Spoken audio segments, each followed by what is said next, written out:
thoughts are calling. All my thoughts are calling. All my thoughts are calling. All my thoughts are calling. All my thoughts are calling. I don't wanna hear.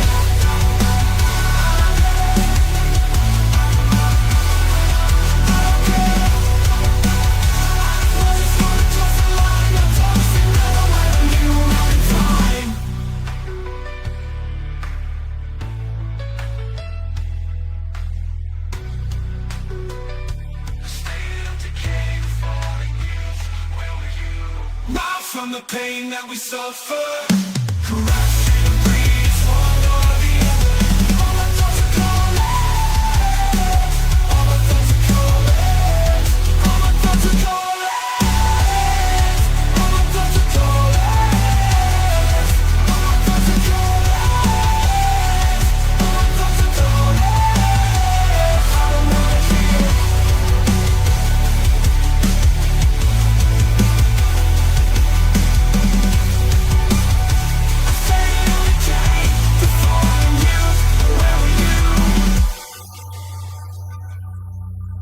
Visions to rise from the pain that we suffer. Corruption or greed, it's one or the other. All my thoughts are calling. All my thoughts are calling. All my thoughts are calling. All my thoughts are calling. I don't wanna hear.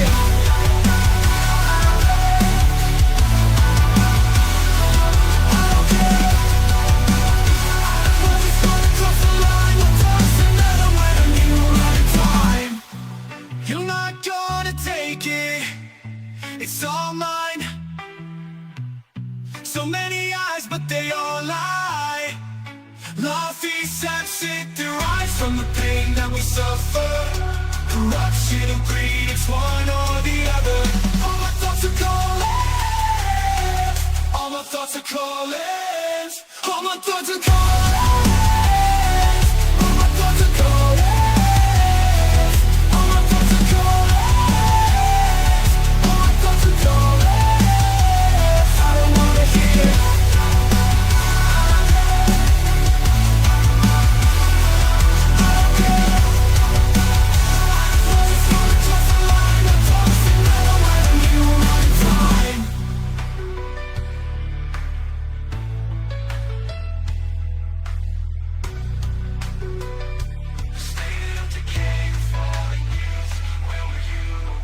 From the pain that we suffer, corruption breeds one or the other. All my thoughts are calling. All my thoughts are calling. All my thoughts are calling. All my thoughts are calling. All my thoughts are calling. All my thoughts are calling. I don't wanna hear.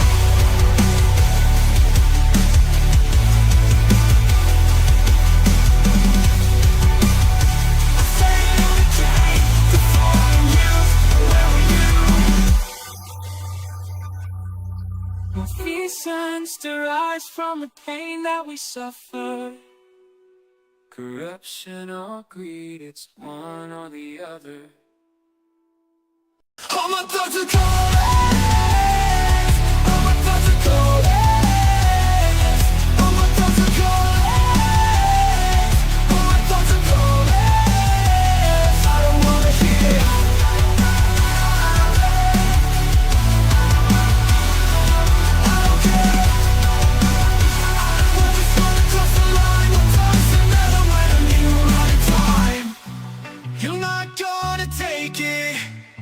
It's all mine. So many eyes, but they all lie. Love accepts it derives from the pain that we suffer. Corruption or greed, it's one or the other. All my thoughts are calling. All my thoughts are calling. All my thoughts are calling. All my thoughts are calling. All my thoughts are calling. I don't wanna hear.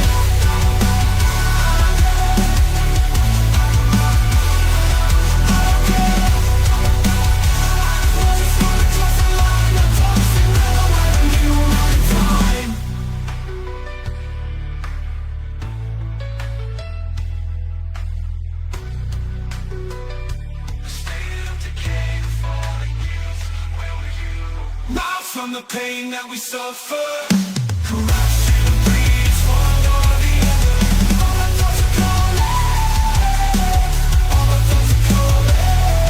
All my thoughts are calling. All my thoughts are calling. All my thoughts are calling. All my thoughts are calling. I don't wanna hear.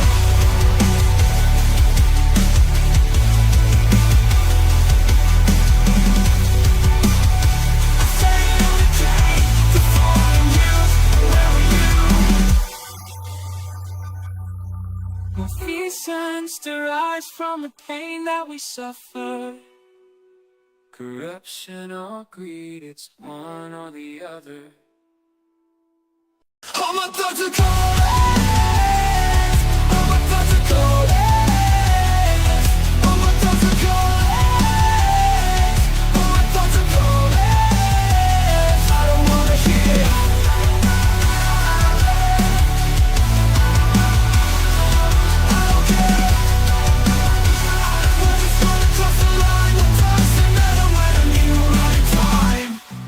You're not gonna take it, it's all mine. So many eyes, but they all lie. Malfeasance, it derives from the pain that we suffer. Corruption and greed, it's one or the other. All my thoughts are calling. All my thoughts are calling. All my thoughts are calling. All my thoughts are calling.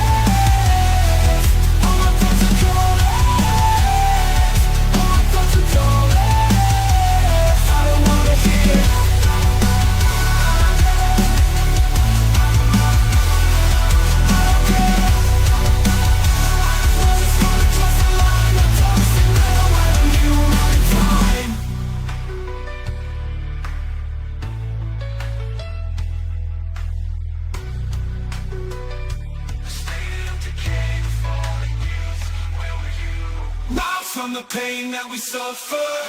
Corruption breeds one or the other. All my thoughts are calling. All my thoughts are calling. All my thoughts are calling. All my thoughts are calling. All my thoughts are calling. All my thoughts are calling. I don't wanna hear.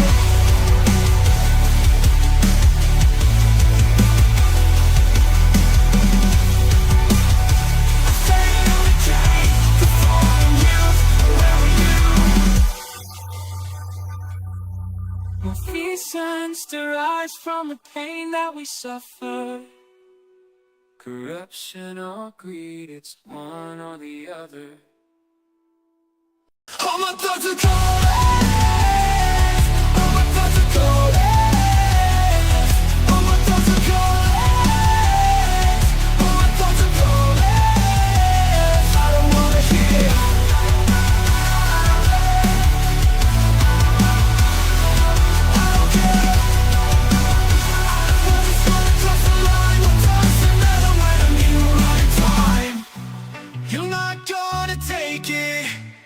It's all mine. So many eyes, but they all lie. Malfeasance, it derives from the pain that we suffer. Corruption and greed, it's one or the other. All my thoughts are calling. All my thoughts are calling. All my thoughts are calling. All my thoughts are calling. All my thoughts are calling.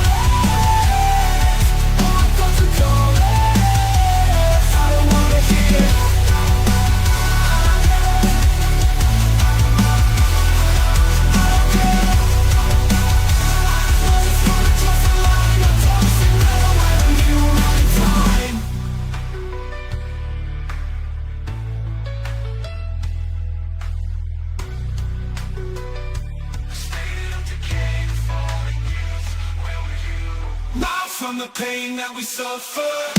Corruption breeds one or the other. All my thoughts are calling. All my thoughts are calling. All my thoughts are calling. All my thoughts are calling. All my thoughts are calling.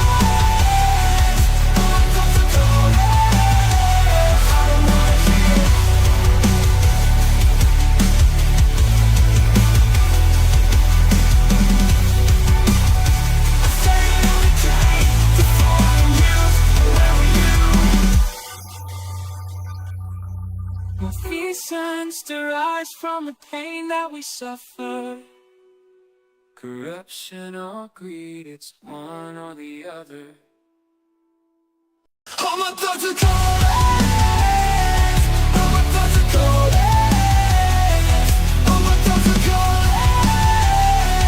All my thoughts are calling. I don't wanna hear.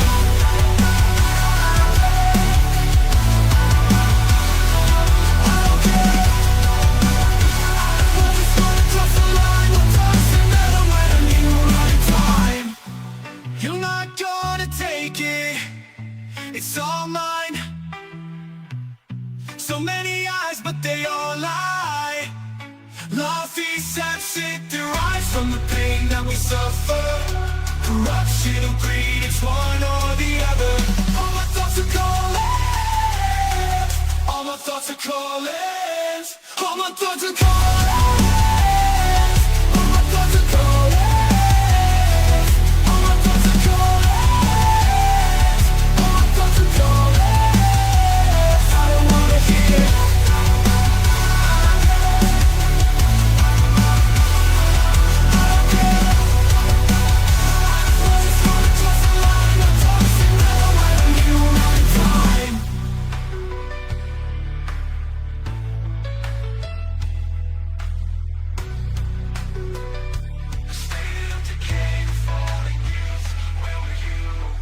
From the pain that we suffer.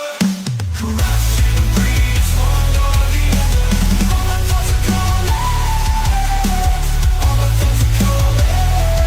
All my thoughts are calling. All my thoughts are calling. All my thoughts are calling. All my thoughts are calling. I don't wanna hear.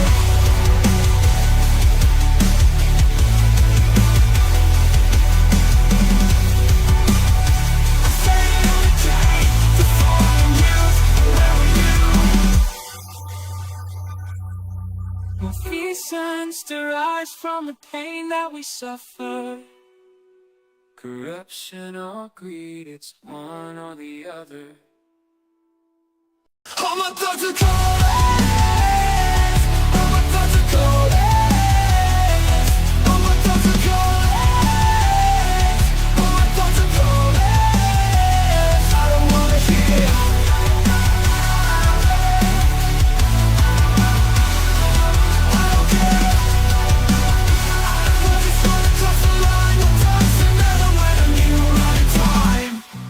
You're not gonna take it.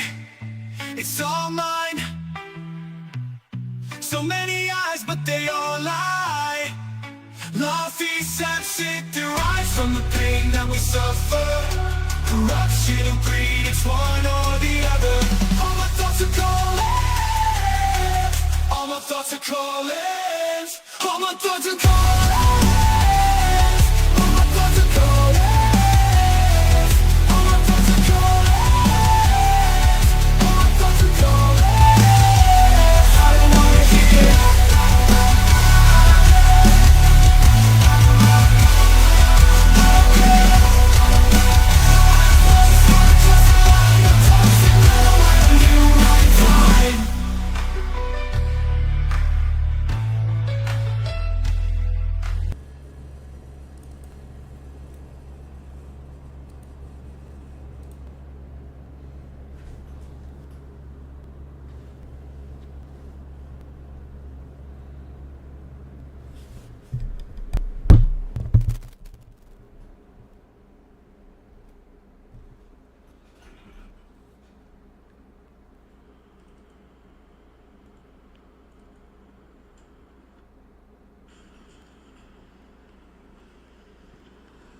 Test, test.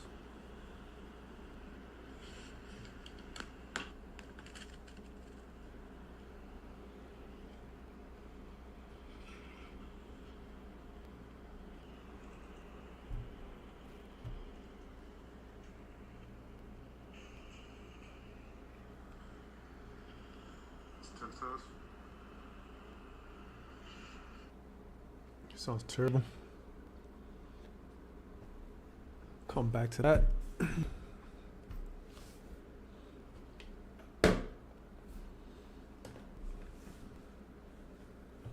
Let's see what we're doing here. See what the fuck's up with this shit. Why it's looking crazy. We got the microphone working. Just gotta do a couple things here. Let me do a quick. Well, I'm so used to having the left hand on some shit. I don't know what the fuck's going on.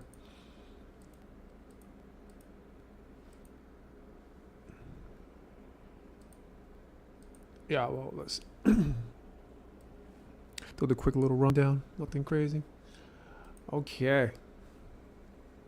Hi, Steven. How we doing today? You guys, I think tomorrow I'm going to decorate for fall in the stream room. Hi, Steven. Because it's officially fall. Oh, Halloween Horror Nights. No, I don't think I'm going this year.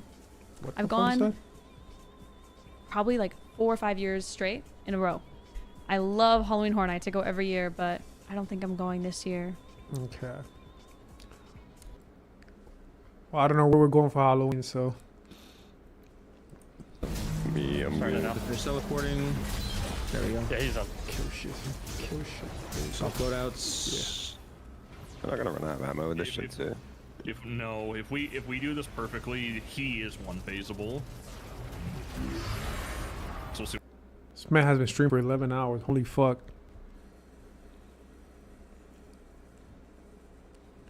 So I actually, so I saw Netflix live today. That was pretty fucking cool. I did a stream and I was like listening to his music a lot. That shit had me in a trance. I was like, what the fuck, man? I'm not fucking playing. It's copyright free, so don't fucking hit me with no shit. So he was doing his live streaming, you know. All right, it should be going. So this I think this is on the the back music end, that we was have to, playing. like, I put activate also on one of my backgrounds or whatnot. YouTube.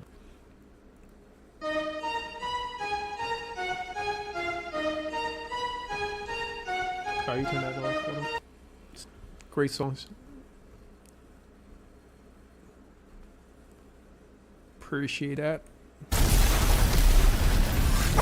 My God, I think they're I all have on a the same disease. team.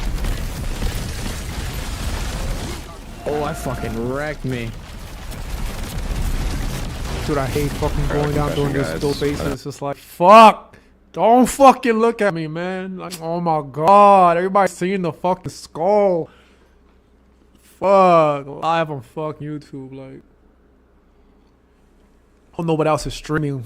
Seeing everybody fucking alive, but me in the corner with a fucking skull. This fucking guy, man. All right, I know freaking what love you him. guys are thinking. Excuse me. This I get excited, dude, and it just comes out respectfully, in all honesty.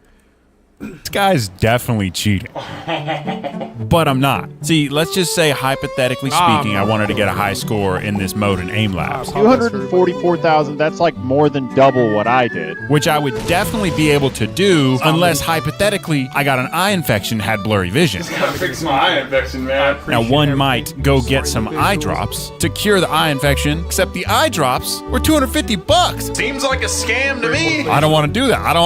Still, hypothetically speaking, of course, I just want to replace my eye on my own. That means this isn't cheating. This is just an anti-scammer eye replace. Long story short, he basically added to what we were already looking at, and that was the whole. All right, I know what you guys are thinking. So the neuromuscular aim assist was pretty fucking dope. Getting shocked and, like, you know, convincing your body to move a specific direction. So he kind of did the same thing using camera and I guess actuation. All right, I know what you guys are thinking. Back and forth, and it's gonna make it. Ended up looping the line between my fingers. Basically, it's kind of where, like, everybody's doing probably right now, cheating with a bot. You know, have the bot look at the screen and have the bot do fucking everything. In this instance, you could probably have that hand, like, press buttons on his own and call it a fucking day. Like, hook it up to the mouse and call it, and, you know, it'll be fine. I don't know. So many different ways to do things. All right, I definitely think, you know, clean players should probably take a look at that. The problem is that when it doesn't, it just works is baked in as an expectation. So when it doesn't, they often do not have the safeguards and backup plans that are baked into other platforms. So it's like probably one of the best examples I have of this. I don't know. Maybe something about Steam. Steam is terrible. Shit. Now you keep grinding. You keep grinding, man. You're gonna end up looking like this emoji right here.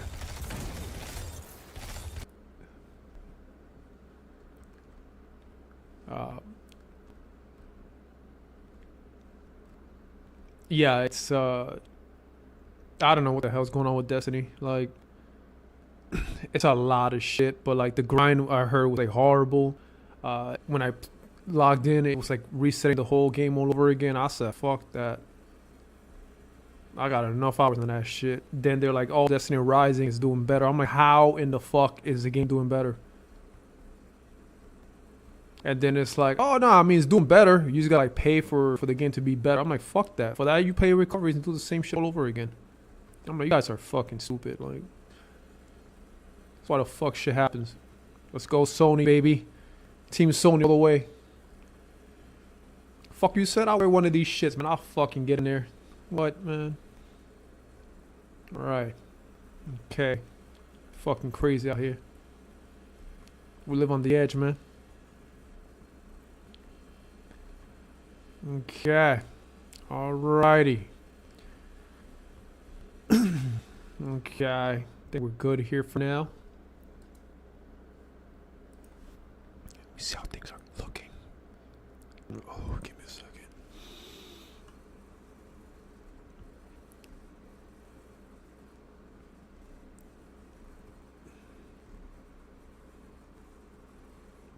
What?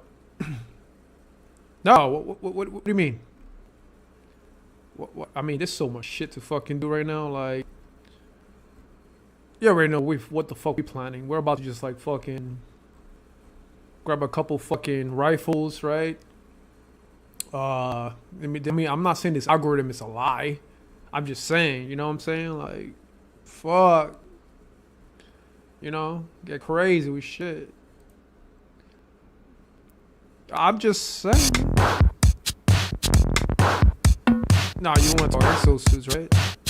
I got a couple projects on my other end. I'm just saying, put them all together. We take over the fucking world. No. But what are you gonna do with all those non-cheats when the computer ain't working? What are you gonna do when you can't turn it on?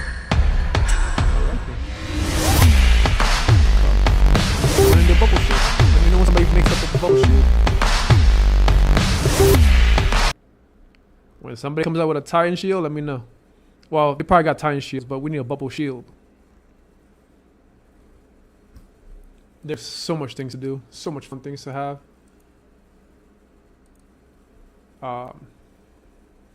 That's Ritual 1. Want to go down there? No, we gotta get to Ritual Chamber 2. Resident Evil, baby. Capcom. Alrighty. So yeah, man, things are crazy right now. AI is going crazy. There's a bunch of AI models now. They made it so much it's so much easier to do different things. We'll take a look at that later. Potentially. Now you can do that stuff for yourself. I think we're good here. I feel like it's gonna need more chronons or something. Just a bunch of bots and and stuff. stuff. Made it, so need more chronons. Suck. Yeah, we could make some Destiny suits maybe. I don't know. Do cosplay. Like an actual Destiny suit. Do some cosplay. Just pop a freaking bubble live on stream. Like, how the hell is that? Mind your business. It's called volumetric display, but mind your business. Ooh, wouldn't that be some shit, right? Open up a link. Be like, hey, man. Yo, everybody who's streaming right now could just, like, you know, hit this link and, like, you show up like a fucking hologram. Like, just a hanger and shit. Anyways. we're gonna run through this. It's not gonna be nothing crazy. We're basically gonna do the same thing we've been doing on day 1 and day 2. There's a couple things I figured out and a couple questions that I answered. Mainly that I was questioning myself, and that was, you know, a big difference between Windows 10 and Windows 11. Windows 10, by the way, is gonna stop having support this year as of October. So next month, Windows 10 is not gonna have any more support. So when you call the scam centers, and I'm not talking about a YouTube channel, you're going to have to know how to fix shit yourself. So every time you call for help, you're not gonna get shit. They're gonna I cannot focus and look what I'm looking for. There you go, this guy. Scammer payback. So basically, you know, you're going to have to deal with Microsoft 10 not having support.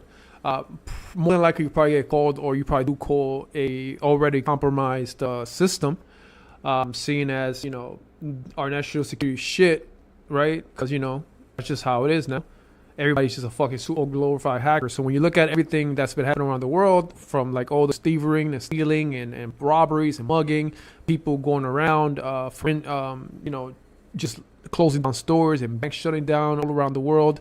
When you look at like Steam games that can steal, you know, $150,000 from you through malware, and you have pieces of shit like motherfucking Battle Eye, and the amount of tech that we have is laughable all around the fucking world. I mean, you know, you gotta start asking questions around here, you know?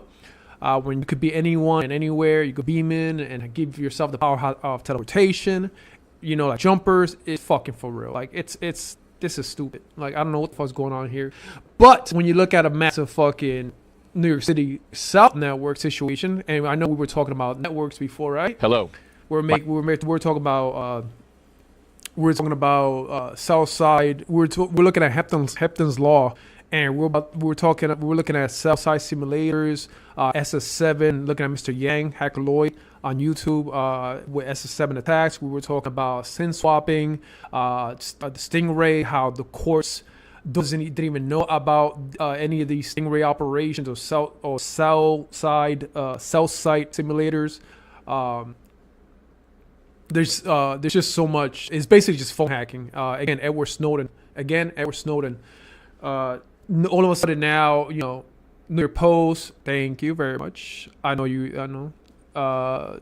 And the Secret Service basically had to make up, you know, a lot, especially after the whole, you know, Matthew Crook situation. So, you know, they started attacking the networks and checking shit out. They were for the first time, I guess, looking at frequencies, using spectrum sensors and detectors. For the first time, they may have actually deployed a fucking drone. You know, one that's not flying over the CIA's office, but yeah, you know, the Pentagon. But whatever. You know, again, I'm not national security or cybersecurity, but you know, malfeasance. What? It's a gun, right? We're not talking about the actual state of corruption that we are in. Yeah, right. So Southside, right? So SS7, Southside, Hacker Lloyd, Mr. Yang, YouTube. We talked about it. Hepton's Law, many cases, and here we are again, hitting another one straight out the fucking park with Mark Zuckerberg's Meta Bat. I don't fucking know, man. I don't know what to tell you. Not another raid. No, it's not another fucking Twitch raid. No, we don't have to see anybody else stepping down, or, you know, none of that.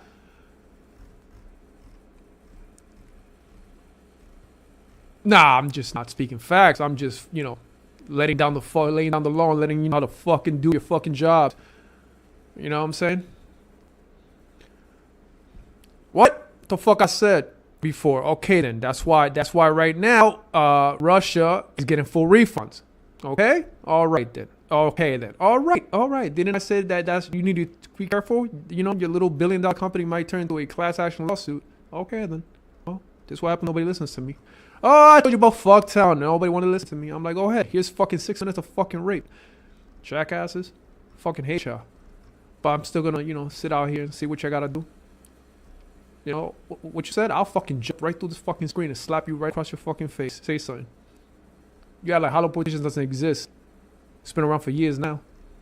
What? I'll 3D print myself again and again and again like the fucking ghost is fucking the printer.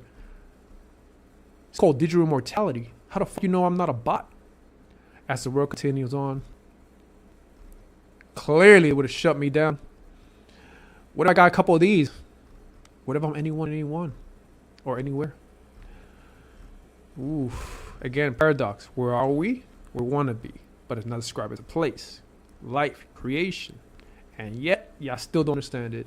And here we are, dropping everything as it is. More and more facts. Oh my lord. Oh my god. Jesus Christ. You guys gotta stop. Oh, Jesus fucking Christ. With the amount of lawsuits as plagiarisms did not make you gods. At all. Peasants. I mean, at one point, you might be maggots. But here we are. Oof. Nah, you gotta let them have it. Okay. Nah, that's what happens when you dedicate fucking over 5,000 hours in a fucking game that you love and you want to fuck it all up. Okay? Alright. Okay. Well, go ahead, find me buried deep in fucking nest and virtualization. Good luck finding me buried deep in virtualization. How many fucking gaming engines and bots and fucking mechanics you gotta go through? By the time you get in that honeypot, social engineering has taken effect. Oof. Only the nerds know what I'm saying. Okay. Oh boy. Oh, okay. Let's go ahead and get see what we can do with this fucking computer. Give me 1 second. My God. Ignore all that shit. Give me the virtual. What are we watching? Hopefully we don't. I gotta turn on the computer and shit. Hold on.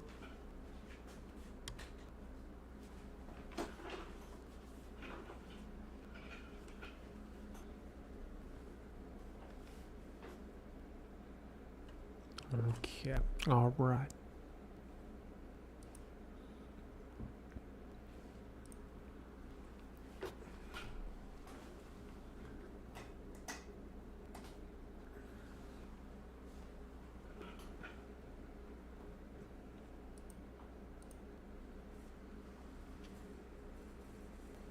Trying to turn on the computer. The workbench.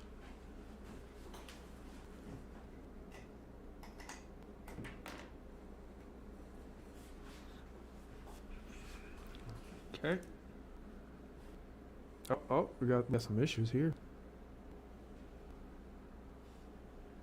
Give me a second. What the fuck?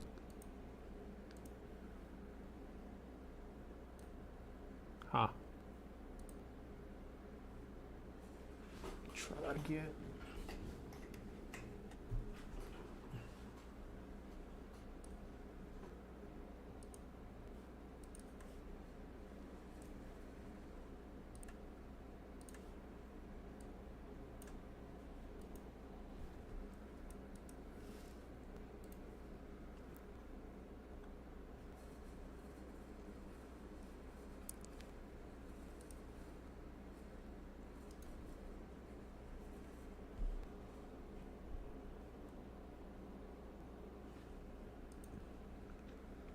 Give me 1 second. What the fuck's going on here?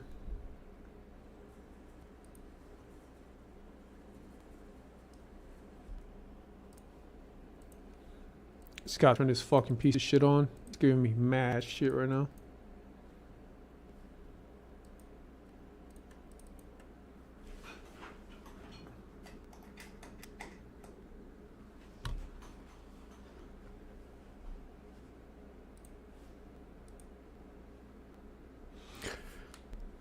Yeah, I just don't want to stare at a black screen, so.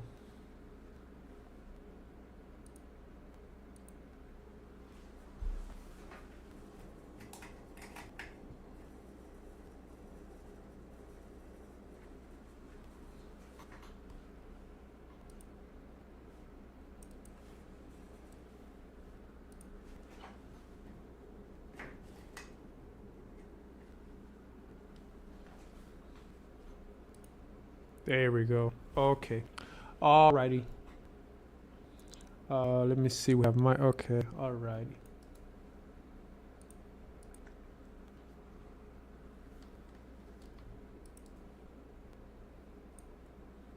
Okay.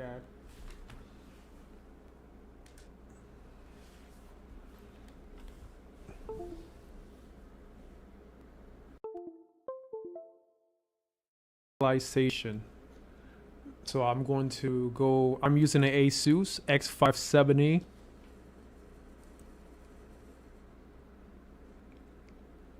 Going to go into CPU configuration on the Advanced tab. Advanced. What the fuck I said? SVM mode. Secure for virtualization mode, I think it's called.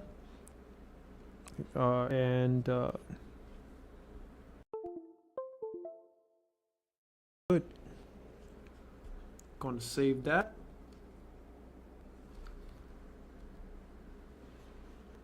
And we're going to start. Now, I have to install Windows 11 because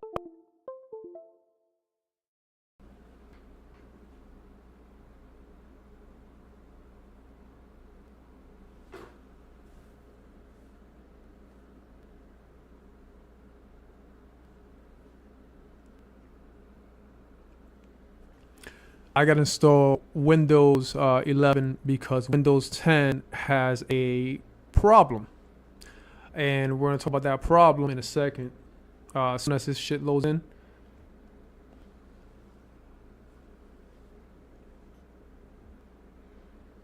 And I'm just going to leave that there for now. As I move back.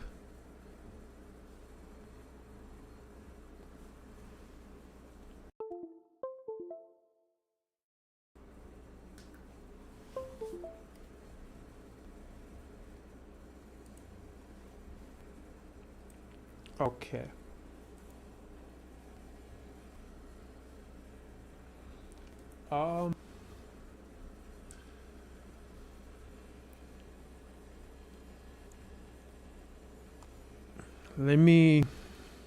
Give me a second. We can't use Windows 10 for what we need unless you have an Intel processor. So keep that in mind. Your processor will matter if you're on Windows 10 for virtualization. 1 second.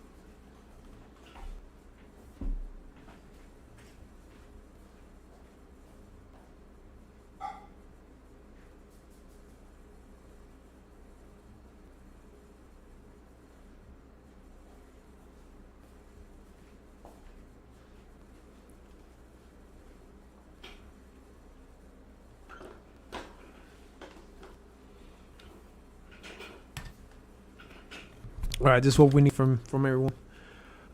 I just basically need you, one, to get your USB to take the screenshot of your device.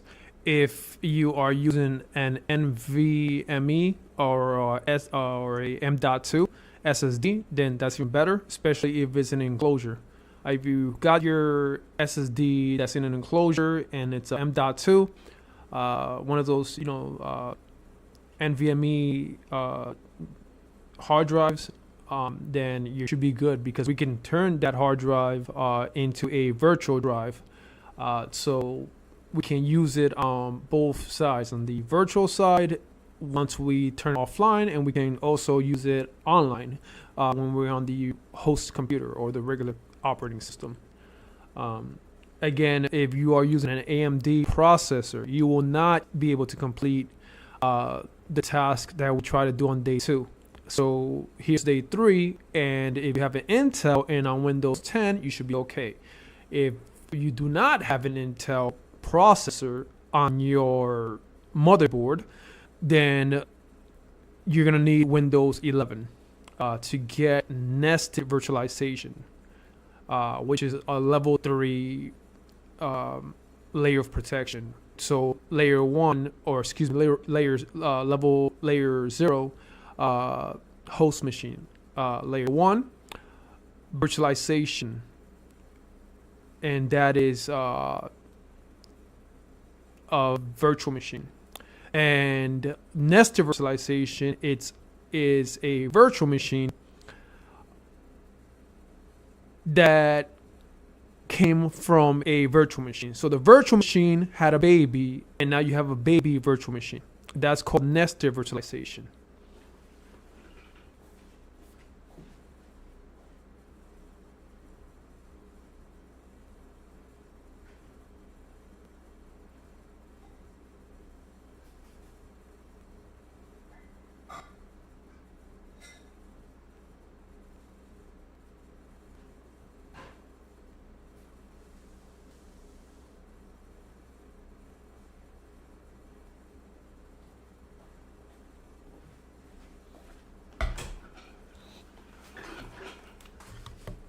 Okay. So let me go back to our machine.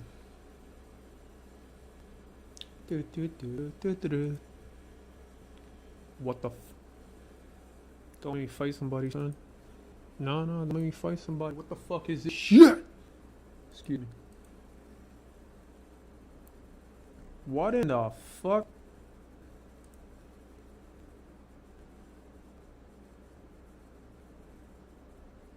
Alright, it's definitely. Oh, okay. So never mind. It's in just chatting. Okay, it's on the just chatting channel. Fuck.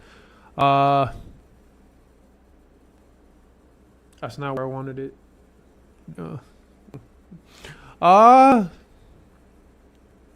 Fuck it. I guess I'll be on just chatting. Whatever. You guys can see what I see, right? Yeah. You guys see what I see. Okay.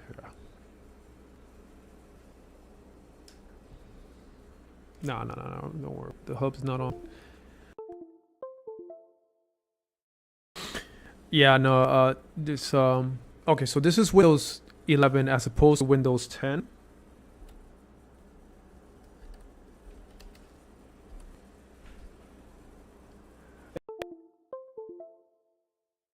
I don't know what the fuck that says, 24H2 or some shit.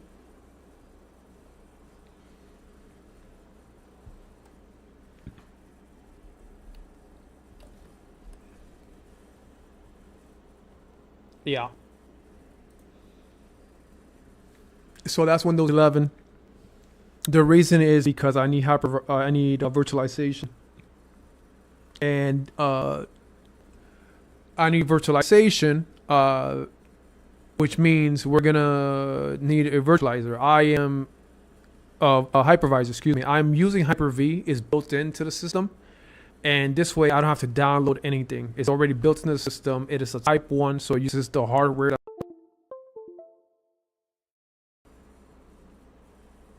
I'm using a Type 1, which means it's using the hardware that's already being used on the system, which is good. It just makes things a lot smoother when you have, like, dedicated hardware to your virtual machine. In my opinion, it's just less loops around instead of going to like an operating system to get. In my opinion, it's just a lot. What the fuck? The fucking audio. Hold on.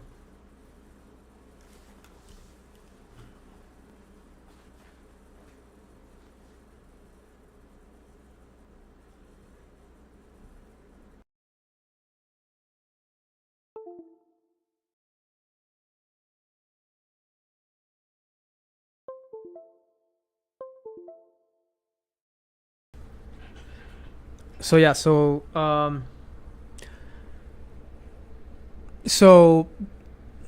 forgot what the fuck I was saying. No,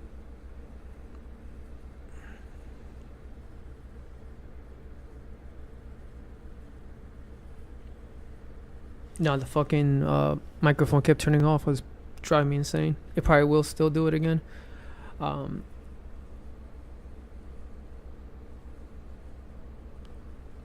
Long story short, we're talking about virtualization, and we're using Hyper-V, which is built into Windows. It's from Microsoft, and it's a Type 1 hypervisor.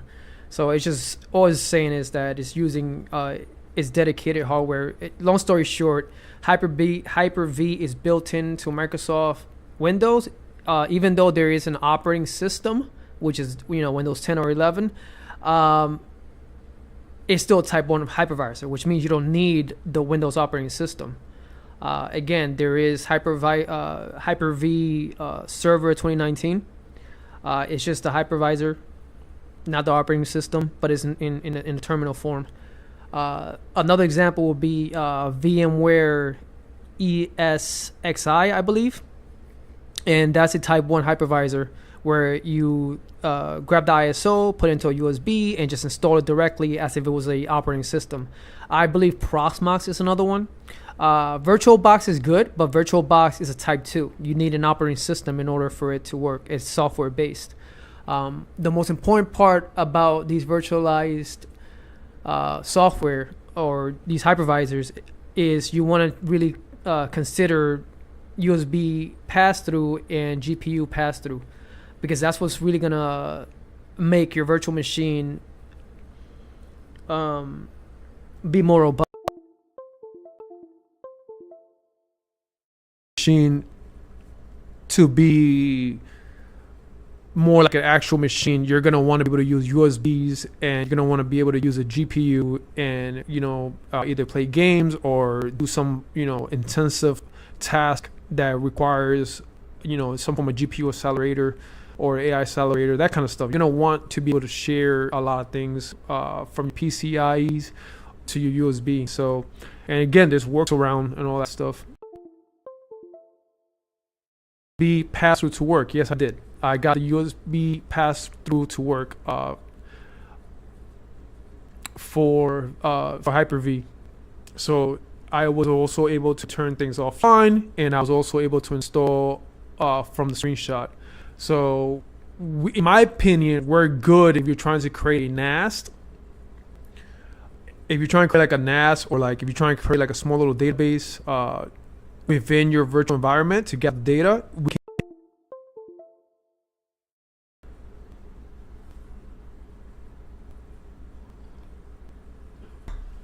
So first things first, let's do a fresh installation of Windows 11 because because here's the thing: if you want to use if you want to use nested virtualization, which means once you create your virtual machine, so once you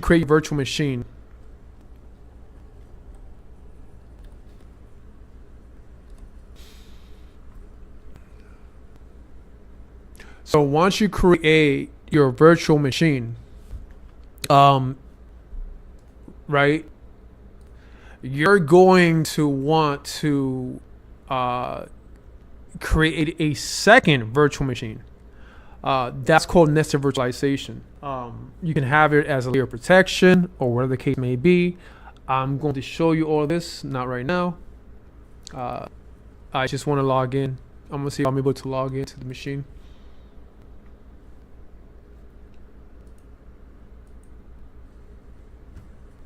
Without giving me shit. Hold on.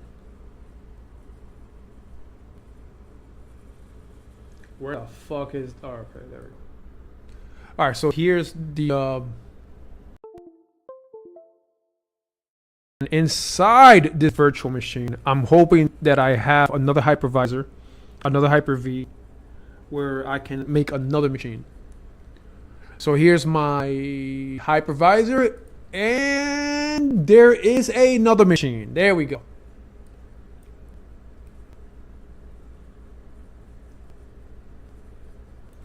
Can we open it? Let's see where it's at.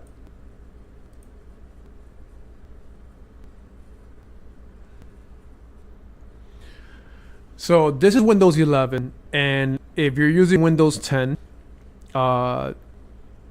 you cannot do this. If you're using Windows 10 and you have an AMD processor, the one that's not Intel, there's usually two, Intel and AMD. Those are like the most popular ones. I guess everything else is custom or something. This is a virtual machine, which is a nested virtual machine. It's a virtual machine inside a virtual machine. A virtual machine had a baby, and this is it, the one that says nested. Okay, so you have your host, which is the main one. That's layer level 0. Then you have level 1, and then you have level 2. From my understanding, we could keep going down the rabbit hole depending on your hardware. And you already know build battles and crazy people, they go left in Albuquerque. So good luck with finding cyber criminals and people who know how to fucking get lost in traffic. It's like a highway. Watch me go ghost. Good luck finding me when I'm salty. You be thinking I'm doing a porno. I get in there. But anyways, so that's what it is. So we're gonna go ahead and install Windows 11 because I want nested virtualization, and I cannot use nested virtualization while having an AMD processor. I have an AMD processor, so I cannot use Windows 10. So you have Windows 10 and an AMD processor, and you try to do virtualization, and it worked, and then you try to go one step further and do nested virtualization, and it didn't work. That's why, because you have an AMD processor and you cannot do nested virtualization.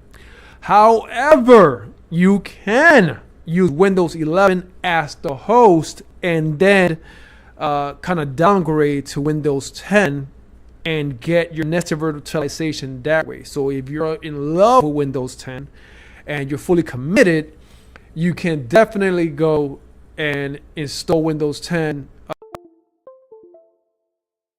that the host is Windows 11 while on a AMD processor. So I'm gonna go ahead and install the Windows 11 because I am on a AMD processor and I cannot get nested virtualization going. It's not supported on Windows 10 using an AMD processor. So get that through your head. Windows 10 AMD processor is a no when it comes to nested virtualization. And Intel, you can get away with it. So we're doing Windows 11.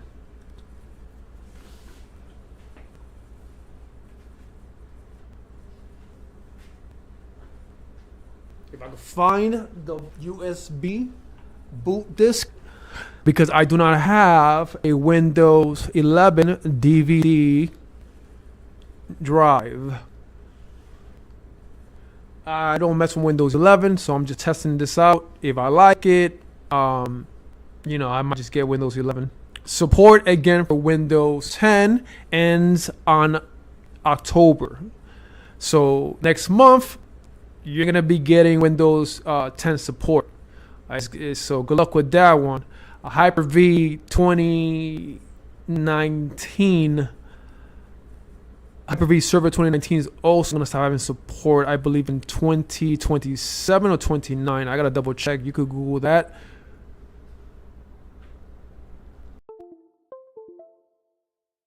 We'll stop having support as of October this year, next month. And if you want Windows 11, I would probably get a Pro or an Enterprise to avoid the bloatware and bullshit. You might also enable group policies, which you're gonna need. And if you really want the whole shebang, you're gonna want a Windows Server. All right, let me install this real quick.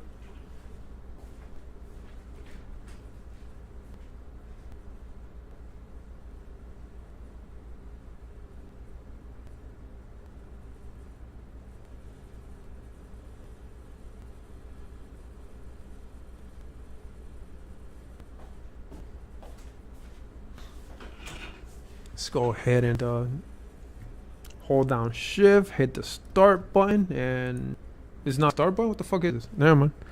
Hold down shift, hit the power button, I guess, and hit restart. I should bring up a menu as long as you hold down the shift as you restart your PC. It's taking so long.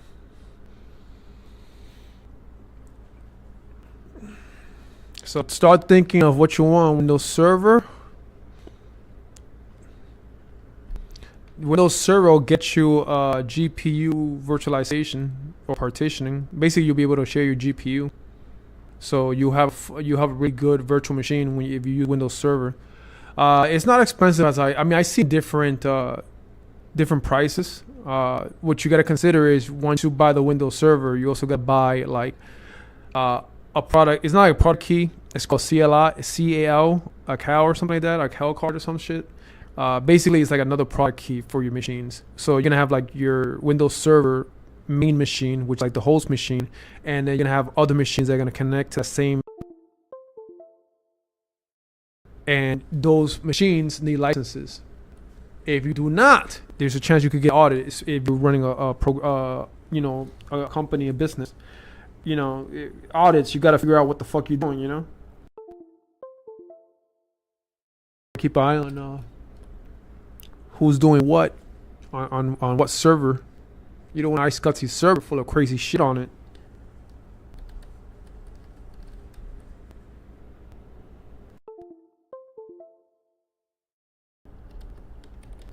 No, it's like hefty shit, like IRS coming after your ass, like.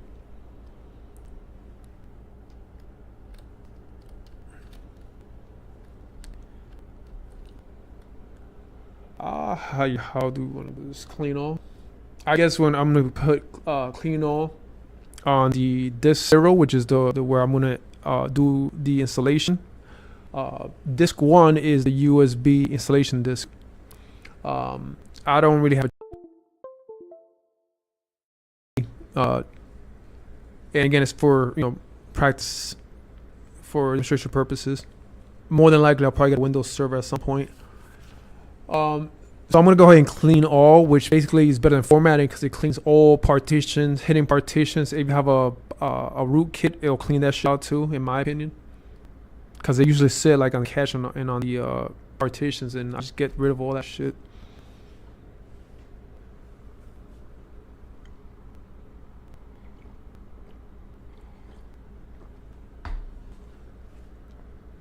So yeah, I had a lot of things to go over with myself, including starting what's up with nested virtualization. Like, it's not fucking working. It worked before, why not? So I gotta like break shit down and try Windows 10 at work. I had to do some research, and that's when I realized that again, Windows 10 does not support nested virtualization if you are using an AMD processor.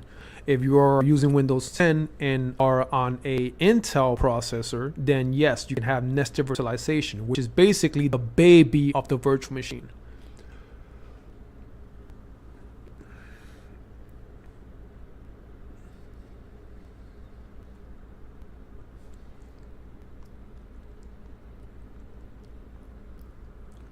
How deep can we go into virtualization? How many levels? We can definitely try. I don't think we're gonna go any more than 4 levels. If we hit left on Albuquerque, well, we could go left on Albuquerque. You hit the road, the fork in the road type shit. It makes things real complicated. That's how you get lost in traffic and things go missing. And there's barely any trace because you'll be stuck in a loop, in a maze of like traffic from like,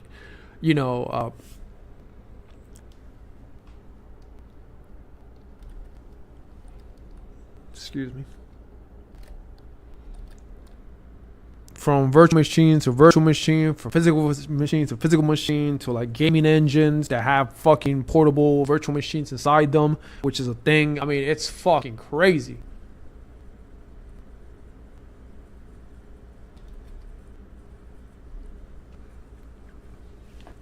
You'd be fucking lost.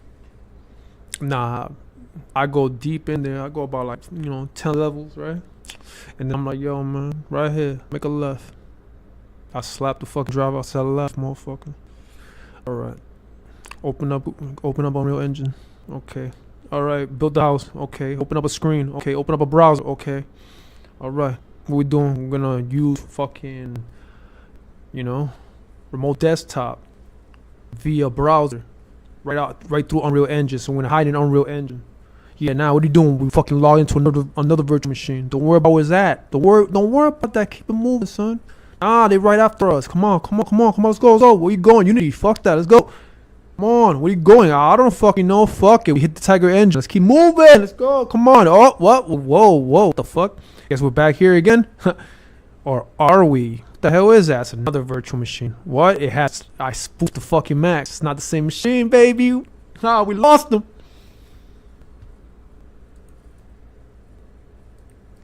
Where the fuck they at? I don't fucking know. I guess on Chrome. I guess on Google Chrome. I fucking left them on fucking Microsoft Edge. They thought it was the same shit. Nah, cause the whole Chrome, what the fuck it's called? I forgot what the fuck it's called. They have a similar fucking platform. The whole Chrome platform. Nah, it's two different things though. I don't know. Shit, I pulled forward in my fucking whole 443. I come out the other side, man. Nah, they still fucking going around. I framed everybody on my way out too. So they like, investigating and going through a bunch of like fake machines. Well, I did one of those pineapple pies. I left one with the honey pot. Just left them fucking searching for shit in Unreal Engine. What? Yeah, they getting fucked up by bots too. Oh, I'm such a piece of shit. Oh my god. So anybody seen $4 trillion anyways? I know it went off sea and shit, but $1 billion,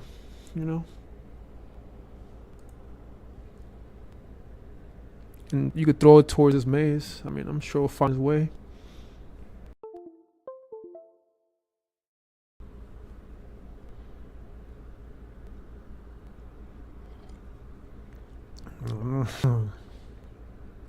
So that's how these fucking assholes do it. Steal your whole shit. Everything. I mean, look at Amazon. Amazon has to pay 2.3 billion. The stolen credit cards or what the fuck was going on there? I gotta go back and check shit out. But I'm like, it's all blockchain, cryptocurrency shit, right? Because again, blockchaining, cryptocurrency, right? Botnets are all in the same category. The botnet goes, gathers all your information, puts you on a blockchain because botnets. You get all those receipts, all those transactions, and you make cryptocurrency. Because apparently, cryptocurrency, you make the money by gathering information on people's purchases.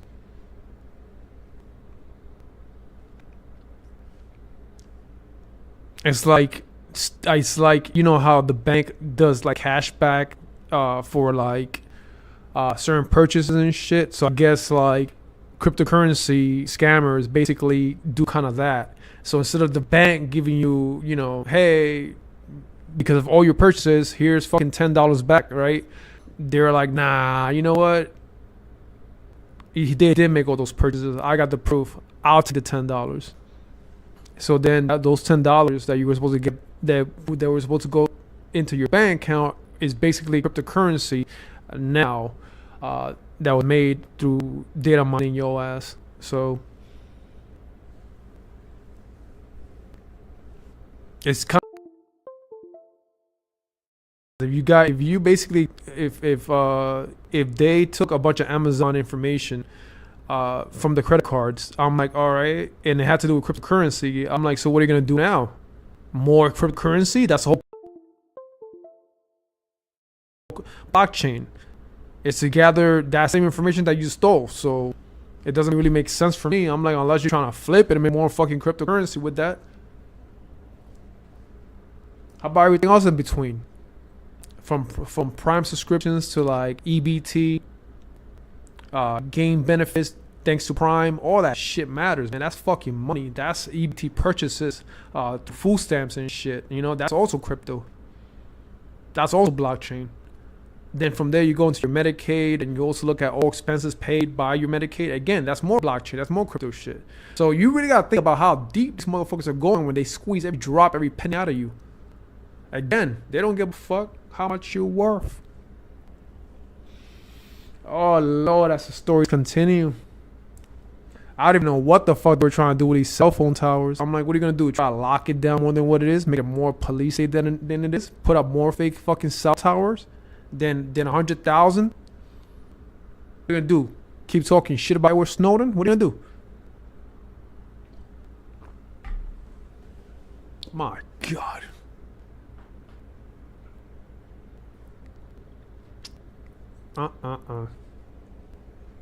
Nah, the cell phone companies weren't having this shit. I told you, Apple wasn't having this shit, man.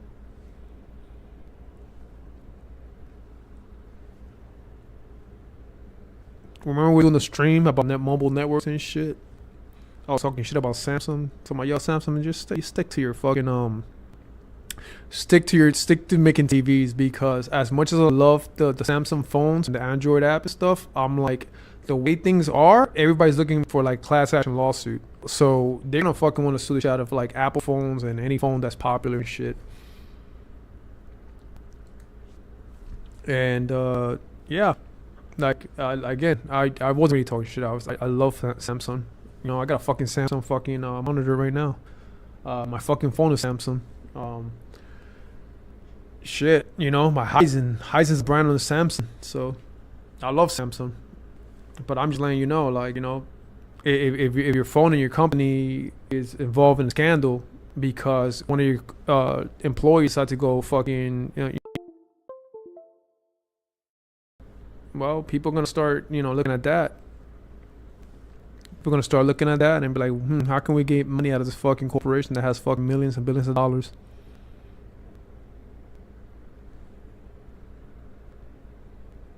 Nah, niggas just hit you with Edward Snowden. Ah, man, nah, they was stealing. They was basically selling us. I'm like, well, yeah, fucking yeah, they was selling us. They was selling the fuck out of us. They sold everything out of us. Those electric magnetic fields, those pulses, they must have taken everything from your fucking soul.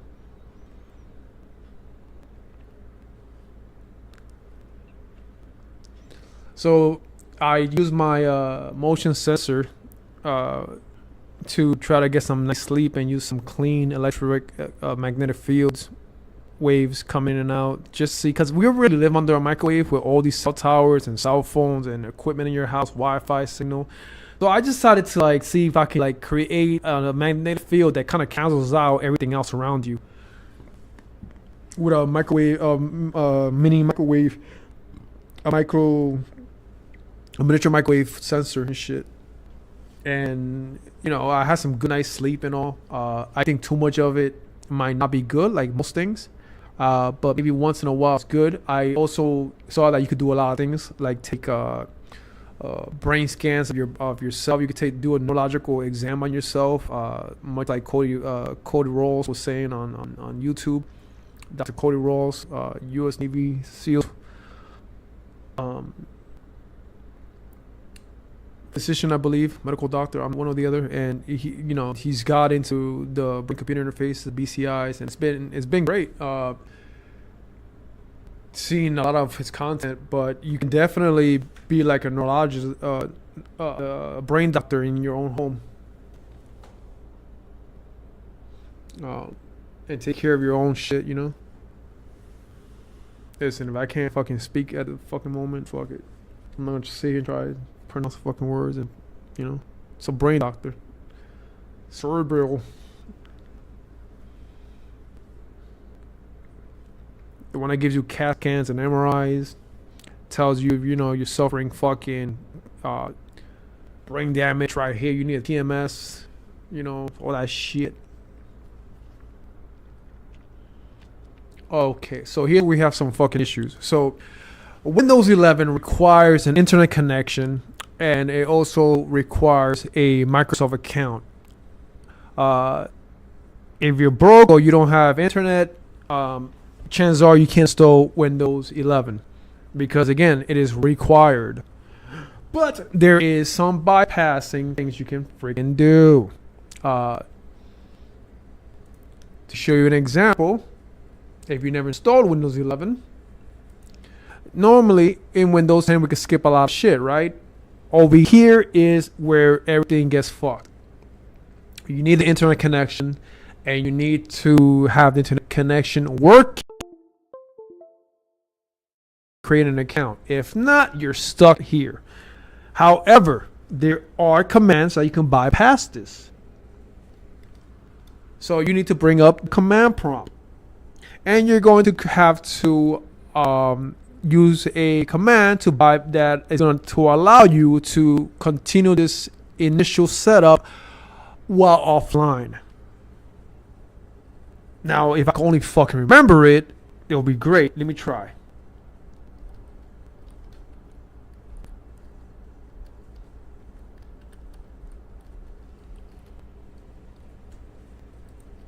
Okay, so it's working. D for dick. Hold on.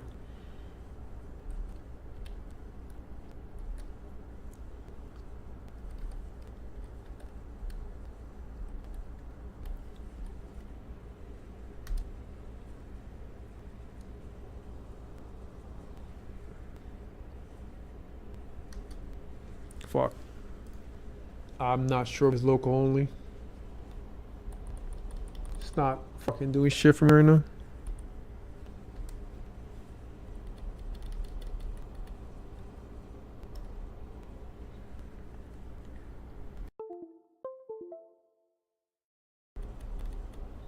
Give me 1 second. I'm gonna have to like check the command. There is a fucking another one.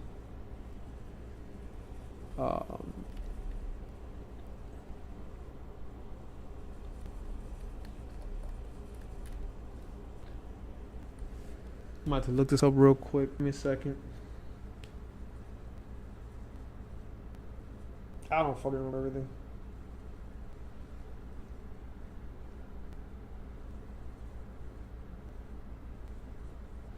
Okay, it's fuck.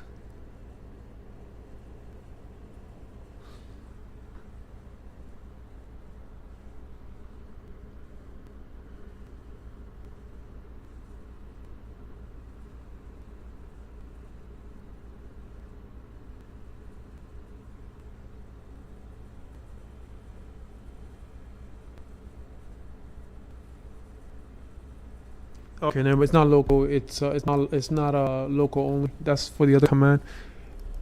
It's all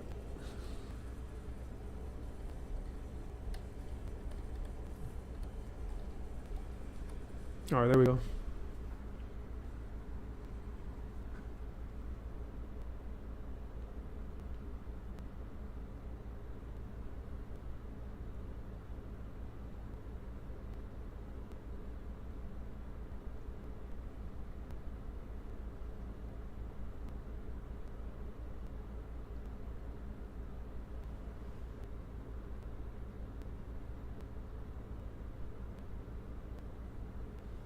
Yeah, so it's just some like OBE, and so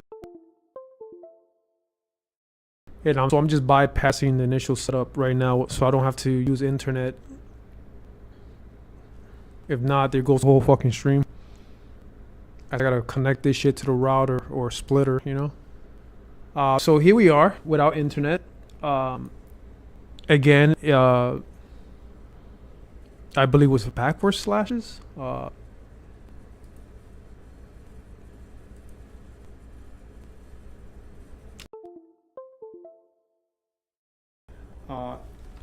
If anybody needs the command, I'm gonna put in all caps because you can't see shit.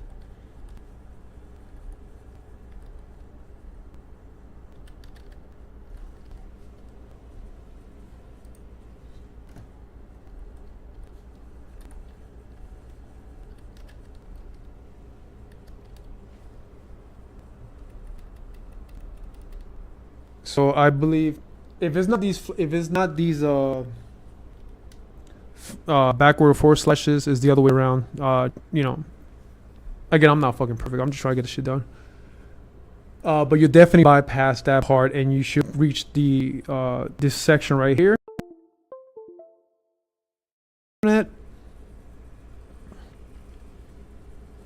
Whatever freaking name, because I'm gonna be an administrator. It doesn't really matter.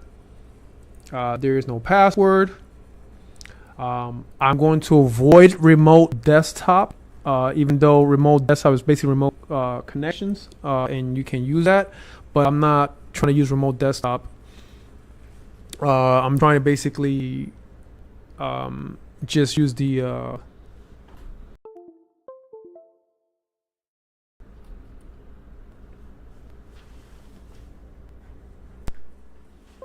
Excuse me. Well, that does that. Let me go check something out real quick. All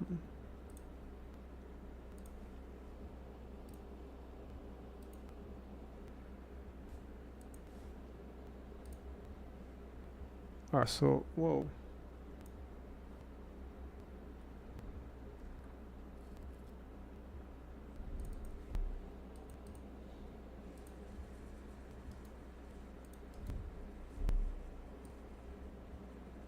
We're still here. Just gotta do some shit here.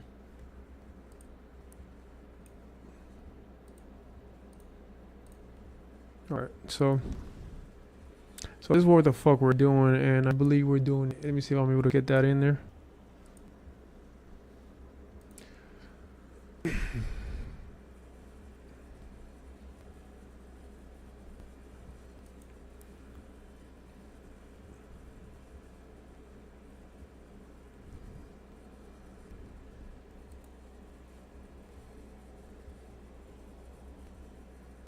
So that's kind of where we're at right now. We did a fresh install Windows 11, and this fresh install of Windows 11, we're going to take a screenshot once we install Hyper-V and add a background and we do a little bit of configuration, nothing crazy. That means we're going to enable USB pass-through and all that, so we can have it ready to go.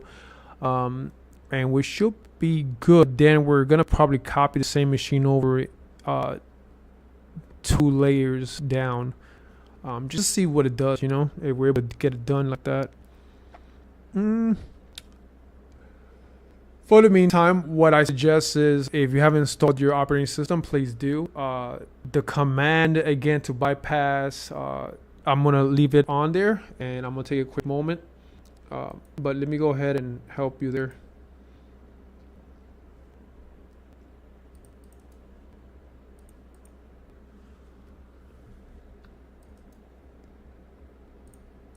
This way, when you create your lab, you don't jeopardize stuff.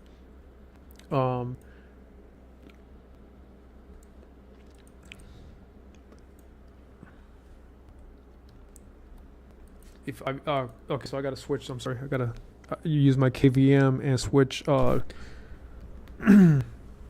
mouse and keyboard. So I just moved my mouse and keyboard to my workbench. If you don't want to spend $10 on a KVM switch, or you can always remote desktop and control the machine remotely. If you're like in a house and you don't give a fuck about having your wireless frequency up there for people to grab, just like, if you don't care about that, that's fine. If you know, if there's not enough decibels and you know, your cheeks are always going to be, you know, firm, and you're good. But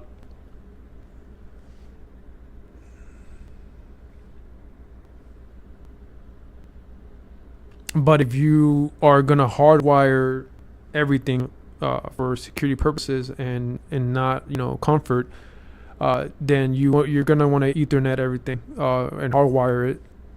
And I can see right now my workbench has no internet. Just using a capture card that's connected to it. And again, if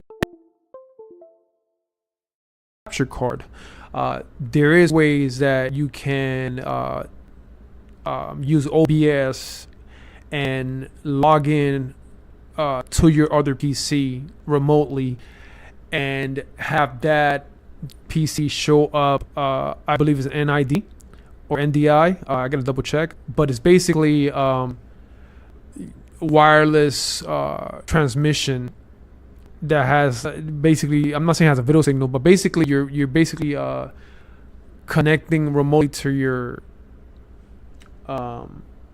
PC. I guess that's one way of fucking doing it, I guess.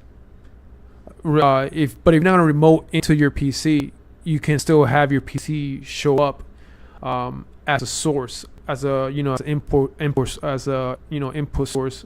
So if you turn on your computer and it's tied to the same network, you can basically you know, like I'm not saying pass the image over to OBS, but you can definitely use you can definitely get the input source from your PC and you can do screen capturing. From your host PC, you can take a look at your best PC or your secondary PC through OBS, and if you're gonna remotely control it, I guess you could log into it through a remote desktop, since you are gonna be using NDI. So yeah, you could avoid a capture card and you could avoid a KVM switch, but again, you're gonna be broadcasting your whole PC all over the traffic. So unless you have a really secure network and know what you're doing, it could cause vulnerabilities.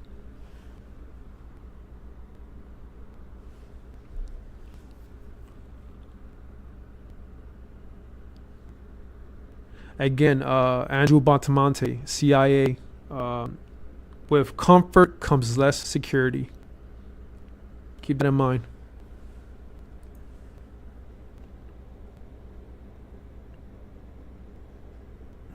Okay, so let me go ahead and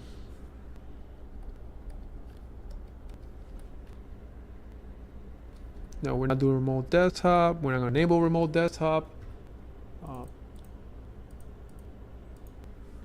I'm not used to Windows 11. Keep that in mind.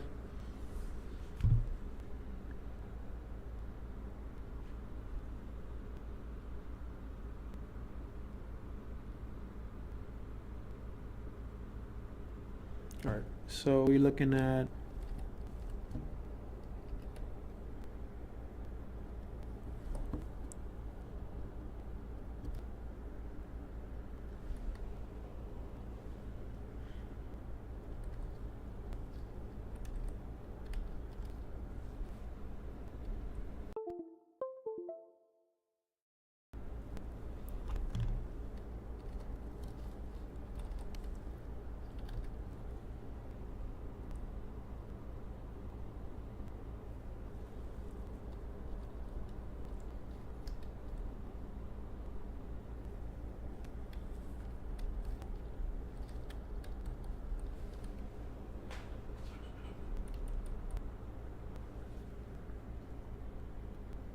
so here's two options. If option one doesn't work,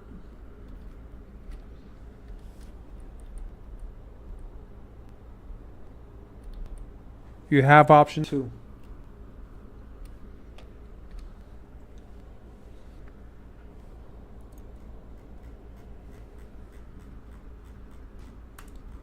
No, you can see this shit.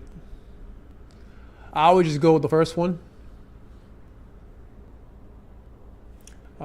The correct. Okay, and that'll help. This will help you bypass the requirement for internet.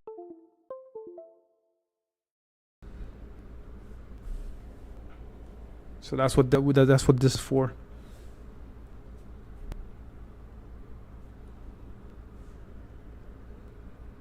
So next we're gonna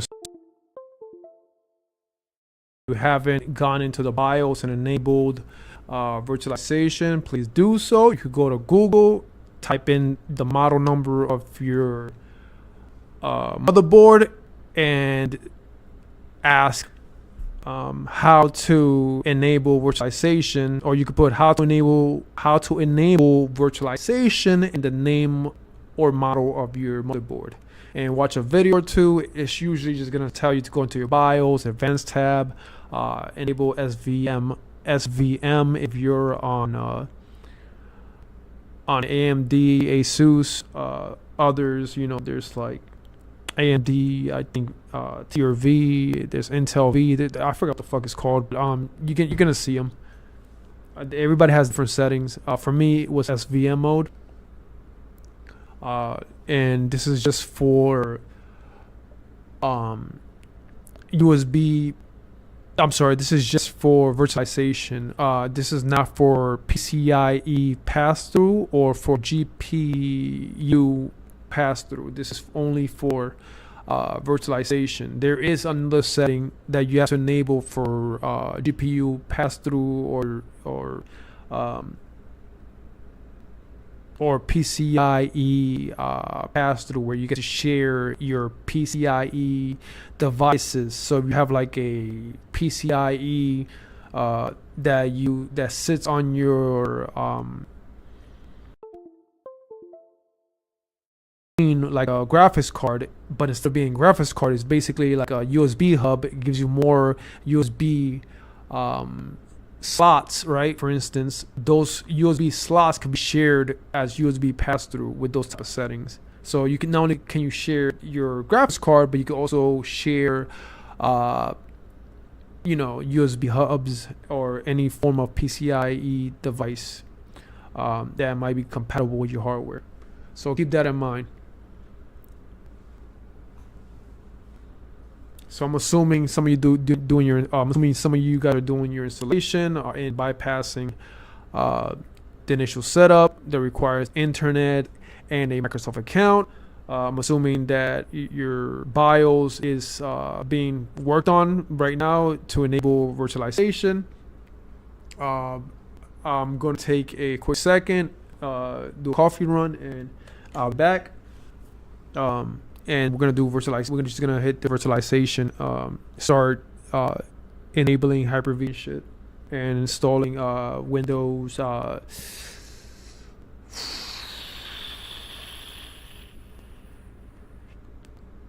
guess we could do Windows. We could do Windows 10 and enable virtualization. We could also do another Windows 11. We can install Android. So Windows, Android 10 and 11. I don't think we really need Ubuntu. We've seen it before. I don't think we need Kali Linux, which you can install x86. Something like Android 10 and 11 should be fine. If we're gonna go deep down the rabbit hole, then I guess one machine is fine. Windows 11, so you can see that you downgrade. I'm sorry, Windows 10, so you can see that we can downgrade and create a couple layers down. We could try to definitely do that.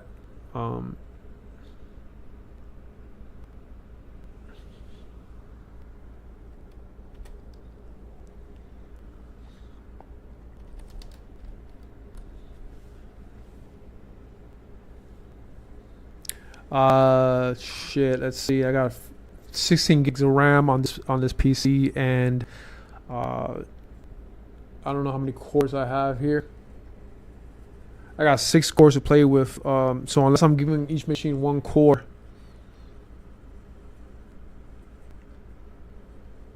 do you see what I'm saying? We gotta do some maths. So I know it says logical. Fucking, it was just so confusing because when I look at cores, they were saying that it's not a 1-to-1 ratio. They're talking about logical processors. So basically, like, the logical processors or the threads are basically the virtual GPU, the virtual cores. But when I read other things, they're like, no, it's not. It's the same thing. One, if you got 6 cores, that is 6 cores, unless otherwise asked. Because you could do 1 core and like you have to give all the threads. So I'm gonna assume I got 6 cores, and if we're trying to go 4 levels down, that means my main machine has 2, everything else has 1, and I don't think it's gonna run that way, but we can definitely try it, and this way we could probably go down about 4 to 5 levels.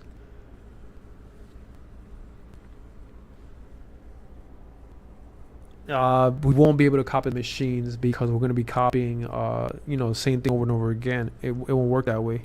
So if I take a screenshot of a 6 core machine, when I put it on when I copy over the machine to the nested machine, you're gonna have 6 core as well because it's copying it from the mother machine, like the virtualized machine, not the nested one. So you're gonna want to do it individually and go 6 4, 6 4 2, something like that, or 6 5 4 3 2 1, depending on how it runs. So if we got 6 cores, we're making a machine with 4 cores. Then we're gonna make a baby machine out of those 4 cores. We're gonna probably baby. So I'm gonna tell it to I can't really, the baby can't have a baby unless you give it 2 cores, and then maybe then you can split it down. So you're looking at like you're looking like at a graph. If you have 4, you need to, and you're gonna have a baby. Out of the 4, how many you gonna give to baby? You can give 3, and then that baby is gonna have a baby. So out of 3, you're gonna give them the other baby 2, and then again you're gonna give the baby's baby 2, all the way until we get to 1. So we're going to count down these cores. The main machines probably have 2. Everything else it might have 1, but the processor will be 2, and see what happens here. As long as it boots, that's all that fucking matters. Alrighty, so we're gonna work our way down from Windows. Give me 1 second. Schoolsy. Okay, we don't got shit here. Is that the fucking problem?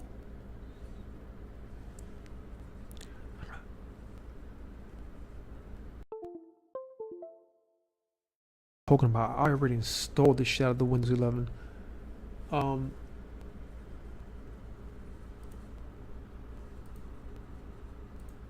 right, all we gotta do is we're gonna enable virtualization. So let me go and swap that out. Give me 1 second. So refresh install. Hopefully I didn't fuck this up. I totally fucked that up.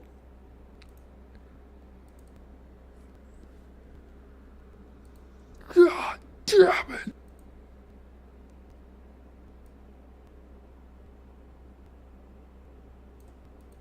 I'll be trying, bro. How to create a virtual machine using Hyper-V. All right, so that's kind of like where we're gonna, the direction that we're going.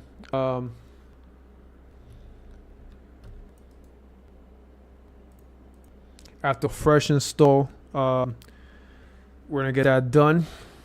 I'm just gonna leave this. Excuse me 1 second before I fucking go fight somebody. Yeah. Oh, crazy. Turn Windows. So we're gonna do turn Windows features on and off.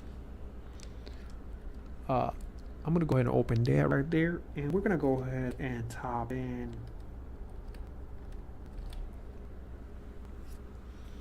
Come on, let me see if there's like something we can. No, okay, never mind.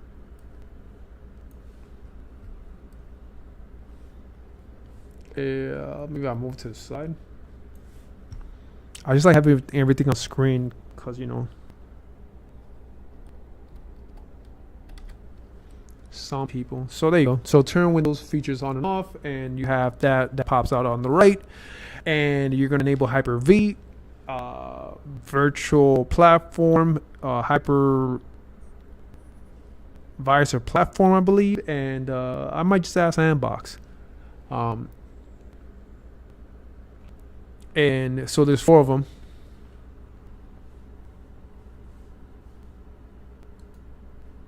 Oof, the fuck was that?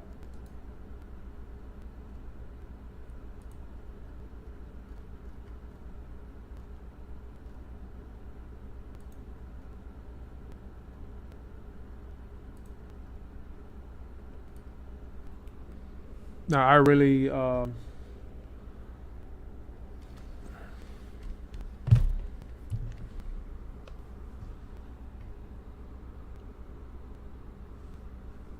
don't mind. Give me a second.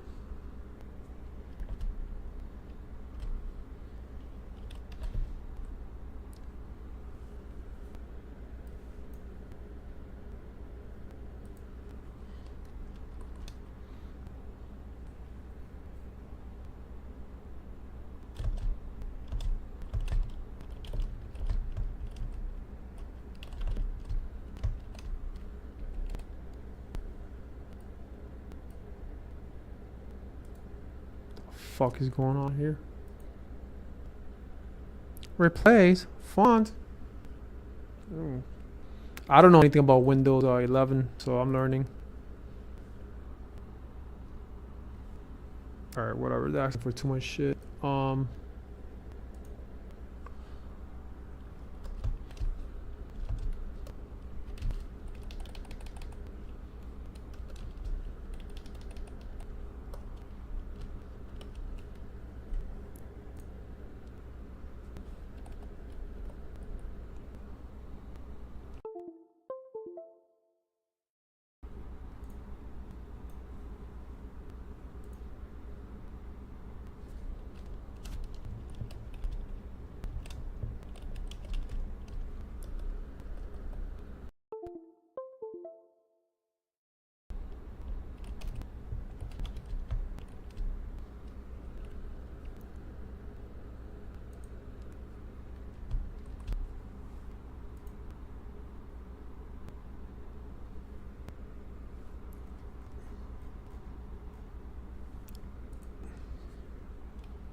You don't really need Windows Sandbox, but Windows Sandbox is basically it's basically just a quick way of getting things done if you're trying to open up like a profile and you don't want to like load the whole operating system for whatever reason.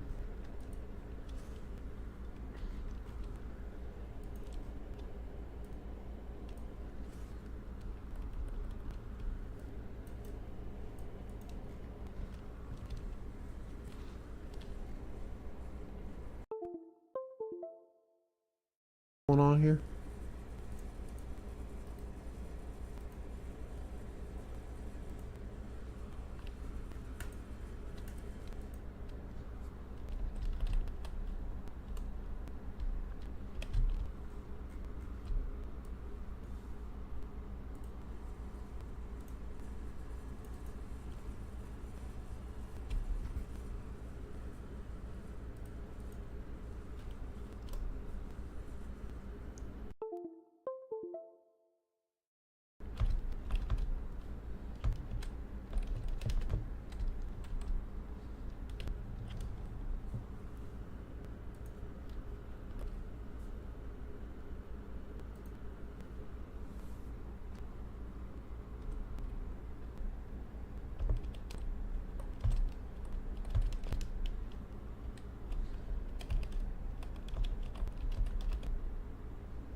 Give me 1 fucking second.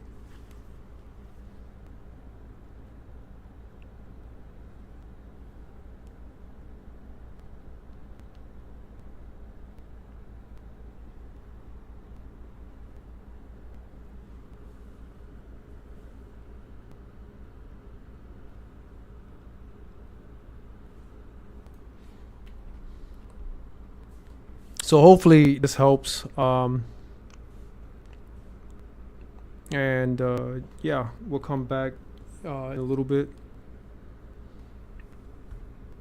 What the fuck? All right. See how it's looking on this side. That's fine. That's fine. You can see that shit. Again, thank you for your patience. I did saw a lot of this content that's been out, a lot of the hard work from the media and everybody. So again, greatly appreciate it, inspiring. Fun times. Everything's going according to plan. Should be a decent holiday. Should be a decent holiday. We should have some decent holidays coming through. At least there should be some good news that'll make your Thanksgiving dinner a lot better than they were in the last couple of years. That's just me talking shit, you know, out the brainwave and shit. But always gotta stay positive, right? One way or another. So yeah, get on that. I'll be back. Appreciate that.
Give me 1 second.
Yeah, so basically, once you're in the initial setup, um, this is after you installed it on the hard drive, and it asks you once you're on the initial setup where it says, "Hey," um, I'm sorry, once you're on the setup screen where it says, "Would you like, what language?" That kind of stuff. You have to create an account. You need internet for you to continue. Once you reach that point where it says, "Hey, you need internet to continue," you already know you reached the point where you need to open up the command prompt. So you can keep hitting next and doing your usual setups. And if you're unsure when do you have to bring up the command prompt, that's when you bring it up. You're gonna keep hitting next. At some point, they're gonna ask you, "Hey, you're gonna need internet connection in order to move on with the setup." At that point, you're like, "I'm not, gonna create a vulnerability and open up any port, so I'm not gonna connect my internet." I don't know what's your mentality. Some of you might say, "I'm not making a Microsoft account. It's not happening." So whichever it is, you can use either one of these commands, and you need the command prompt. You need to open up the command prompt at the it. So you have to press Shift, hold it down, and press F10. So you're looking at Shift function 10 all the way up on your keyboard, and that's going to open up the command prompt. Once you open up the command prompt box, don't do like me who typed in a bunch of shit and nothing was happening. You're going to want the insertion point inside the command prompt box, the black box, with the DOS fucking language type of that black and white GUI old school. So once you're there, you type in either one of these commands.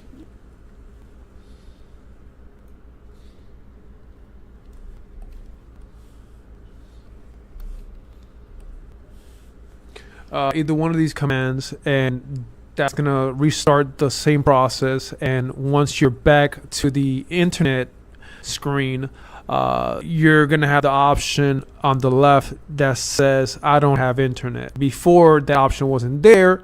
After you add one of these commands, one or the other, the option will be there to bypass that screen without internet.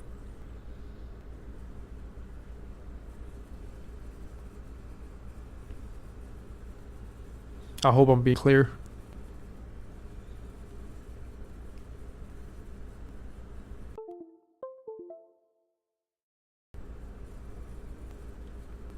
Oh shit.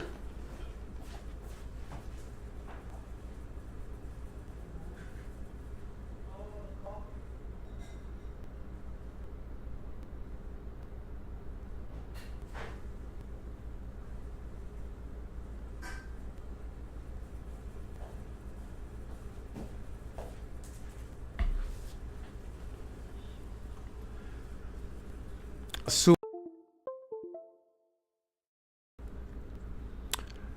everybody signed up or whatnot. Let's go ahead and enable Hyper-V.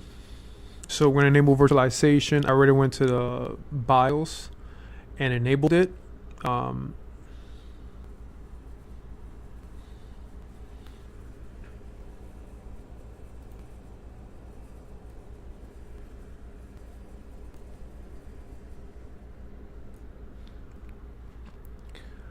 Let's go ahead and enable that. We're gonna continue to use this right here.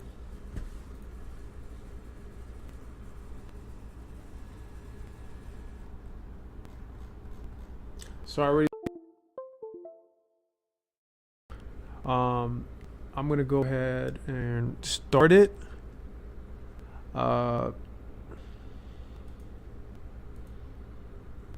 Again, you must go into your BIOS first and enable virtualization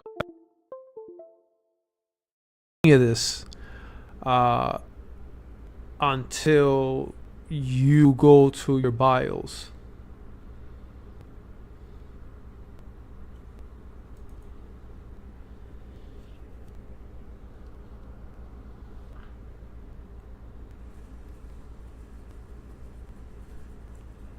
And remember, if you're on the ASUS, you're going to want to go to the Advanced tab, the CPU configuration, and there is a SVM mode. SVM, Sam Victor Michael, secure virtualization mode, and you're going to enable it if you're on a ASUS.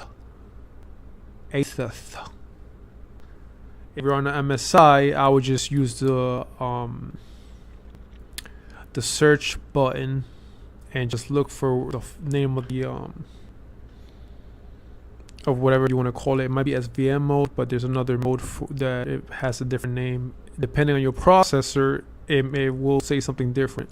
So you're gonna want to Google how to enable virtualization for, and then the model of your motherboard.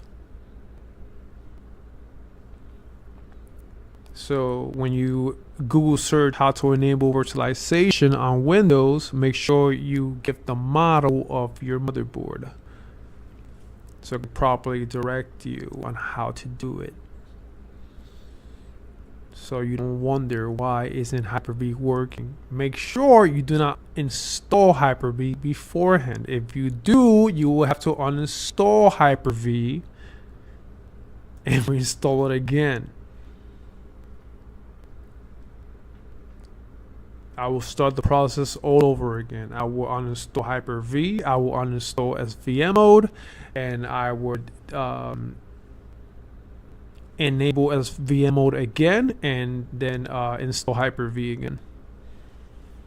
Remember, BIOS first, then operating system. Enable virtualization on the BIOS first. On the BIOS, you must enable virtualization first. If you installed Hyper-V or any sort of virtual hypervisor, on your system before you enable virtualization, you're going to have errors, which means you're going to want to uninstall all that good stuff.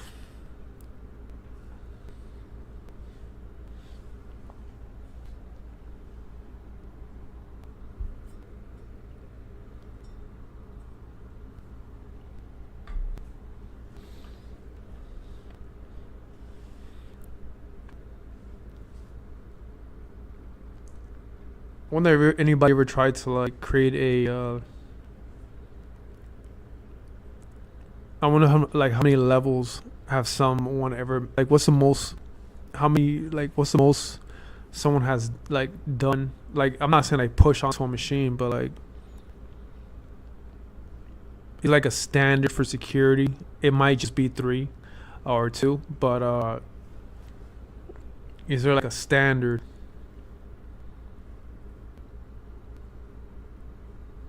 Like if you're playing Destiny, right, and you're like playing PvP, you can't fucking play PvP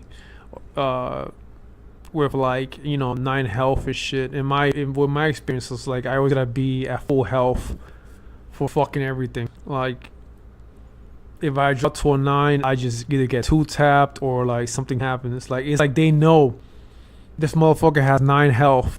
Like whip out the 2 tapper, and then it's like fuck. So then when I switch over to like 10 health, then they put away the 2 tapper. I'm like, yo, fuck you. Like, so it became a thing where that was really annoying, and it's like I gotta like these crucial battles. No, they be like that. They be on that ass like that. Like they sniff you out. So when I'm saying that I'm able to make calls, the way I do, I'm able to predict a lot of moves when I play PvP. It's that amount of there's that level of gaming, man. Like people, they don't fuck around, man. Like Joey Diaz says, they come out crazy.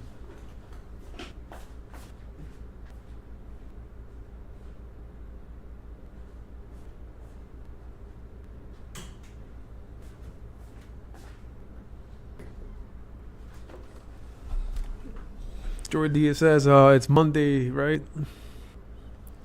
Treat every, they don't play around on Monday, so.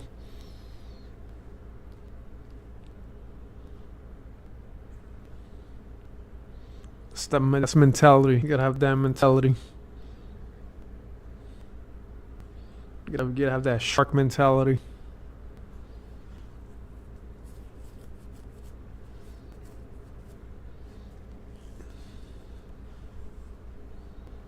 %. So yeah, definitely gonna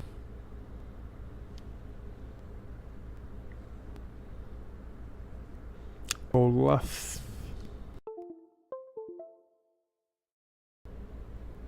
in Albuquerque, and then we're gonna go down the rabbit hole.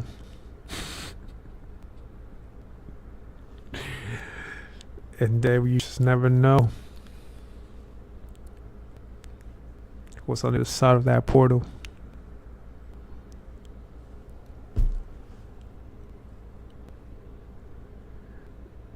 Will you have a scary story to tell?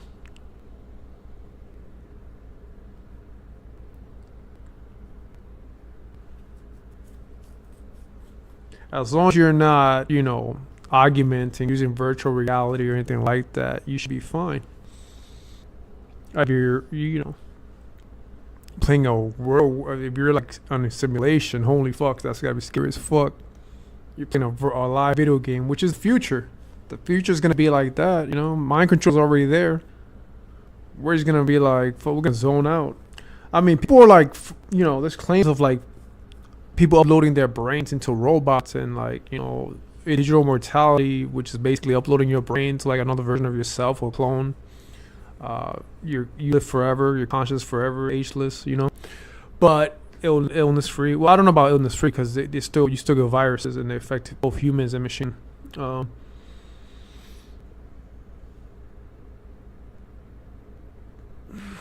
Where I was going with that?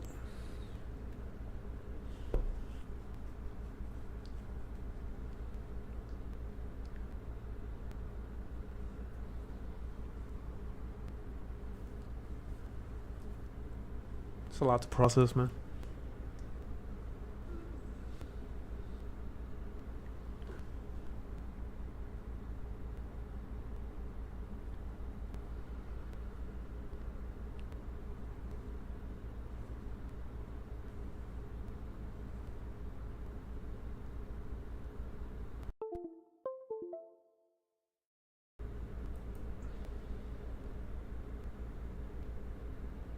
Hurry the fuck up. What the fuck?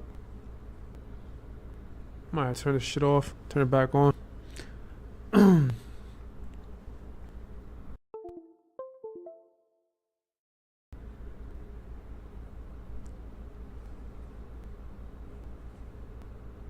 I was talking about uploading your like consciousness into machines and shit like that. But Oh yeah, so pretty soon from like mind controllers, brain computer interfaces and stuff, uploading our brains into like a game engine won't be like too far fetched where we're just like fucking NPCs, or if we're gonna be spectating or actual gamers, playable characters, where we can either choose our own, you know, selves to play the game, or we could use like a pre-made character. It's not too far at all. All right, so we're back, baby. Okay. So, boom. Let's see what's going on here. Oh, oh.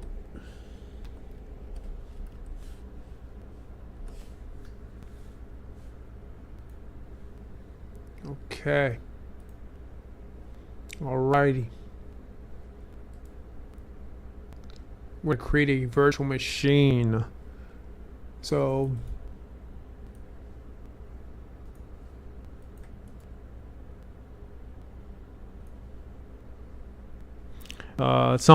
you know, let's assume it's like that. Just make sure you hit connect to server and local computer, and make sure you hit new and virtual machine, because we're creating a new virtual machine. Whoa, whoa, whoa, easy. Hold on, cancel that. I don't know what just happened. Hold on, I gotta go to the options and delete it. Hold on. My cats. Remember, you wanna always go here and delete the virtual drive, because it will give you problems if you try to create a machine with the same name.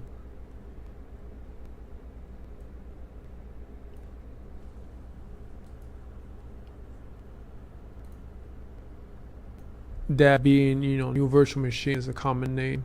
So sometimes you delete it, start it over, and we're gonna keep running into errors over and over again. So we're gonna call this Windows 10.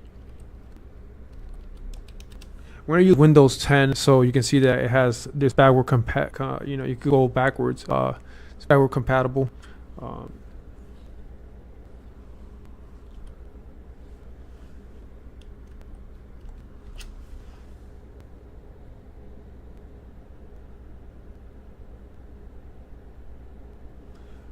Windows 10 Pro.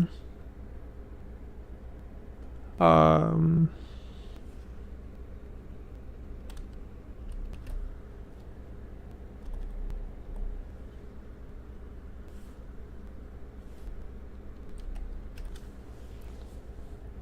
guess we can call it the host, so you get used to the terms, I guess. All right, so remember, we're gonna share this a couple levels down. So this machine has to have like, you know what? I'm gonna do something different.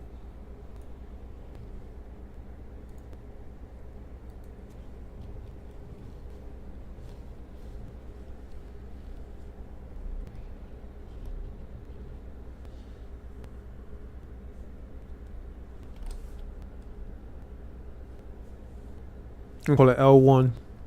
L0 is the main computer, the host computer.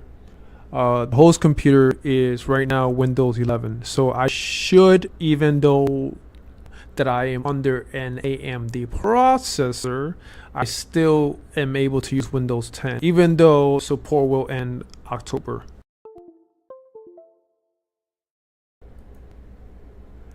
So how many, let's say I got 16, hold on. So 2,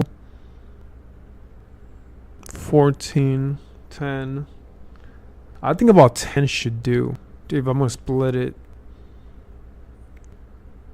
maybe 4 levels. Because the cores ain't gonna match up. I only got 6 cores.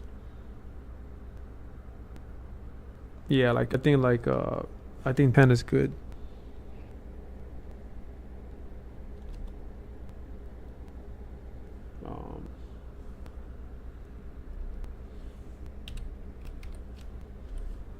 I don't know what the fuck it is.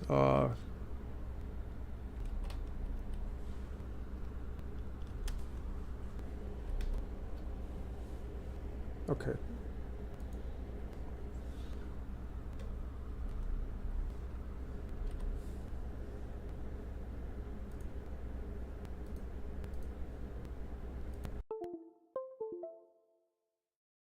This also is going to matter considering the space that we have.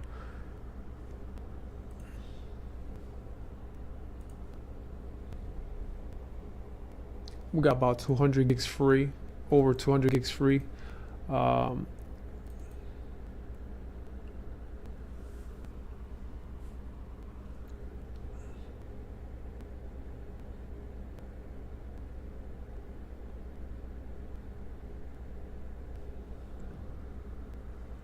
about 15 a machine. About going for about 4 levels. Maybe 60s. Let's give it 20.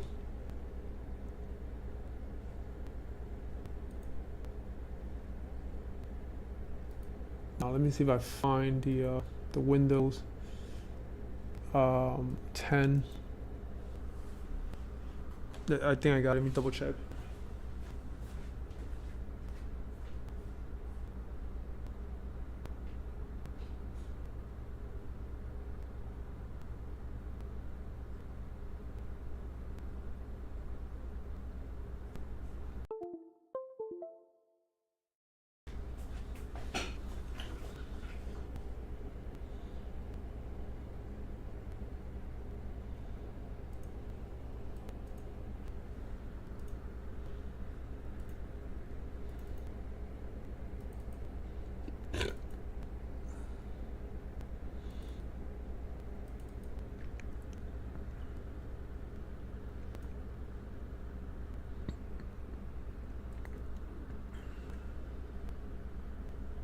Okay. I like to disable checkpoint.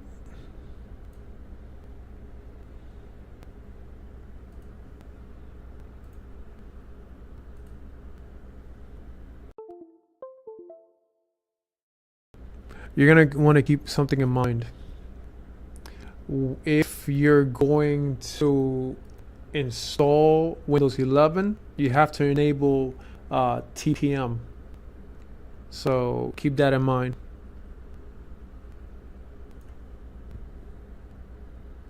Just like a set of requirements, minimum requirements and stuff. I should be okay with this. When I go to settings, the cores, I gotta spread these cores. I mean, 6 virtual cores.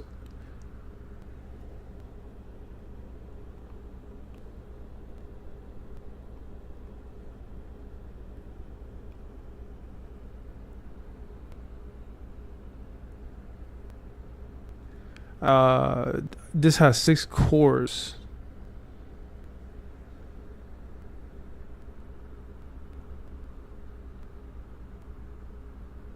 I got 6 cores here. That wouldn't really make any sense.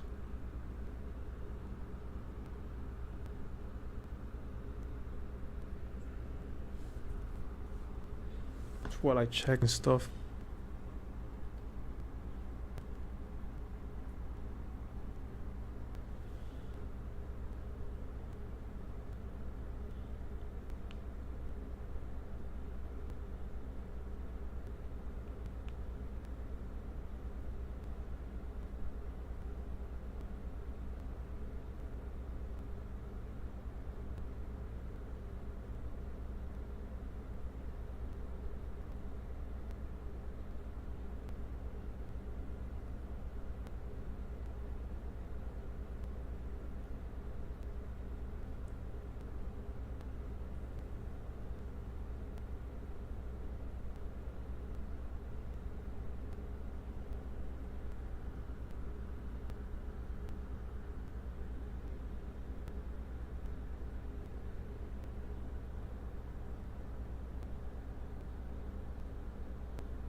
Well, from what I'm reading, the virtual processors are logical processors. So assuming, or threads. So assuming I got 6 cores, 12 threads. In this virtual machine, we have 12 threads to play around with. But if I want to only give my machine 2,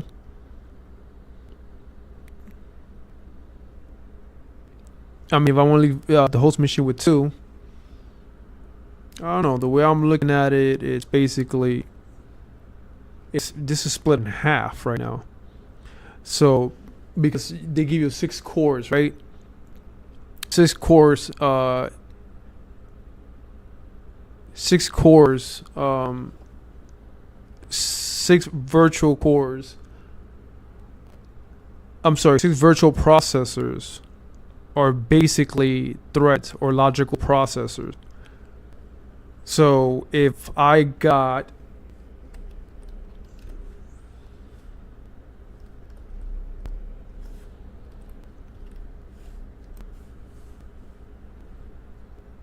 six cores, 12 logical processors, and Hyper-V gave me 6 virtual processors. There's some math here.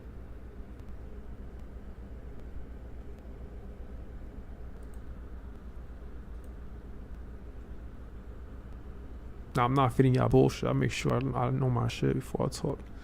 But yeah, you know enough about me. Okay, so 6 processors is basically half of 12. Nothing special here. 6 cores, 12. 6 cores, 12.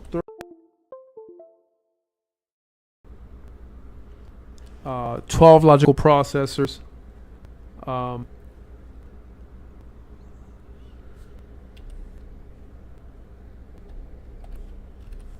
So we could probably go down some levels.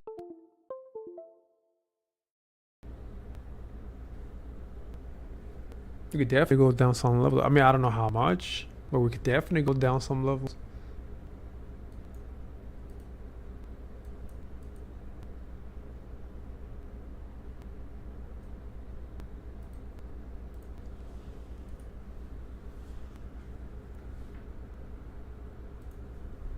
All right, so again, 12 logical processors, and we split it. So from the 12, I got 6.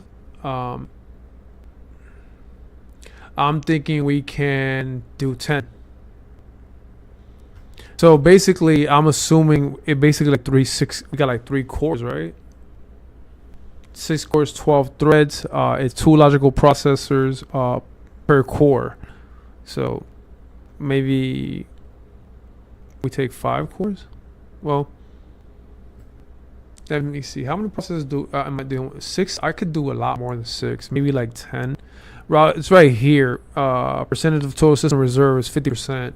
So you kind of see it is definitely split. So we're looking at like 80% potentially. Excuse me. How many we have? 6. No, the math is wrong. But maybe late 80s to early 90s. Let's see. Okay, never mind. Early 80s, 83%. So about 83. I could give 83% to the virtual machines, and about 17% stay here. So why don't we got 10? We gotta rip those up, and we're gonna like give 2 cores, I guess, per machine, or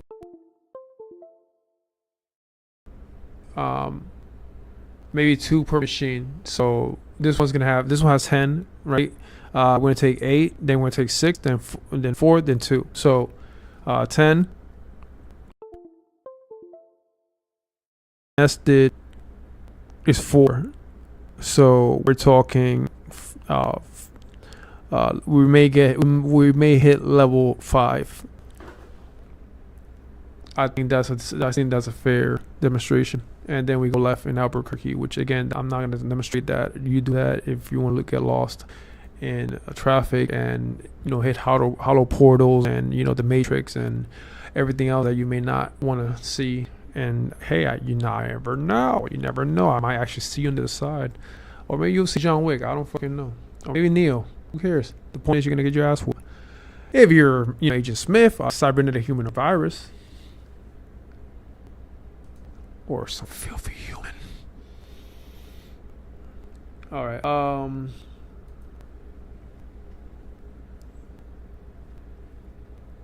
So 10 processors. About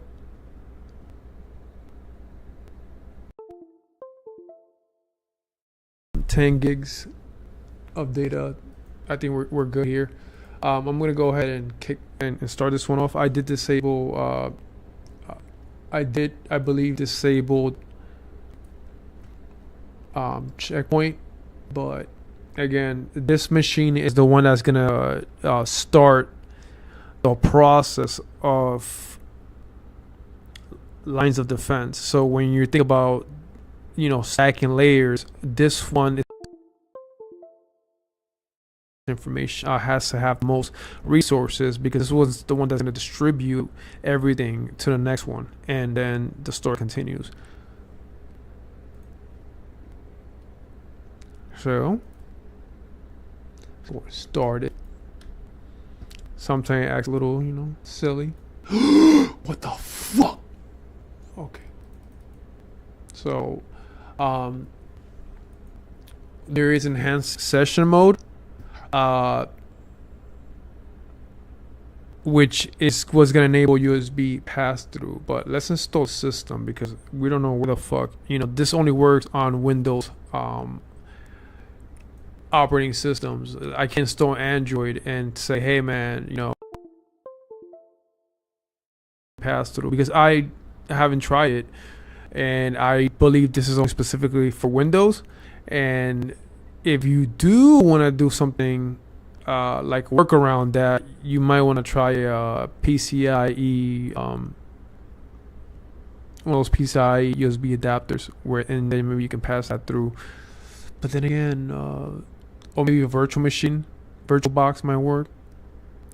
VirtualBox is pretty simple when using, like, if you're gonna be on an Android device, you could probably get a VirtualBox for Android if they have it. I don't know. We got to do all that shit. I'm here to install this operating system.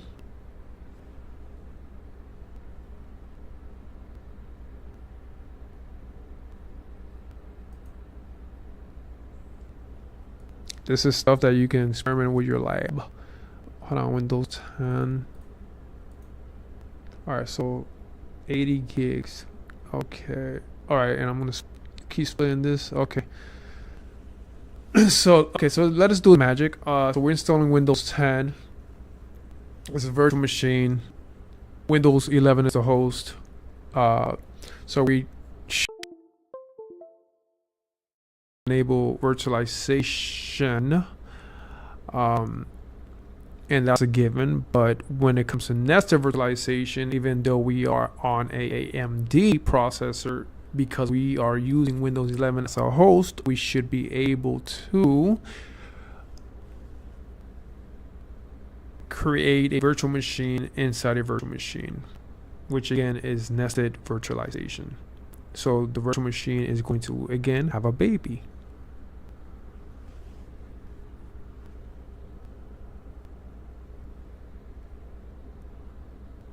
It's gonna be a little crazy, but we're gonna be popping babies.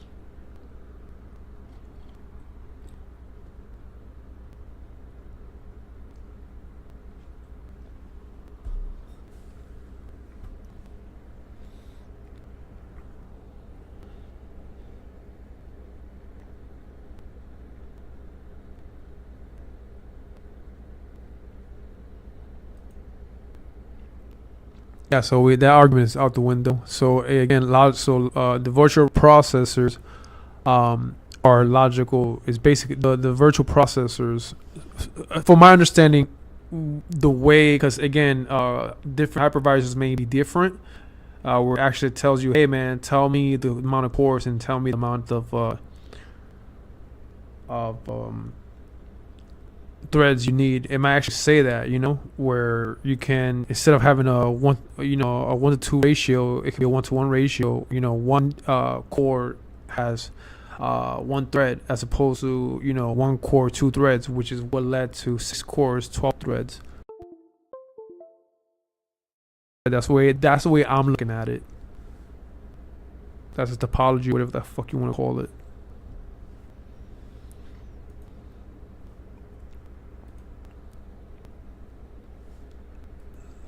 Okay. That just means we get a little deeper. Balls deep. Like scratching your asshole. Then we're gonna go knuckle deep.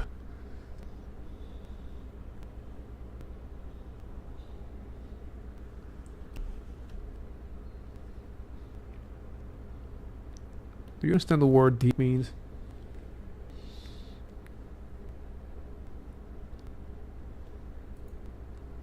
Deep dive? Absolutely.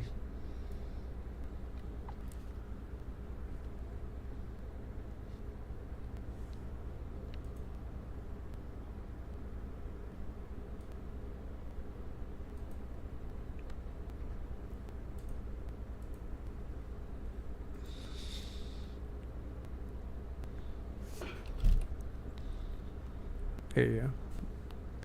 I don't give a fuck right now.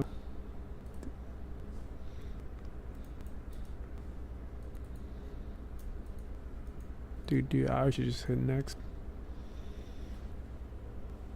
Say, yeah, man, whatever. Take anything you want. It's your computer, it's your operating system. You do what the fuck you want. Why are you asking me? Thank you for being nice. Put on a show. That's sponsored by Microsoft.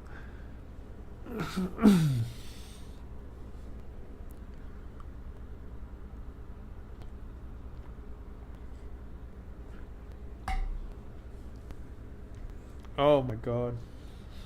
I burnt the coffee. It tastes like shit. Not actual. I wouldn't fucking know, but disgusting. I'm assuming shit tastes like that. Ugh.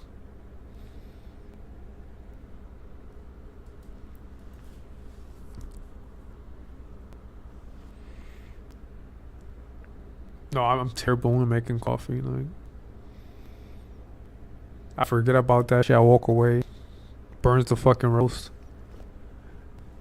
Come back to like fucking mud. It's fucking disgusting.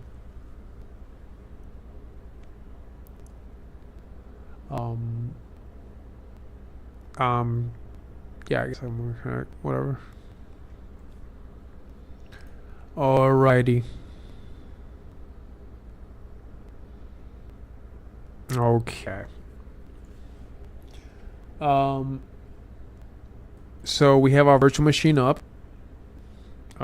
What I want to do is get off this account, and I want to take administrative control, so I don't have to constantly ask for permissions to do things. Because when you do real time troubleshooting, hacking, diagnostics, or whatever you want to call it, you're gonna want quick access to things. Because in 2025, real-time hacking is a thing, and there is no limit on what you can do. People are wilding out. So I'm gonna suggest to take administrative control of your PC. You can do whatever you want. Microsoft Windows Server right off the bat gives you administrative control. Again, you could buy Windows Server. I don't know. It's up to you. What am I doing? I'm enabling the administrative account. There's different ways of doing it. You can use the this command is the user's account, and this is how you bring it up. You do not need the command prompt. You can actually hit the Windows key and type in, and you can actually type it in right there, NETPLWIZ.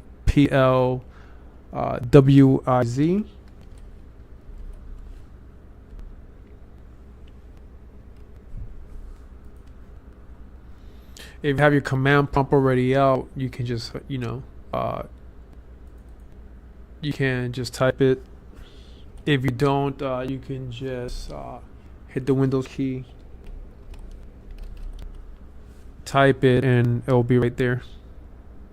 And just click on it. What'll happen is you have users and advanced. You're gonna want to go to advanced, and then there's a advanced user management field box, and you're gonna want to, I guess, go to advanced.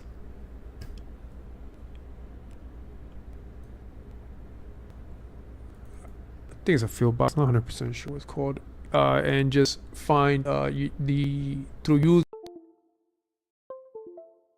see it's disabled and it's checked. You want to uncheck it, which will enable it, and then you should have administrative control over your PC.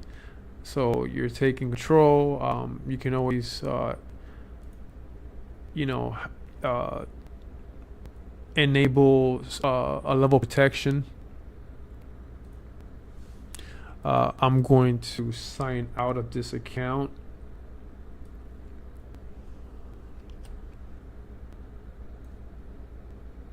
If right here, sign out, I probably just hit switch users, Control Alt Delete, administrator, sign in.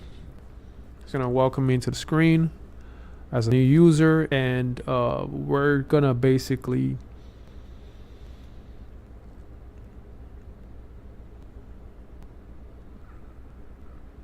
check Hyper-V and see if I have to reinstall Windows again, because I forgot. I don't think so. I don't think you have to. Might just want to avoid your location and anything else that may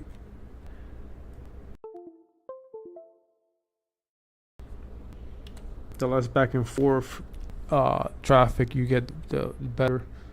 So there's our Windows running. It did go over, and I am the administrator now. What I want to do is I want to enable GPU pass-through. So I'm sorry, CPU. Fuck, am I saying? I want to enable USB pass-through. So let's say I want to install another operating system, right? I gotta send over the Windows installer. I gotta have the Windows installer ISO on the drive specifically. So let's say I open up my system, right? I'm logging into my virtual machine. I don't know what the fuck they're saying. Logging in. Okay, I'm logged in. Let me check my other screen. Make sure we're not on some dark screen. I'm talking into the wall. Okay. I'm gonna go ahead and take this off.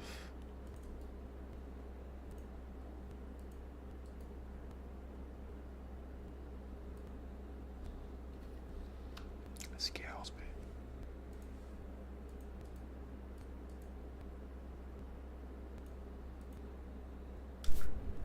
Okay. So this is the virtual machine. And when I check here in the virtual machine, I can only see the installation disk, that I used, which I could probably use for the installation of the nested virtual environment. So I might want to keep it there because at least I get to see that. Let's click on that. Yeah, so this is the operating system that we have here. And we could potentially use that to create the virtual machine in here. But first we have to enable virtual nested virtualization. We will be splitting. We will be using some of these. Holy shit! 62 gigs it took. I mean, wait, hold on. I got 61 left. Wait.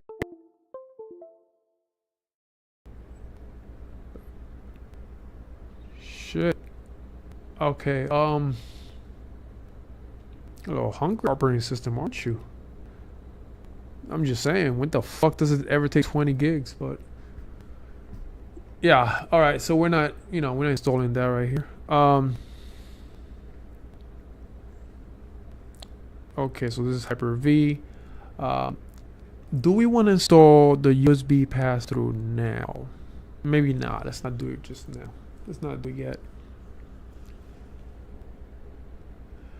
What I do want to do is enable nested virtualization. So let's go ahead and close this off, turn it off. I'm gonna exit, I'm gonna turn it off. And what I want is to enable nested virtualization. Now, it's not like I can just do the same exact thing, pull it through Hyper-V. You still need to enable virtualization, not at the BIOS, but you still need to go to the command prompt and give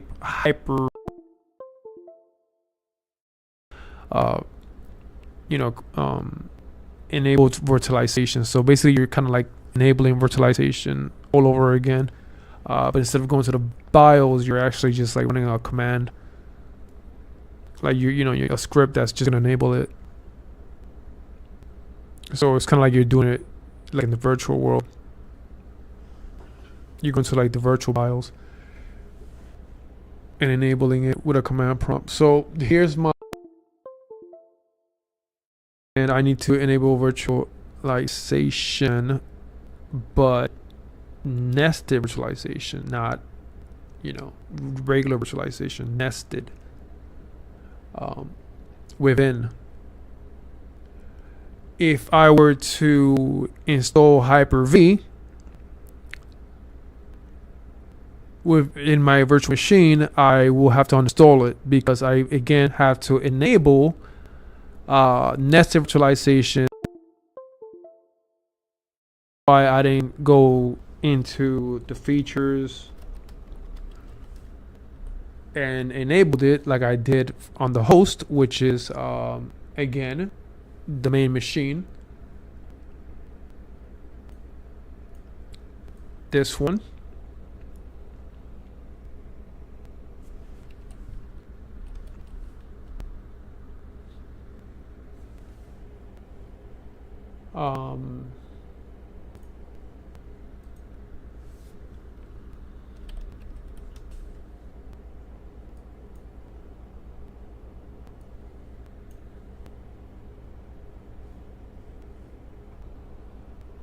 Fuck is this shit?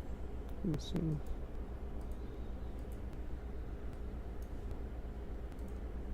Oh, that's what I'm looking for. That's what I'm looking for. In the world where you do what the fuck you want.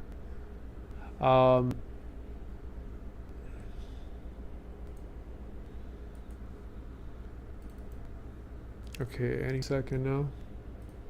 Oh, for the love of fuck. The hell? Oh, for the Jesus Christ. Dude, are you fucking kidding me? Give me a second. What the fuck?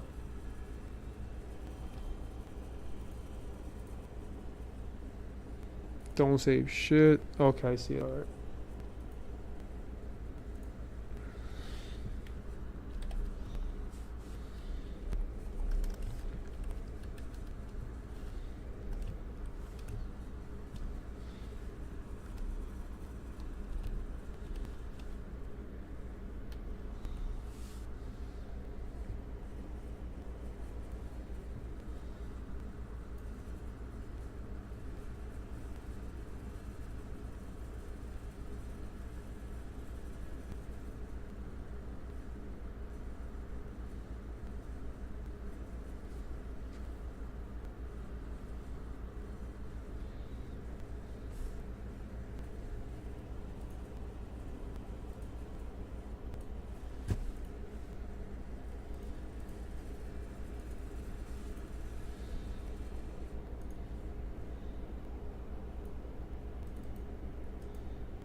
All right, there we go.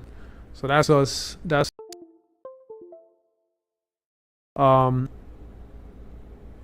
and we're gonna enable virtualization. We're gonna enable nested virtualization. We already enabled virtualization.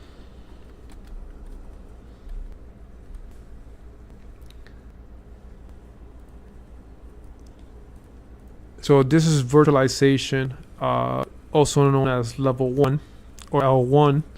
And we're going to enable nested virtualization, which is going to be L2 or level 2. So we're going to keep getting deeper and deeper into these virtual worlds. So this is a metaverse that we're working on here. Believe it or not.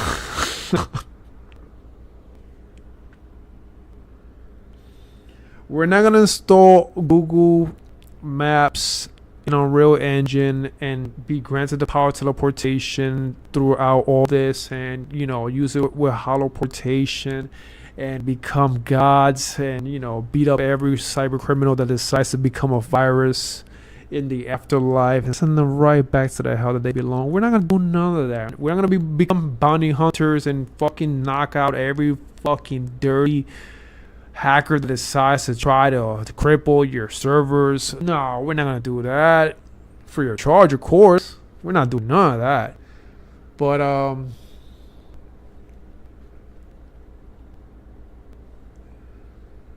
L1, L2. So we're working on L2. So I need to open up my command prompt and tell my computer, the host PC, hey, I need you to enable nested virtualization. It's gonna say, okay, well, we can do that, but for which machine? So here's where we want to give the name of the machine that's going to have the nested virtualization. So we need to open up the command prompt to enable virtualization. So we're going to enable virtualization. I'm sorry, nested virtualization. I didn't fucking save those documents. Oh boy, I am terrible. I thought I saved that shit. I guess we fucked. Oh, it did? Okay, so where is it, you lying piece of shit?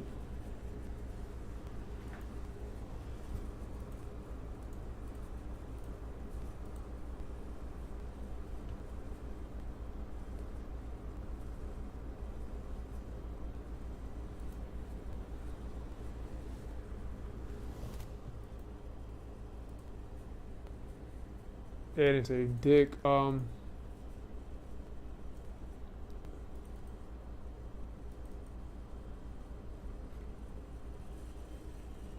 I saved it. What the fuck was it called again? I did save it. I remember saving it. What name but I did remember saving it. Yeah, no, I definitely saved it.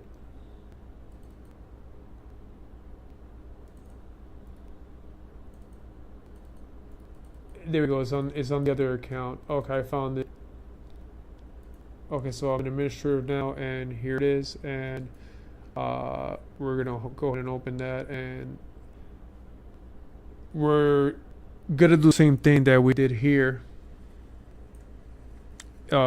in the virtual machine.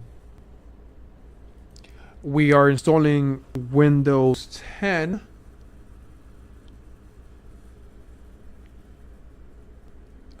So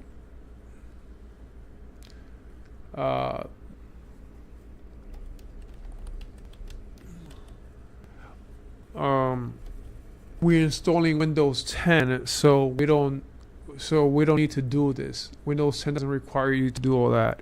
However, this command shifts F10 still works on regular Windows. We will be doing this in the virtual machine. So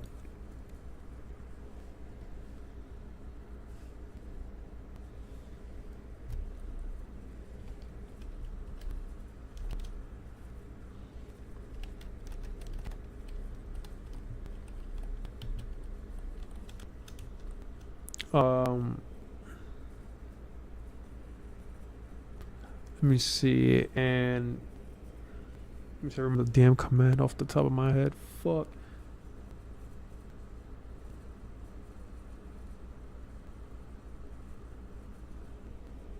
It's gonna be in PowerShell.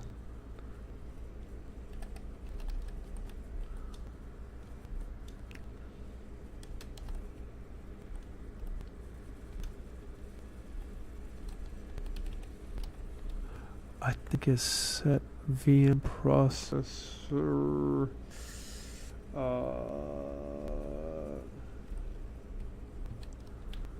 Then VM name. The name. Fuck. Cheeks. I said it. I said fuck cheeks. What are fuck cheeks? I don't know.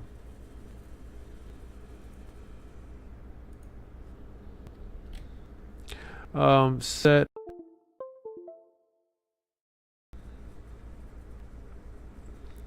what's going on here? Set VM processor vname Windows, and then I think is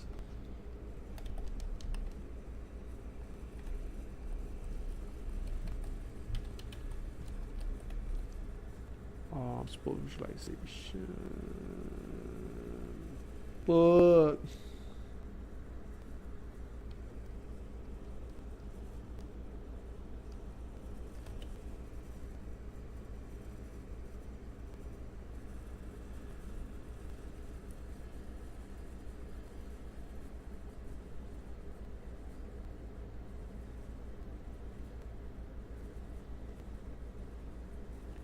expose visualization.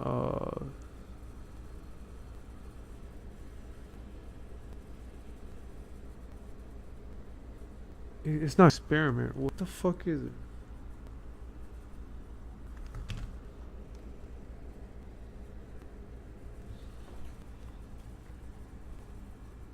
Let me see what the hell it is.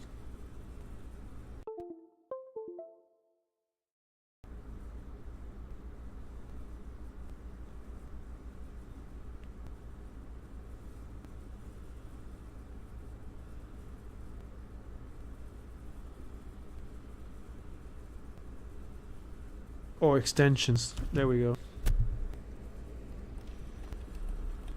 Extensions, and we're gonna make it true, which is gonna basically tell us that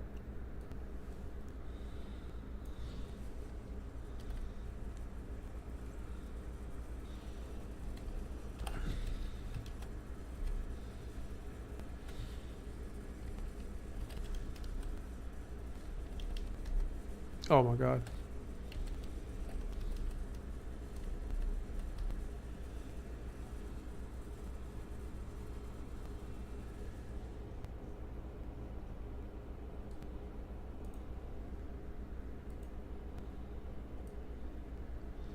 Alright, so here's PowerShell.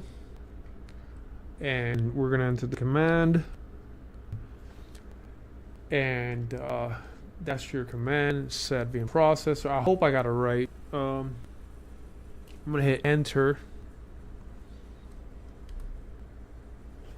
and if you don't see an error and it goes like that right through, there is no signs of anything, you should be good. Again, if you probably like look at like your logs and stuff, you'll see that was enabled, but I basically just enabled it. And again, the command is here. I will probably be posting this on the chat. Feel free to use the chat for comments if you want. I haven't checked it. I barely check it. I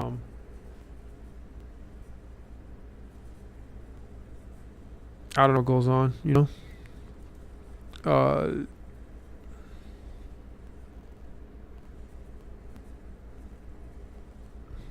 Where the fuck do I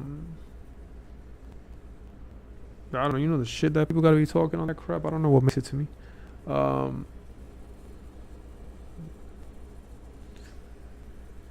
Alright, so now that I enable virtualization, I'm gonna open it up, seeing as we also enabled it for that machine right there.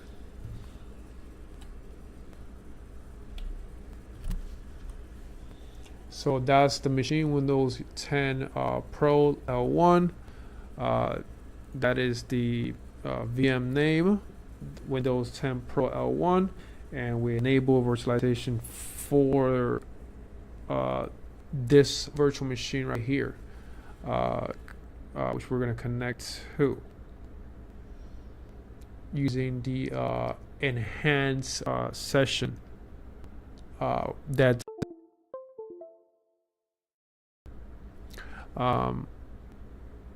I also want to be the administrator.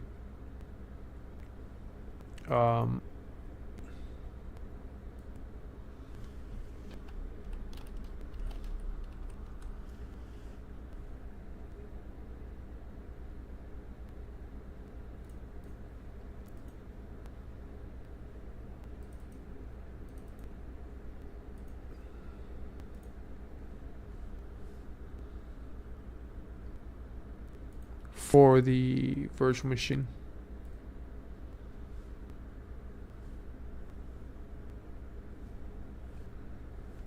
Uh-oh. The hell? And now click OK.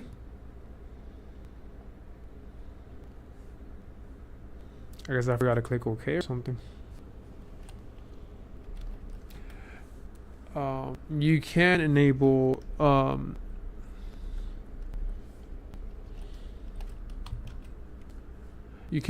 it using the command prompt, but since I'm already here,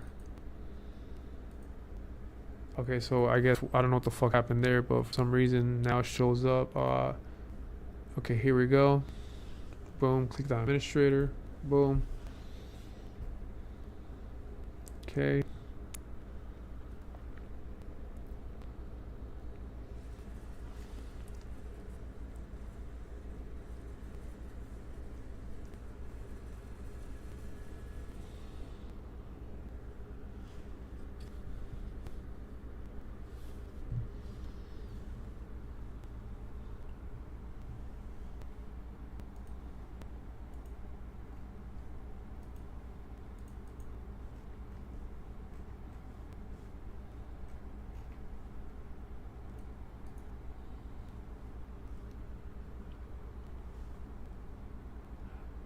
So let's see here.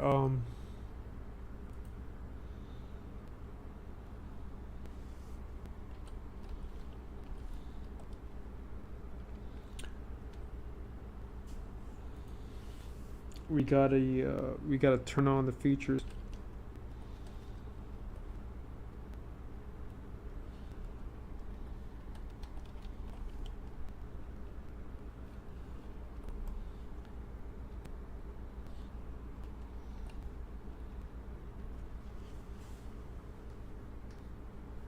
And we're gonna enable it all over again.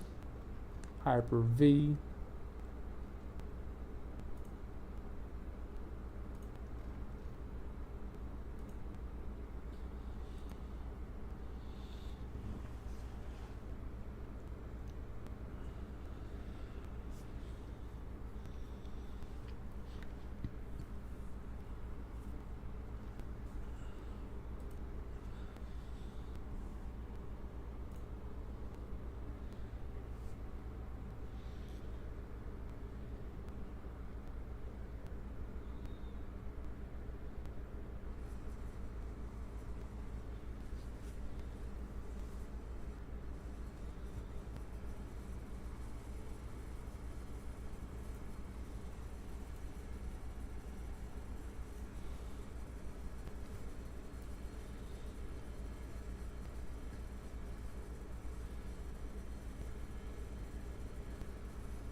Okay, so here's our virtual machine that has nested virtualization enabled. In simple terms, our virtual machine has virtualization enabled, which means our virtual machine can create a virtual machine. That's called nested virtualization. This is level 1, and the main machine is level 0. So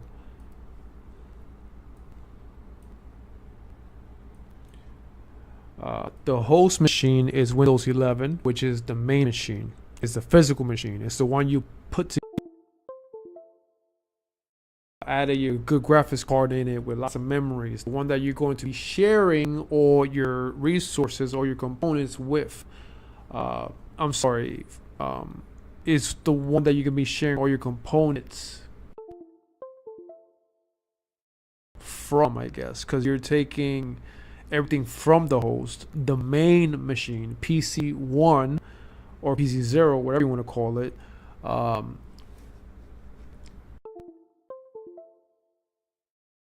Whatever it has. If it has 12 gigs of RAM, it's going to share those 12 gigs of RAM. How you distribute it among PCs, that's completely up to you. If you want one machine to have 2 gigs of RAM, that's fine. If you want one, that's completely up to you. It doesn't matter. The point is that the main machine is the one that's going to have all the power that's going to be distributed among however many machines you're going to create in a virtual world.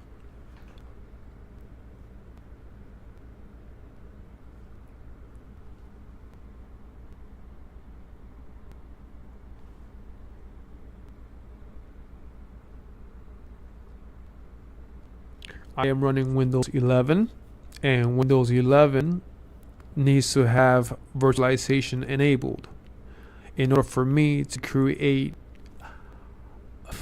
more machines inside my main machine. Those more machines are called virtual machines or VMs, fake machines. I don't know what you want to call them.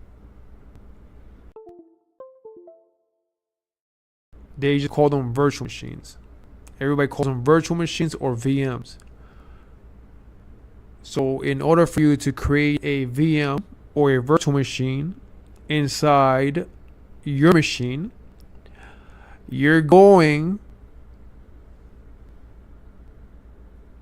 to have to enable what's called virtualization, which is what allows you to create a virtual machine.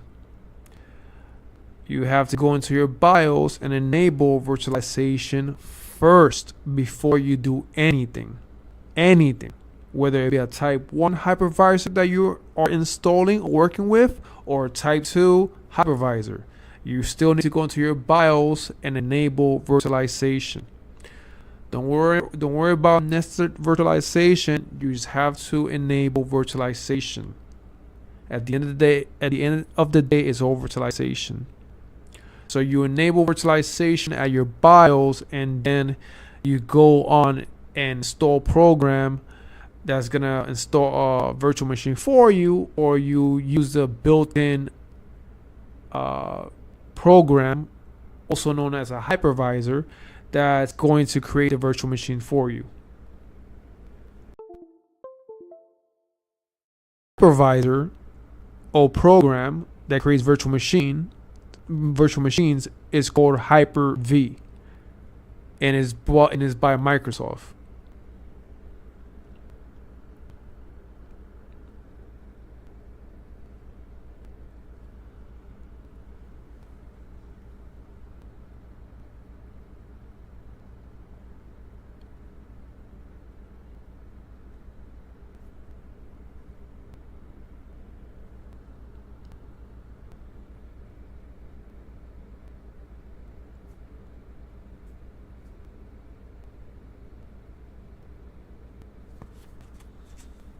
Let me see.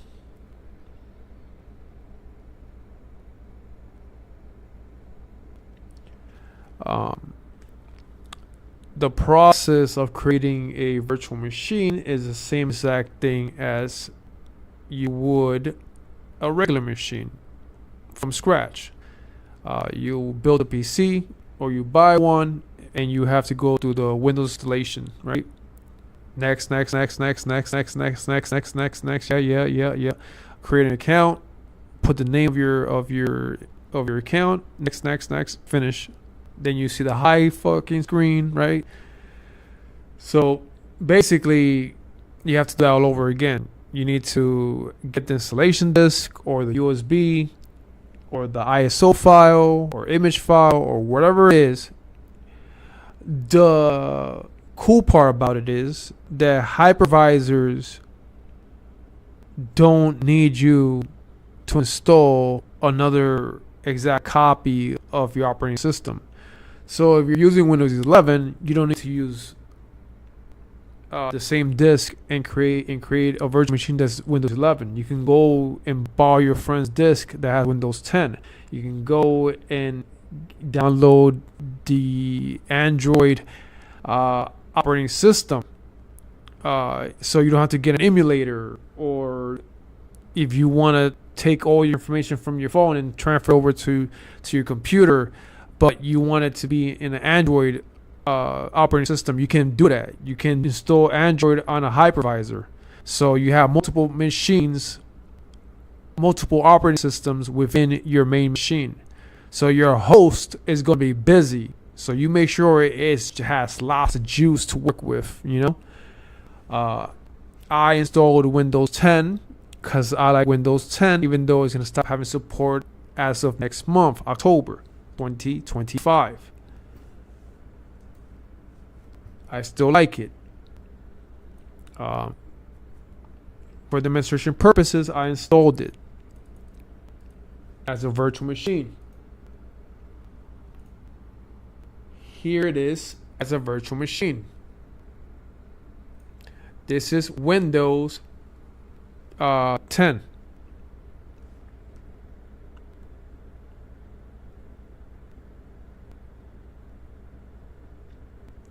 Now, I kind of want to send over this file, but I can't, because this machine is isolated. The only thing that's still around is the operating system's ISO, and that's because I had to added there when I created the operating system. But in order for me to get all the disks that show up here, so from this main disk to this USB drive, none of them are in here because this is isolated. If you want it to be like that, you have to use what's called USB pass-through, which allows you to use the USBs on your motherboard or your IO on the virtual machine. So if I install a Xbox controller,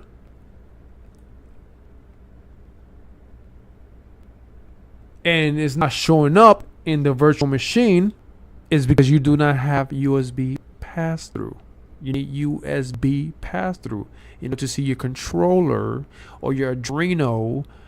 For your Arduino IDE, you need to see it. We're gonna do that. Don't worry, relax. Okay. So we're gonna do USB pass-through because I want to label. I guess we can just I guess we can just write it down. There it is, picking up the whole screen. So I guess we can just I don't know, go back to Paint, I guess, and what's this one?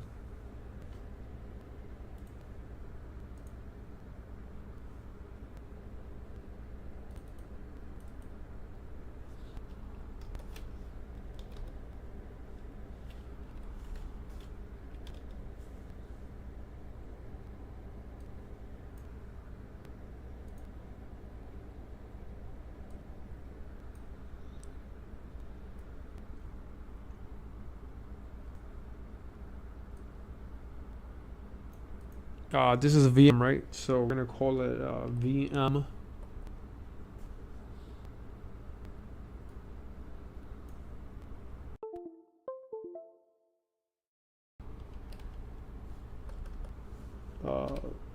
VM.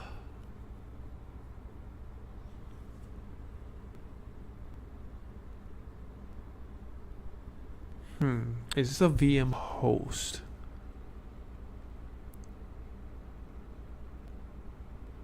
It's definitely a VM host, and everything else is nested.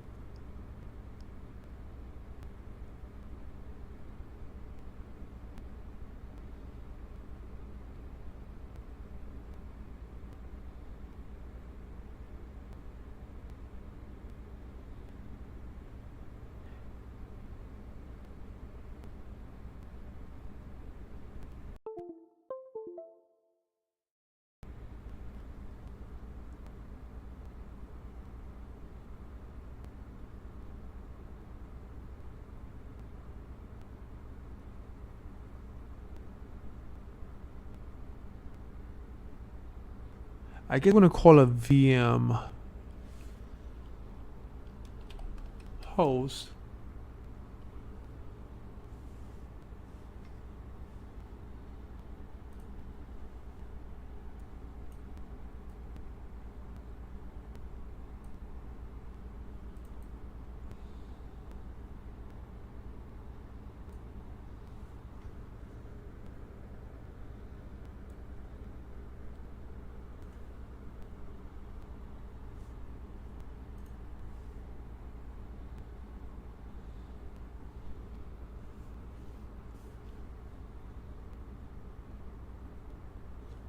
I need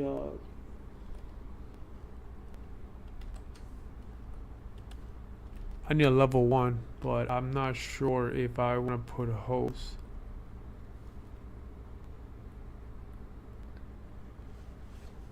Cause level 1,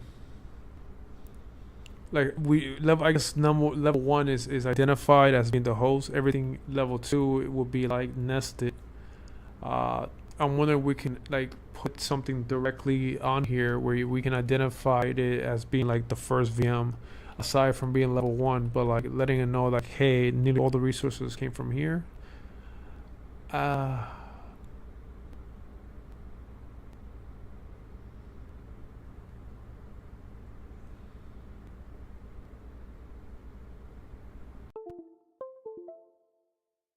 You can create another one, another VM that's a level 1, and that could be VM,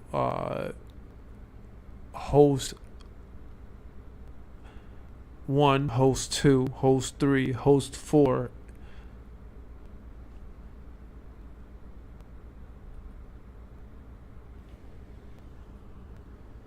How about VM H1?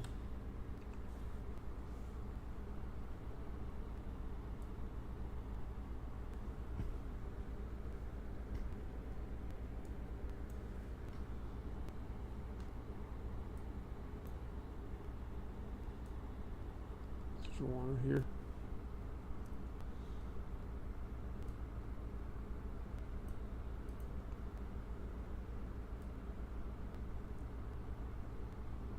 All right, so virtual machine host 1, because again we can have host 2 and shit, and this is level 1. I'm gonna go ahead and save that.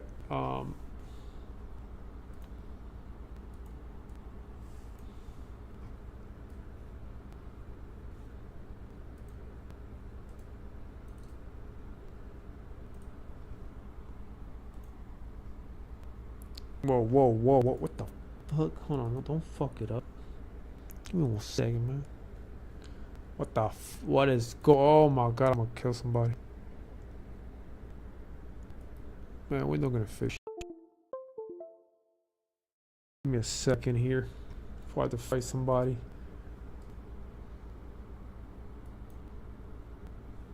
$3D. That's a lot of crazy stuff. We don't need all that. Just edit it, and I just need to, like, I guess make it smaller. No, okay. I got this. Don't be messing with me, man. There it is. Okay, let's try that again. It's looking crazy. Okay, there we go. There we go. Okay, VMH1 level 1. Let's go, baby. Alright, so we got the host level 0, and we got the VMH1, which is the host 1. And let me go close this off. I don't need that. You can whoa, cancel that real quick. The fuck? Whoa, okay, let's save that.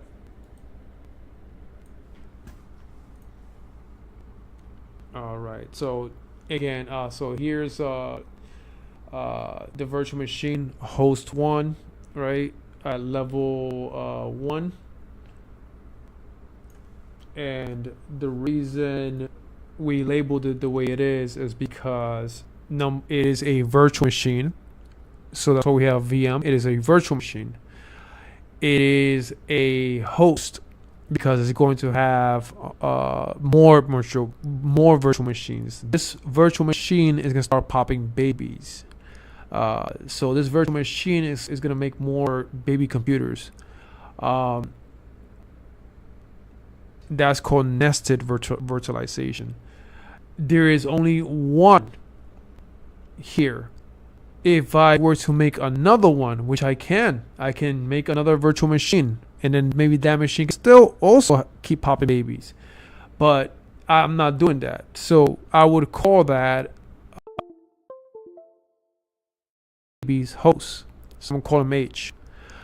So this virtual machine that is a host it could be either 1, 2, or 3, depending on how many you put. I only have 1. So I'm going to put 1. If I were to have another virtual machine that's going to pop a bunch of babies and it's going to be the host, I'm going to call it VM H, which is virtual machine host number 2, since I already have 1. And this is level 1 because level 0 is the actual physical machine, which is here. Level 2 will be the baby. Level 3 will be the other baby. So the baby had a baby. Number 4 will be the baby's baby who had a baby. You know what I'm saying? We just popping babies. Maybe. I don't know. American Dad. Baby? No? Okay. Sephardan? No? Okay. So we're going to do that. Let's take a little break and just have you understand what I should just call this VM H1. I wonder would it be too much problems for me to fix that? Would I have virtualization and shit, you know?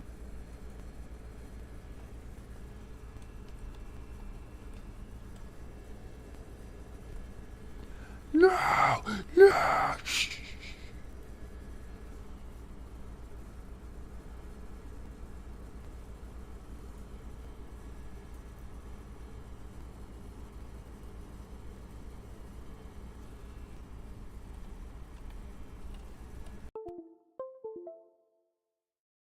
Hey, I'm gonna put it on both, and I'm gonna open up my command prompt, and I'm going to enable virtualization again for the name of this PC. So when we go back and take a look at the document that we're working with, where it says enable nested virtualization with PowerShell, we're gonna copy this, but where it says Windows 10, we're gonna put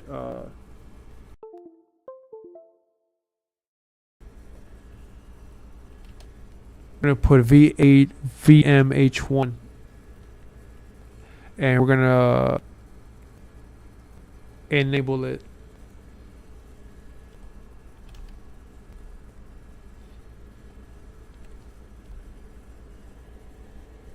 Oop, that's this is the command prompt. Microsoft Windows.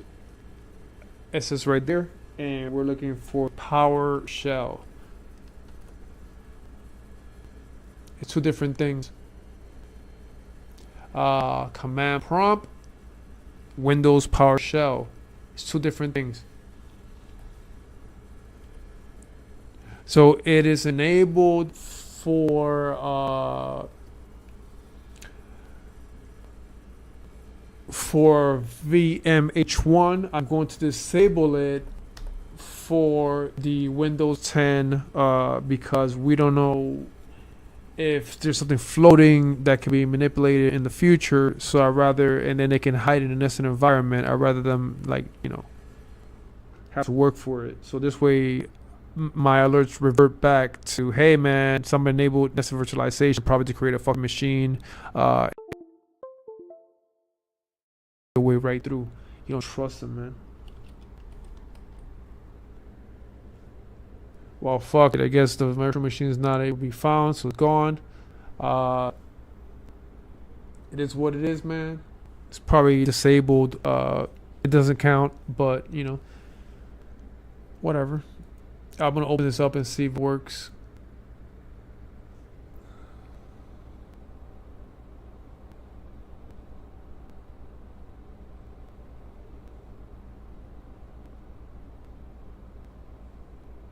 Well, I mean, I changed the name of the drive. Doesn't matter.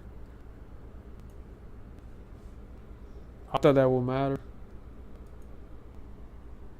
Hold the fuck up. Hold on. I gotta check every location. This is just like the location of the file. So it's like, hey, where do you have that file at? And it's like, well, it's definitely not there because I deleted that. I didn't delete it. Excuse me, I renamed it, but I forgot to update the name on the address. So it's like, okay, I see it now. Yeah. You went from Windows 10 Pro L1 to VMH1, right? And it's like, yeah, okay.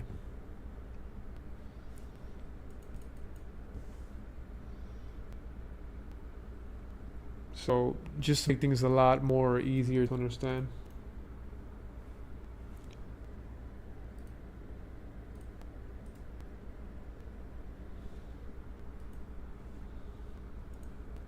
So here's VMH1 running. We can I use 10 cores. I have 12. I mean, I'm fine. So virtual machine H1 level 1. I'm trying to see something.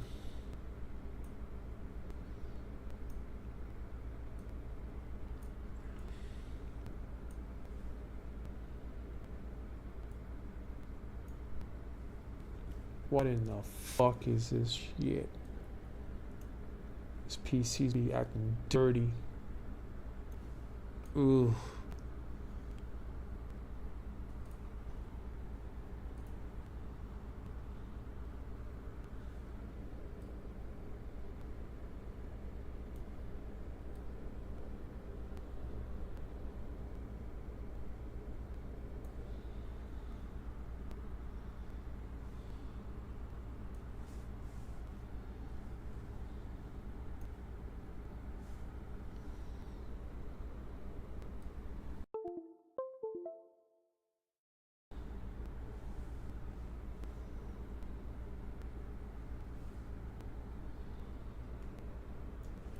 Well,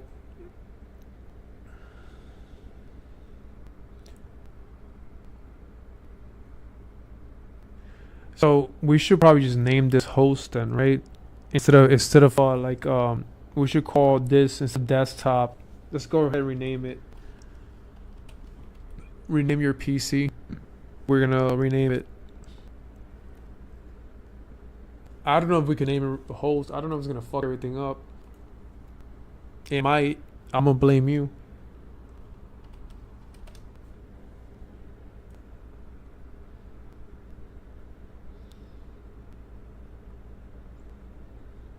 What if you have? What if you have multiple hosts? Should that not be named host 1? So host. So H1 for short, or host 1, or host 1, or host 0. Host 0. Let me think. Or server 1. You can call it, I guess, host 1, server 0, host 0, H1, H0, ho.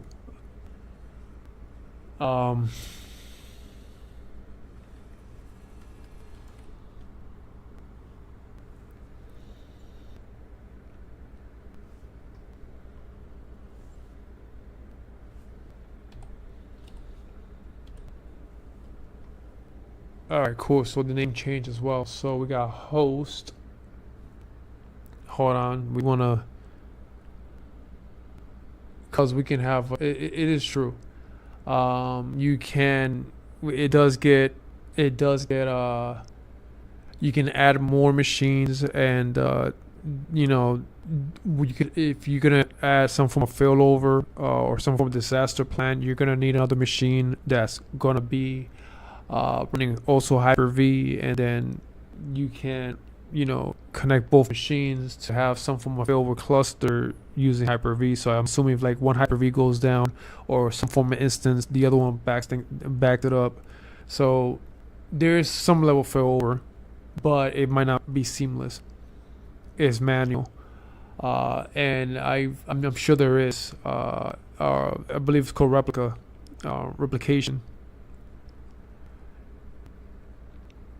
So we can actually add, if you want, if you want, for the sake of the argument, we can definitely change the name and call it host 1.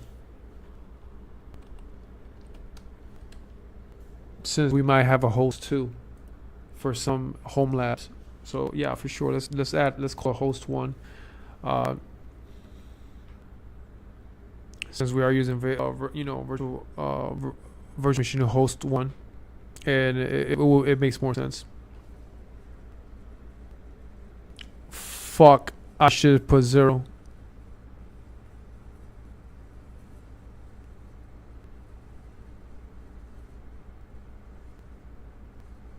Well, it's technically level 0.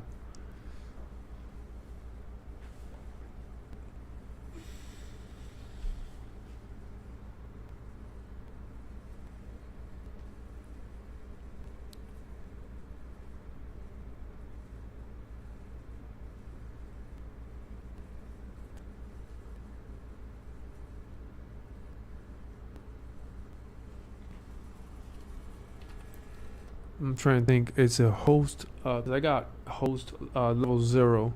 I should probably say host 0. Host 0. Why not virtual machine 0 then?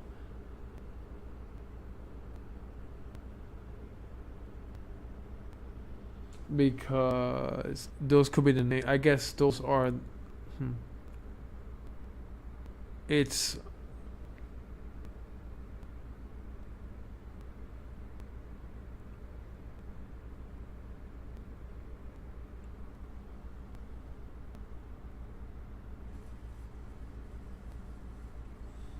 When we speak about levels, we're referring to levels of or layers of security.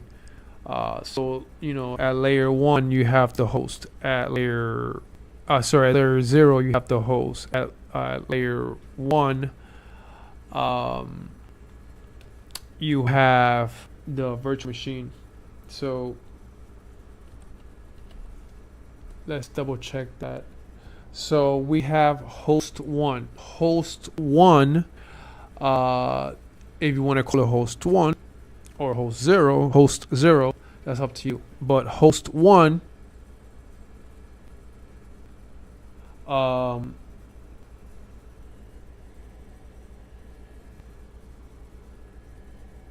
is at level 0.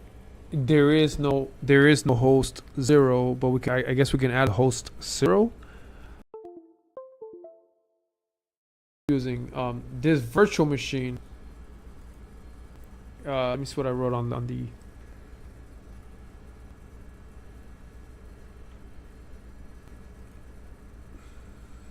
Okay, so virtual machine host 1 is level 1.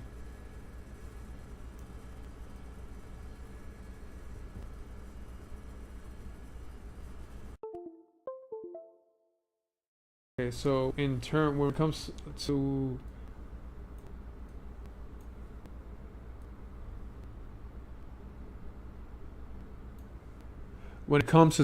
in terms of levels, we're going from level 0 to level 1 to potentially level 2, 3, 4, 5, 6.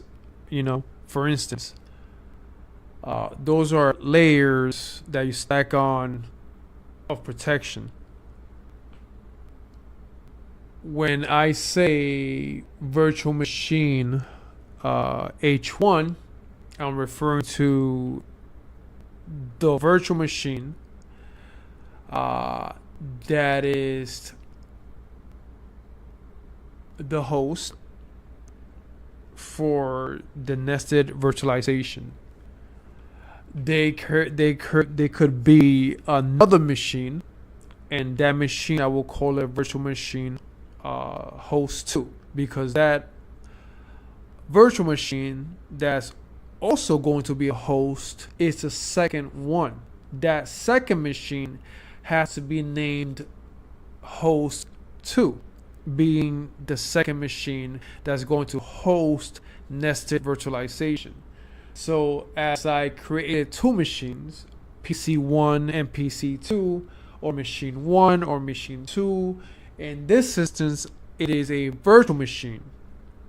So it is a virtual machine host that is going to host.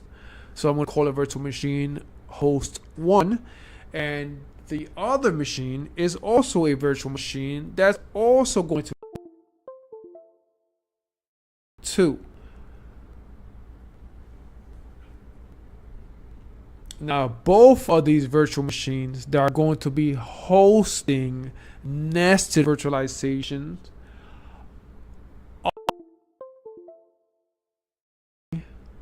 supported or hosted by a physical machine.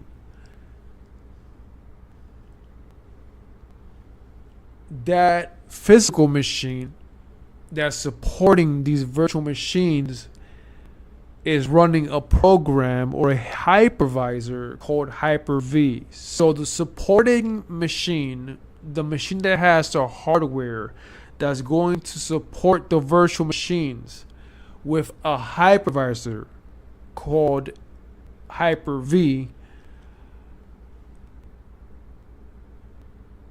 is at level 0. So it's the first line of defense because it is the one that's going to create these machines. So for instance, if you are working off level 0 and there is an attack, chances are that the hyper.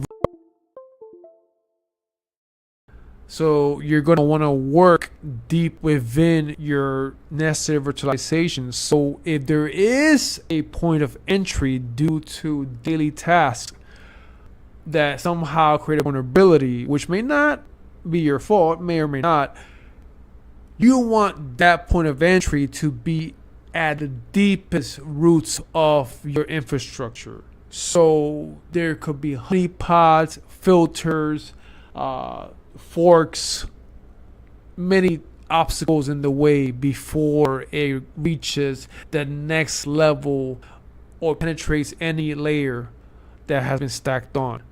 So at level 0, we have our physical machine that's going to create barricades and layers of protection. Those layers of protections or barricades are basically other machines that are going to act as bots, agents, or whatever it is you want to program them to be. In this simple exercise or example, I'm using a Windows 11 machine, which is the host at level 0. And then I want to dig deeper into the metaverse. So I'm going to enable metaverse. And now in this metaverse, I created a machine. I created this metaverse, which is basically a virtual environment. And I want to keep digging deeper and deeper into it from level 1. Why is host 1 not host 0 and not level 0? Because how can the VM be at level 0 when there is already a level 0? Level 0 is the physical machine.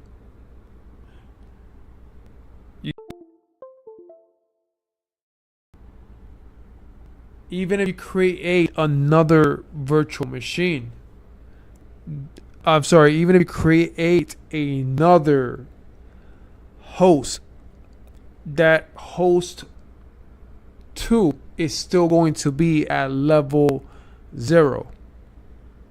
Because it's physical. Physical is level 0. Virtual is level 1.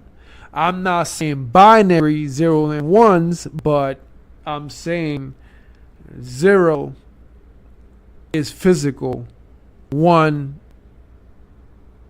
being digital or virtual. Once you get past 0, everything else is virtual. So level 1 is virtual. Level 2 is virtual. You could reach level 2 with VMH number 2.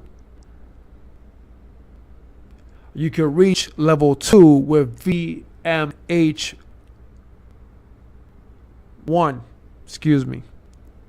So with VMH1, you can reach level 2. With VMH2, you can reach level 3.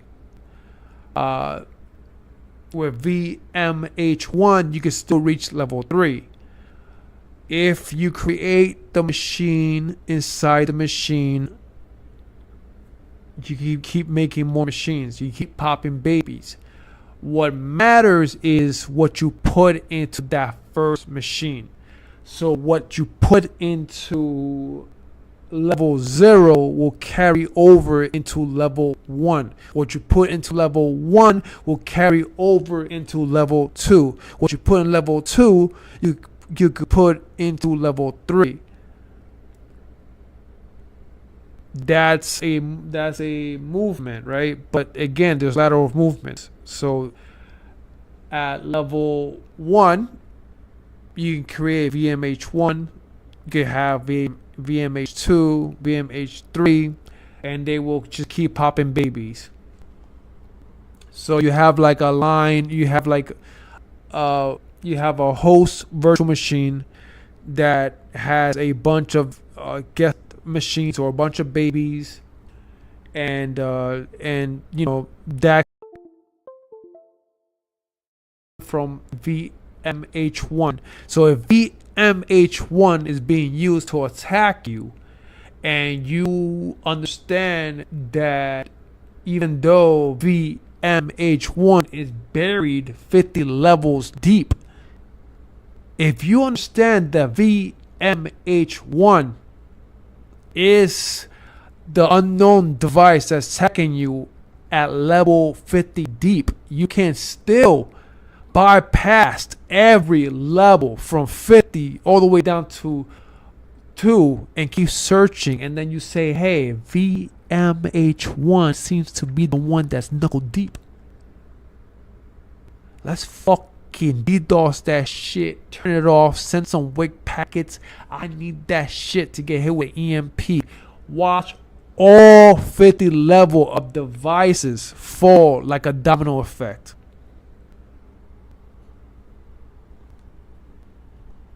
So then you have VMH2 waiting on failover like a piece of shit.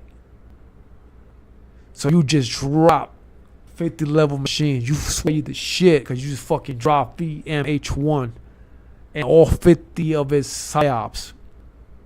All 50 of his fucking Dragon Ball Z Chan fucking clones. You think you the shit now, huh? Nah, that shit got VMH2 waiting on failover with a whole nother stack of 50. But it's also 6 stacking. So you still got 5 more to go. What do? Do we go straight after host 1 and take them all out? The whole fucking 6 stack? What do? Do we blow up the house? Maybe that should turn everything off.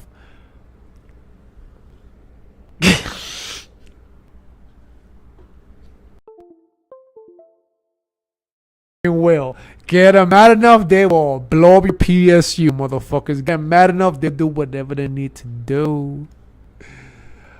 Oh, so yeah, man, you can get pretty deep in there, and you know, how deep can we get down the rabbit hole? Well, it's totally up to you. You can go get a Threadripper with lots of cores and threads and you know, shit. You know what I'm saying? 32 cores, 64 threads. I think you can do a lot of damage. A quantum chip with like fucking, I don't know how many fucking process we get out of that, but like, god damn. So yeah, just always think that level 1 or layer 1 is going to be your physical machines. Level 0 is your physical machines. always will be. Uh,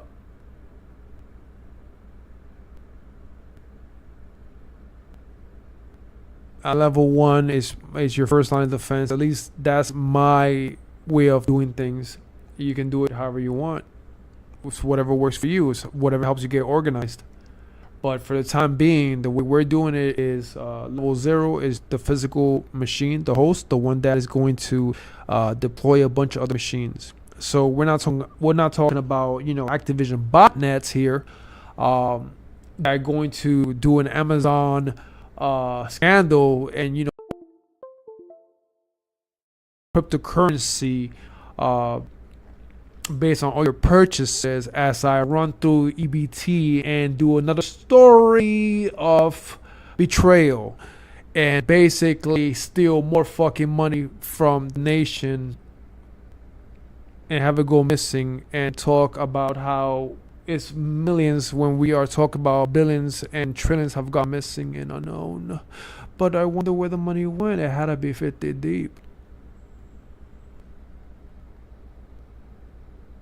In a whole nother country.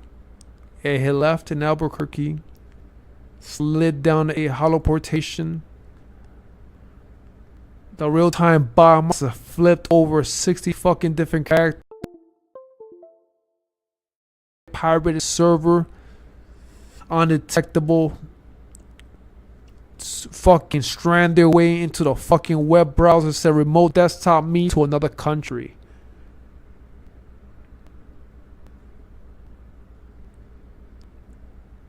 Remote desktop your way to another fucking country as you fucking open up TeamViewer. Fucking said fuck it, open a remote desktop off of TeamViewer. Anybody heard of some other shit called Parsac? Fuck it.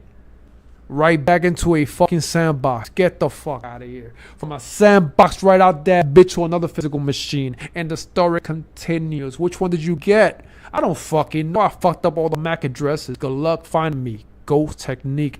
So 4 trillion open up the books. No, 3. But 4 trillion went missing.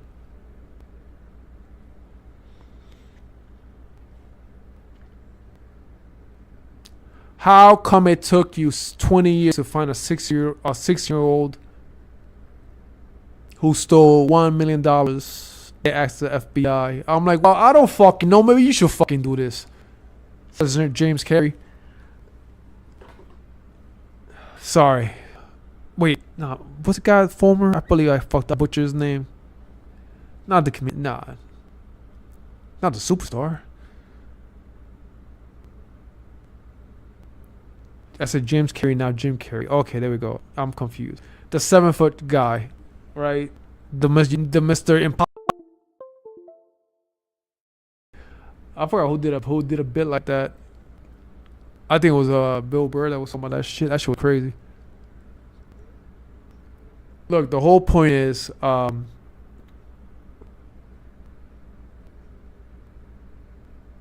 don't know. Doge wasn't around. Cash Patel wasn't around.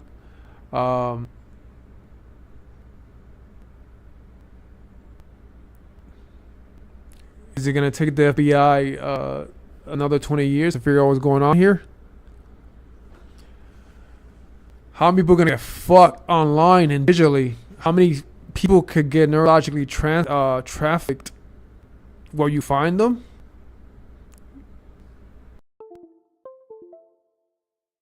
Gotta be pounding hard on some people, man. Just getting fucked in Unreal Engine by a fucking metal dick. That gotta suck.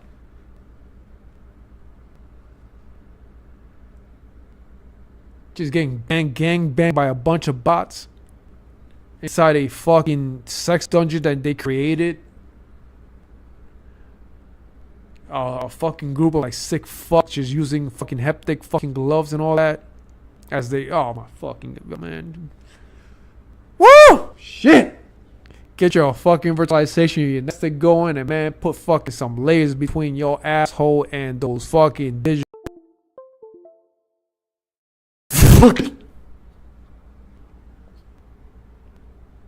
I'm gonna take a break on that one. So this is level 0, and then there's level 1. Level 1 starts the virtualization process. Level 0 stays physical. Okay? Level 1, we hit the matrix. Level 0, we stay in Fucktown. We're gonna hit level 1, the matrix, to stop all these fuckers from coming out into level. It says, you shall not pass. As we enter the matrix at level 0, says you shall not pass. Lord of the Rings, Gandalf. As we enter the matrix and we become the one, Neo, and we basically do like Edge of Tomorrow and play this simulation and die through digital mortality frequently. A war that we were destined to fucking win and dominate. Says every hacker, every cheater, and every game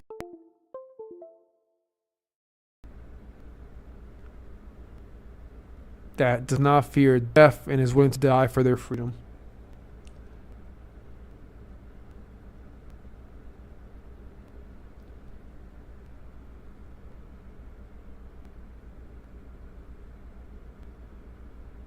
So again, level 0, physical.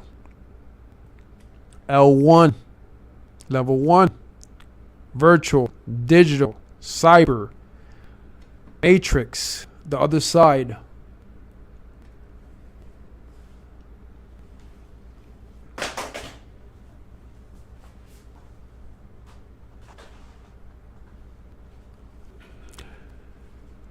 Real-time bots, real-time humans, artificial intelligence,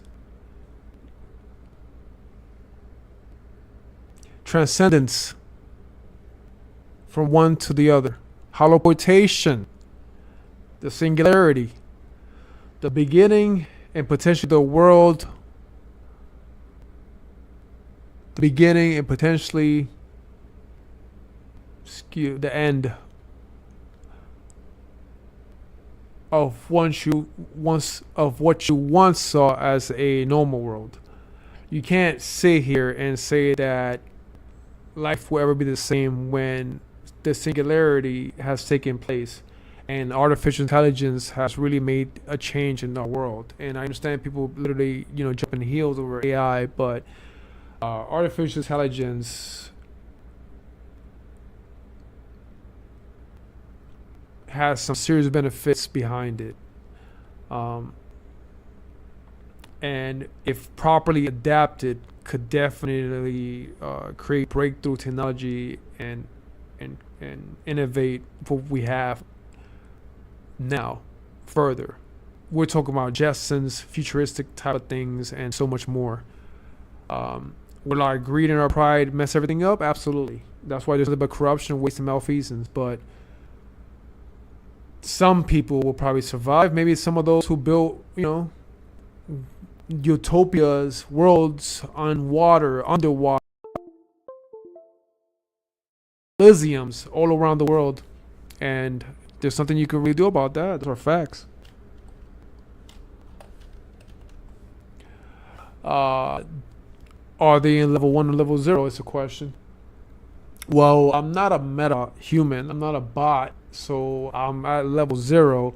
And if I wanted to travel the world, I would definitely be traveling the world at level 1 because I am not getting on a plane at level 0 when planes could be remotely controlled, and the story continues. And I'm not talking about the N3 project through DARPA. I'm talking, I just don't trust the amount of technology that is in front of us.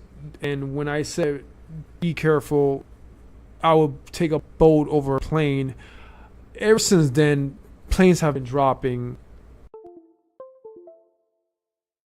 It's not even a joke. It's like, fuck you guys, man. I told you shit was gonna fucking happen. I told motherfuckers to start taking the fucking trains and riding them shits off the fucking rails and all that shit. Like, Shit crazy. People dead ass walk into the conductor's uh, car and like fucking driving the fucking trains in New York City. Do you understand how fucking crazy your city gotta be for people to be like, fuck it, I'm gonna drive the fucking train? You know how insane it gotta be for a mall that just recently opened up say, fuck, we're closing down? You know how many fucking establishments and banks have to shut the fuck down? Because we failed to tighten our security. Now our assholes are loose. You get the hallway. Brian Griffin, Seth Farland. You just like being hoes and being pimps. That's what you like being pimped. Excuse me. You like being hoes and like being pimped. That's what the fuck's wrong with y'all. Level 0 and level 1, I overly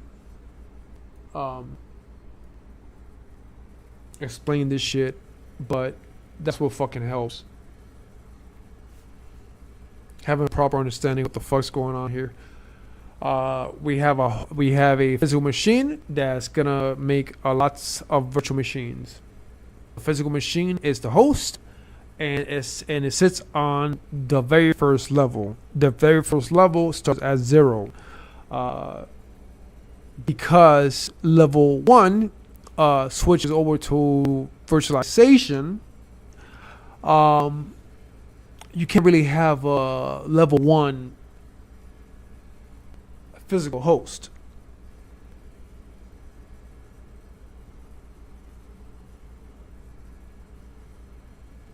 You can have a virtual machine that's a level 1. If you're gonna make a physical machine, instead of a virtual machine,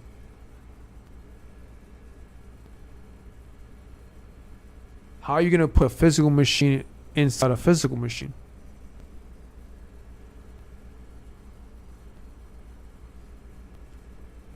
I mean, we're not talking about fusion energy when you're trying to grab, level 0 and level 0 and trying to smush it together and hoping that, the world doesn't blow up due to a chain reaction that's similar to a supernova. I'm not talking about, explosion or fusion fucking reactor. What I'm saying is, I gotta hit you with some fucking science. Gotta stretch these fucking brains. Level 0, we're gonna keep it where the fuck is at. It's not really. You got another physical machine. It's more like a ladder. You're smushing them together. It's more a lateral thing. It's not like it's going deeper into anything. It's two separate fucking beams. It's two separate fucking machines. We're talking about within itself. Enchantments. Shit about to look like a legion. I'm not talking about legionnaire disease. I'm talking about like fucking demonic Constantine fucking me, like having a host at level 0 and everything that's fucking from level 1 to level 7.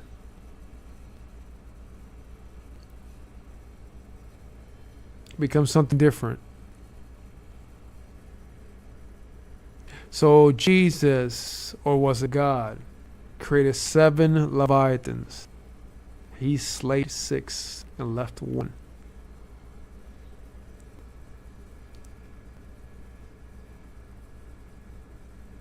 Blender, 70 holograms. What do you mean I got summons?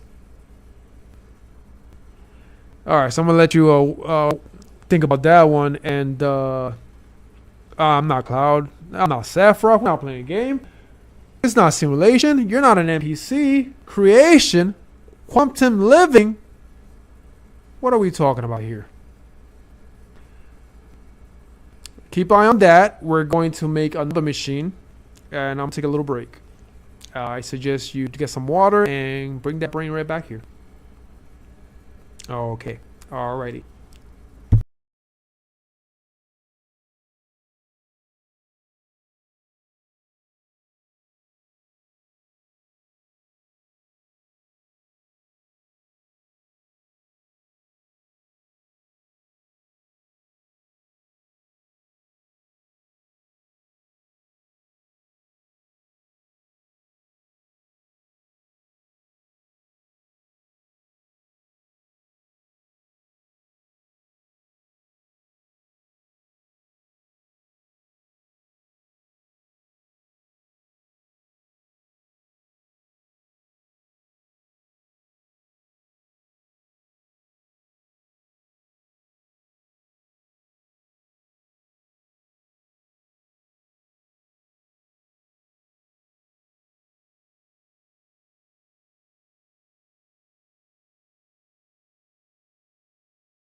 The fuck is this shit? Hold on.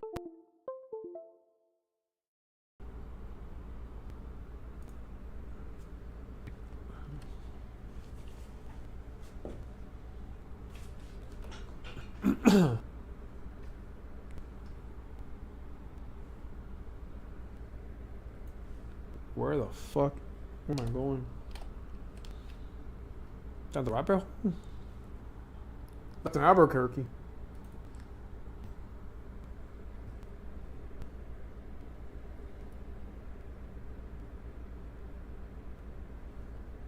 Oh shit. I don't know what the fuck's going on here. I'm in the wrong fucking machine. That's what the fuck's going on. How confusing that shit's gonna get for you. Let's see.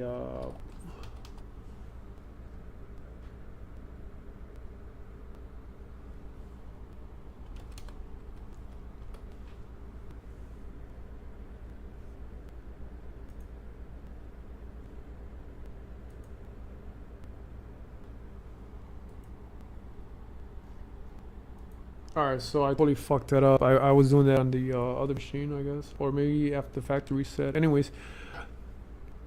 Alright, so going back to like level 1 and level 0 and level 1. So the reason that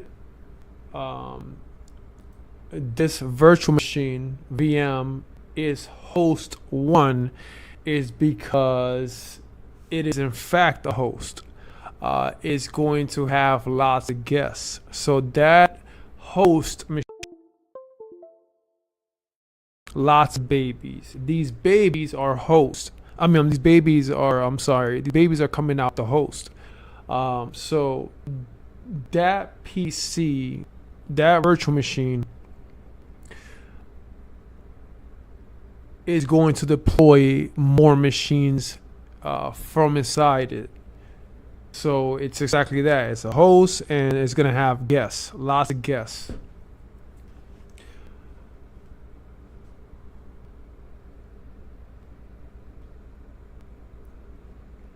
If I were to create another machine,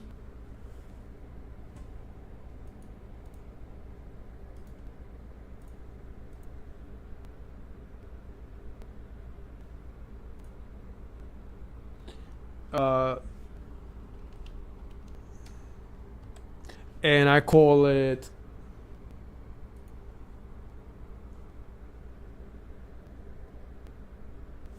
VM1,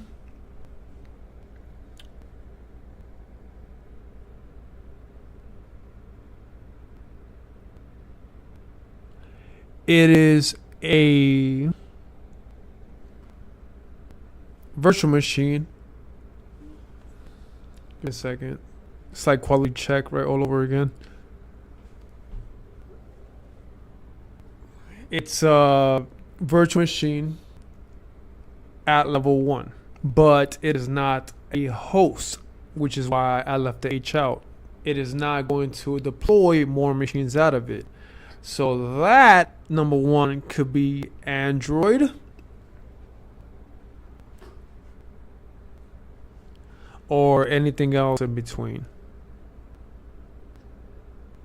but it will not be a host.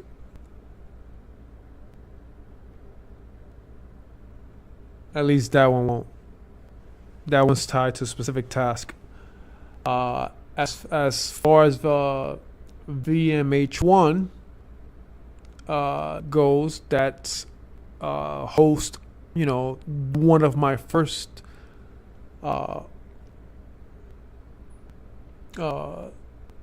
Which is host 1 is the first, because I might make another one, another machine, and call it VM host 2, and that one's gonna start popping babies too. So it's gonna be a host and it's gonna have guests, lots of guests. But again, it's a host, so it's gonna we're gonna call it H. I'm gonna put an H on it. As far as the other machine is only 1, so we'll call it VM1. both of them are still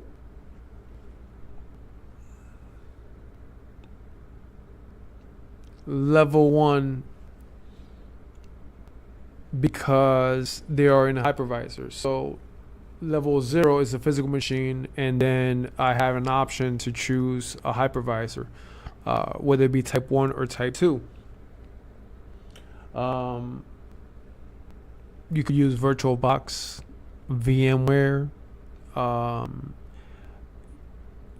Microsoft has a built-in one called Hyper-V, so we went with the built-in one. Hyper-V is a type 1, so it uses the hardware. It's right off the back, like it goes straight to the hardware. So I feel it's a bit more performance due to the fact that things should be a bit more responsive as there's like a less.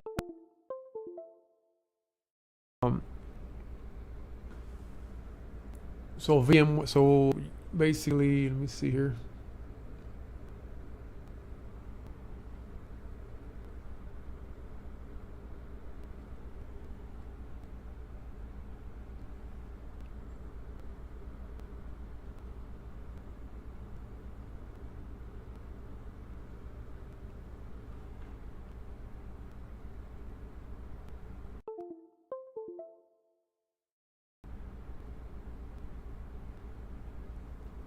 So now, let's say you change your mind and you take a virtual machine host 1, right?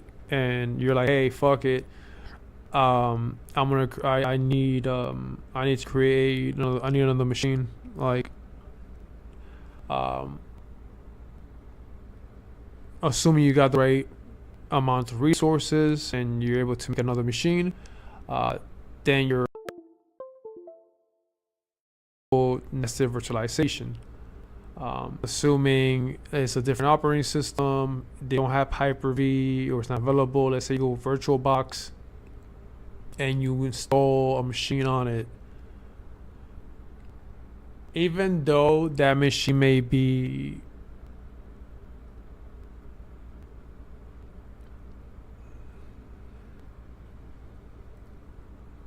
nested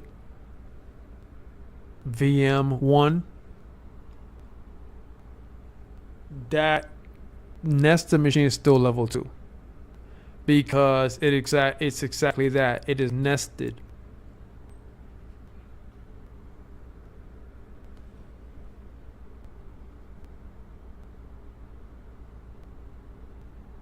So nested, you're definitely getting hitting nested virtualization at level 2, and I don't know how many levels people could actually go, but I definitely know that you could hit left button Albuquerque and shit gets complexed. Welcome to 0 days. Again, not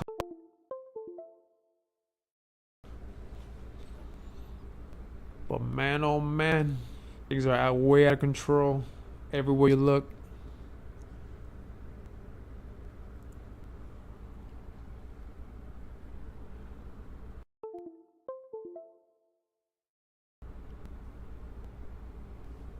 Let's see. So hopefully you get a bit of a better understanding, at least for my understanding and the way that it helps me understand what the hell's going on, because everybody's full of shit and gaslights you over things, right?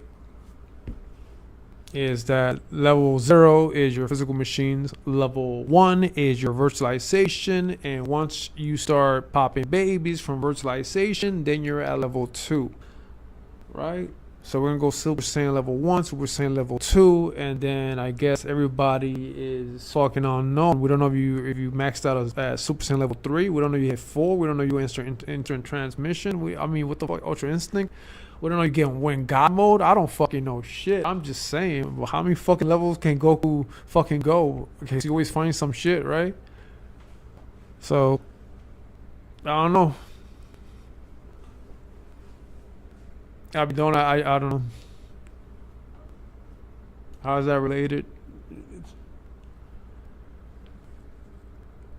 much like Goku's ability to always, you know, surpass his power and break through limits, much like the singularity in 0 days.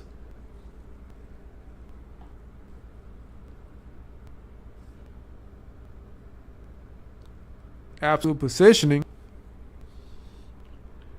It's only one.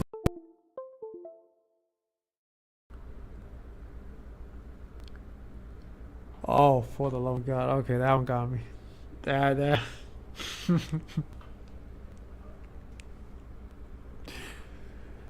Oh. Jesus, for the fucking. Oh, my lord. Okay, so boom, we heading level 2. Hopefully you guys are here and chilling. Take a seat. Take a seat. Always leave class as usual. Let me do the attendance for these fucking lados. They hate your ass. Yeah, I always interrupt shit. That's why. No, what they doing? Security. Let's see what we have here. Okay, so you're going to enable. It's already enabled. We just gotta do an installation.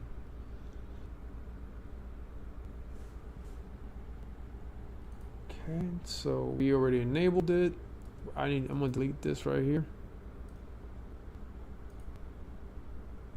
Let me see if there's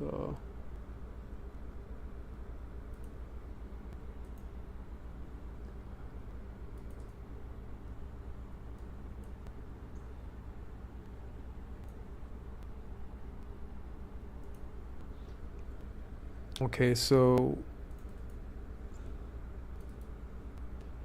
boom. So here's our level 1 virtual machine, and we're going to do the same exact thing that we did the Hyper-V, and this now is a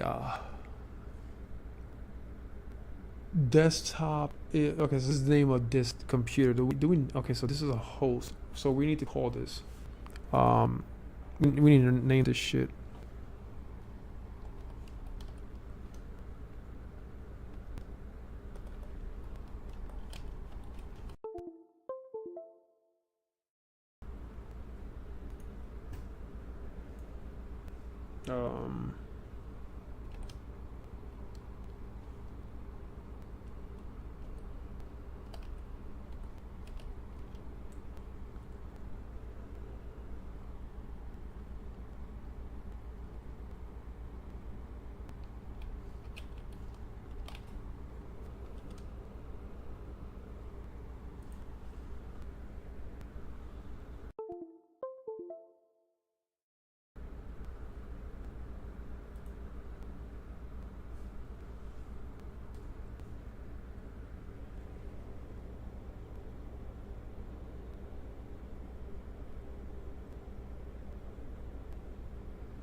Alright, I need to fucking close the machine. What the fuck it is called. I'm fucking slow as shit. Give me a second.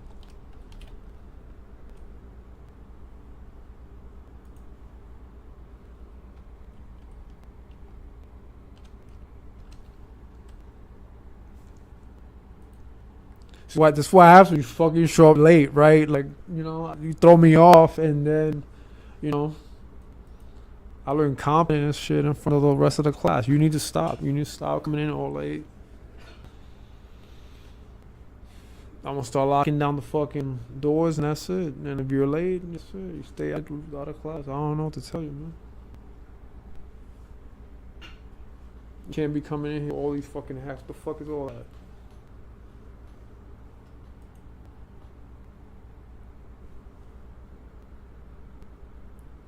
So let's see what we have here.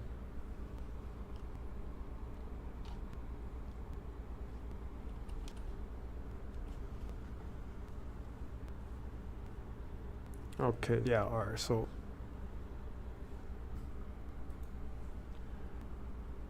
this is the so this is the machine, and this is the one that's gonna go.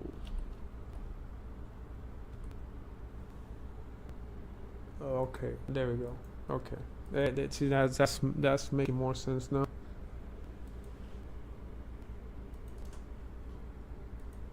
Ooh, what's going on there? I may have to share a processor. Give me a second. Well, it shouldn't actually. No, we're good. We're good. We should be good. What the fuck is going on here?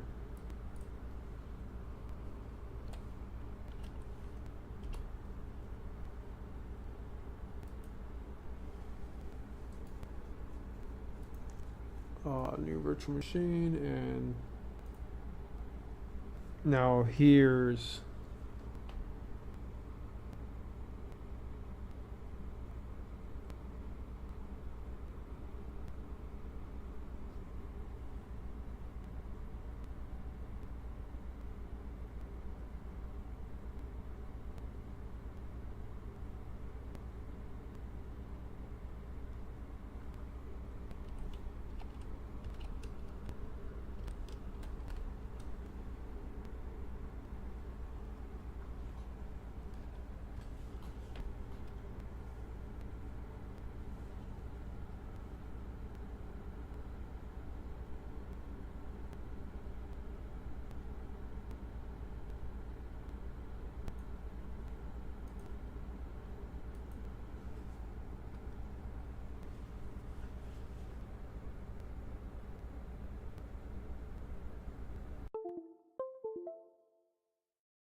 let's see.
Just leaving this machine one good enough.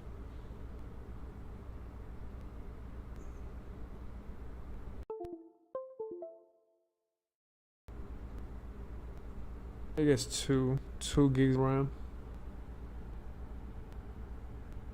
per machine. So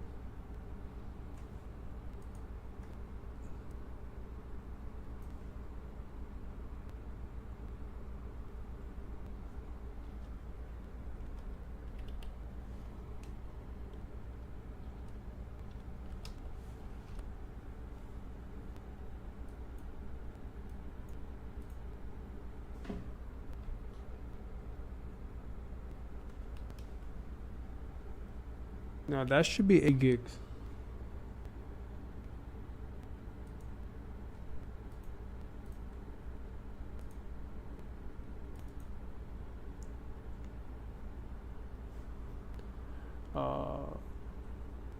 I need about 60 gigs. How the fuck? Hold on. If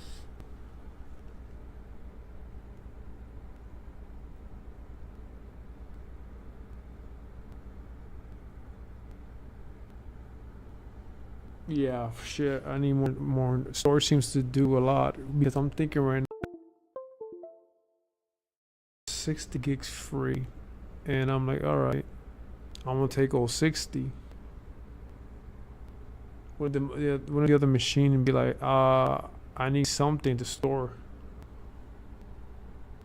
So let's see something.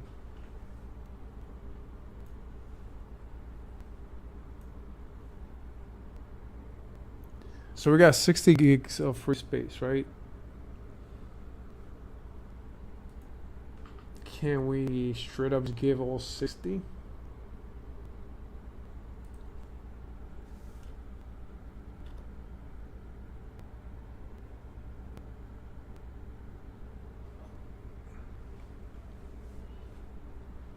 Then we have like an operating system that's like, all right.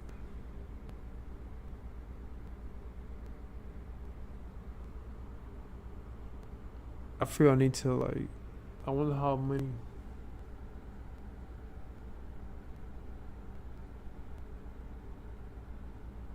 Cause that virtual machine has to have. I give it like 20. Hold on. Yeah, hold on.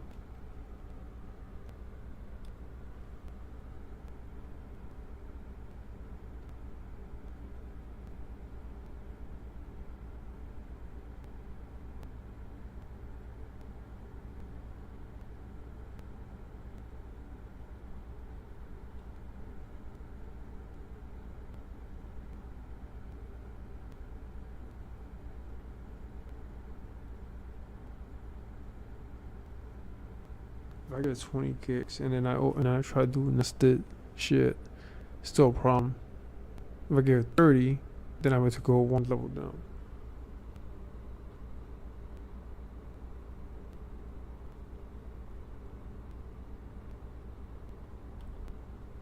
If I do 45,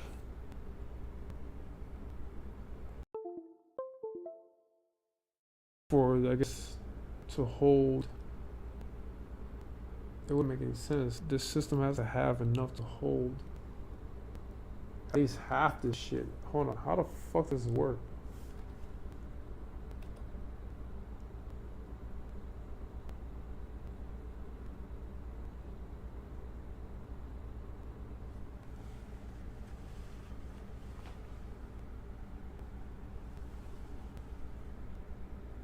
I think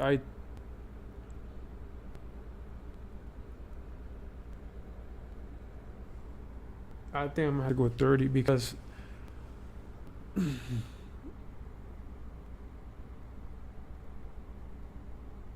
if I install a layer 2, it's like, okay, how many gigs is it gonna have? Let's say 30. So okay, so that means I need 30 reserved at VM host 1 needs 30 reserved for that machine. Since it's hosting that machine, it's like I guess I need 30, so it's gonna be using 30.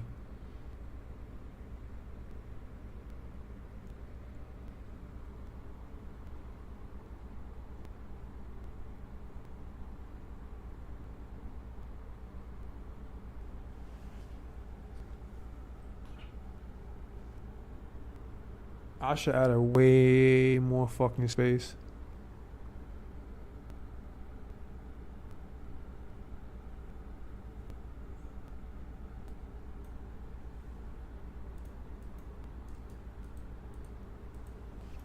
Um,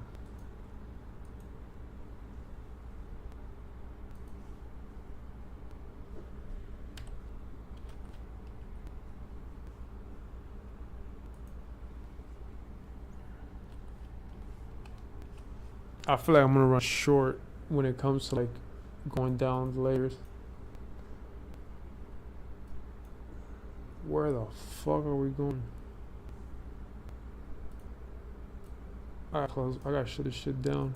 I'm trying to see if I can increase the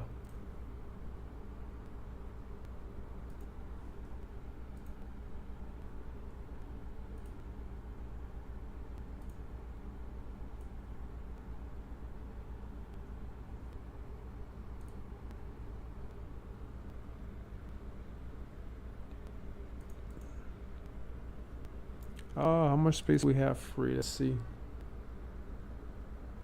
196. Would I get away when did they give me 190?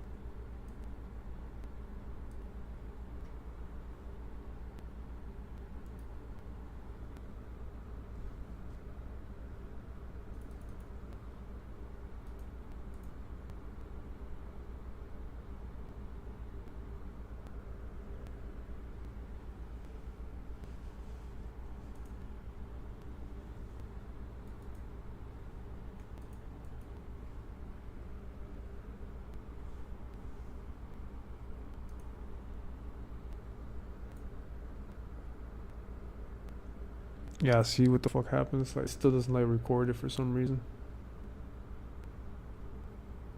That's like one thing. I always set the PC and see if it takes effect, maybe.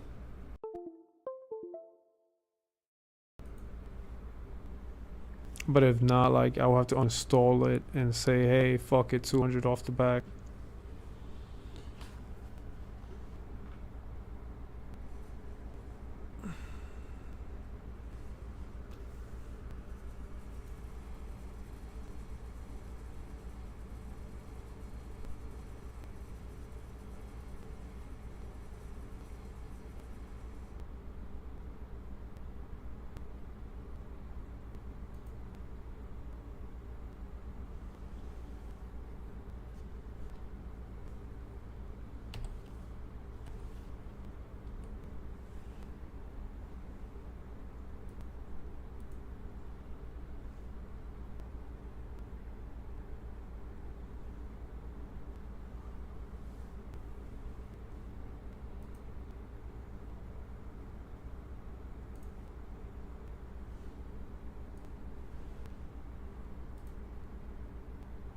Yeah, well, that's fucked. Alright.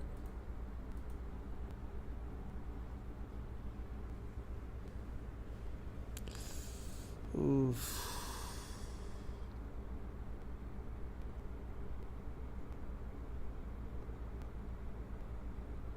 I'm better off giving him another disc. Hold on. How do I,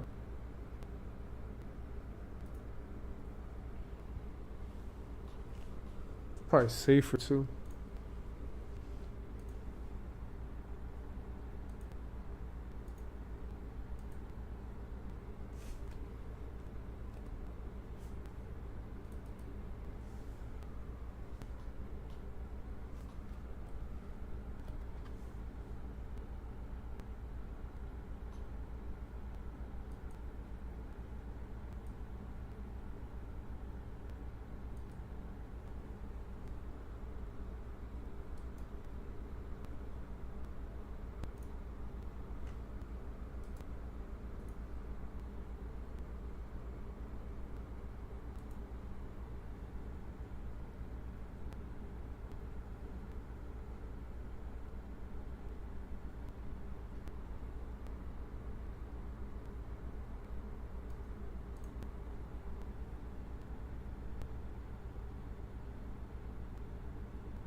Check out some features here.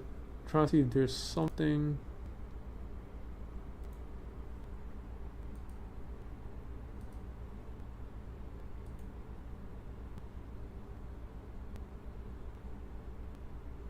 Like, wouldn't it be easier to just create like a shared drive and start like breaking apart shit?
This could be a better option.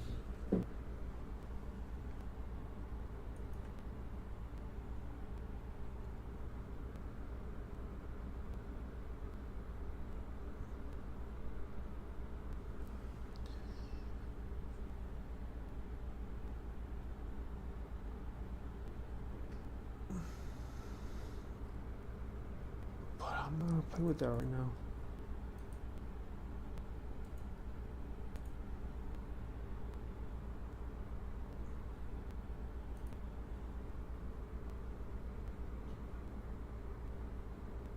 Oh shit.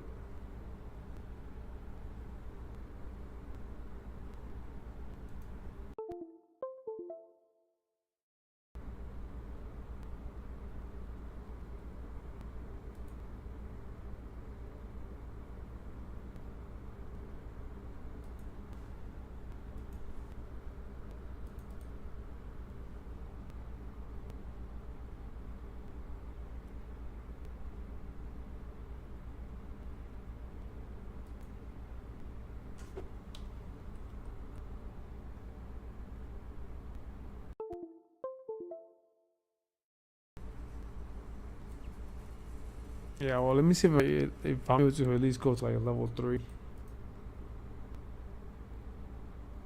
That's crazy.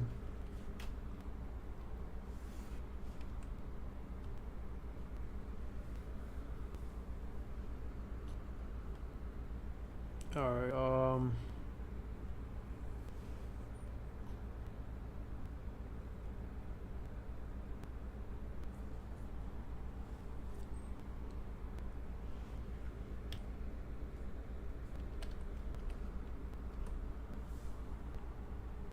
I said level 3.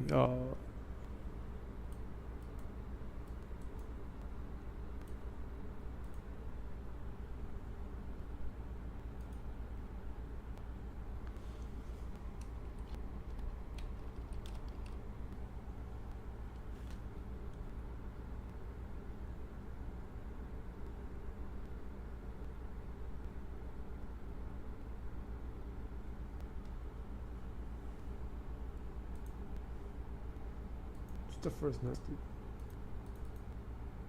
What the fuck was the numbers?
I have to keep breaking this shit in half.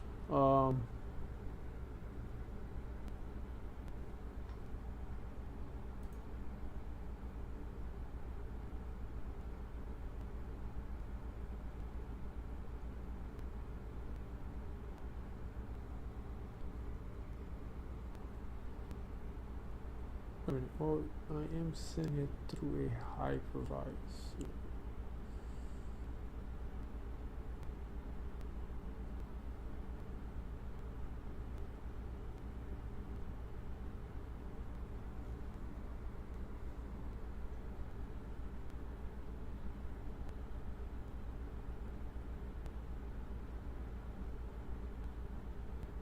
I mean, you can operate it.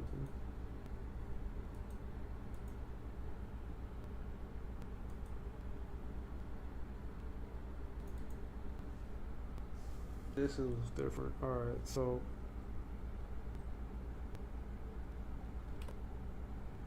if I take 30 from this 60, that means the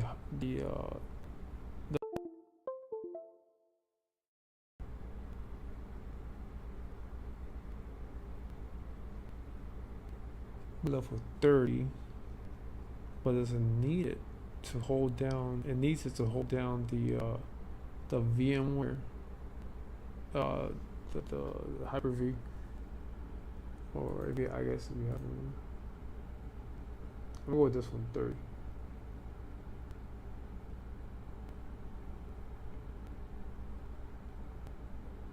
But it's, yeah, it seems like whatever the fuck you give your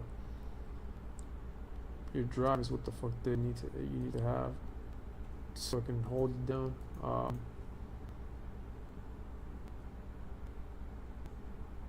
One second, I'll use the same hack. I use this.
I might want to do the pass through so I could.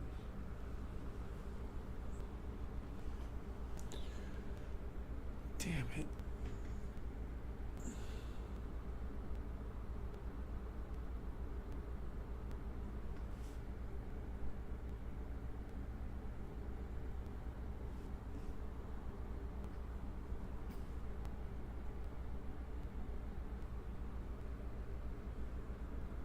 I need the damn operating system all over again. I'm like, damn, I can't just use it.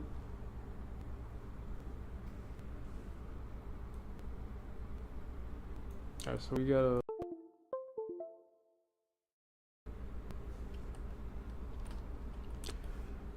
This is why you need this is why you need the group policies. I mean, this is why you need the Windows the Pro version instead of having like the home. Once you get like the standard one, you don't have access to the group policies. So you're gonna want access to the group policies in Hyper-V. So you're gonna want to get the Pro.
Alright, so I took my sweet time going up so you can see it nice and slow.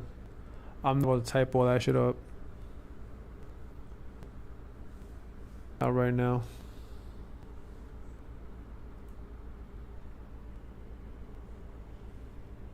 Alright, let me see now.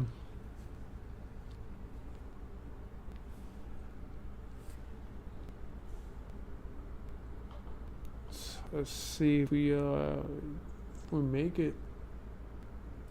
Go ahead and exit.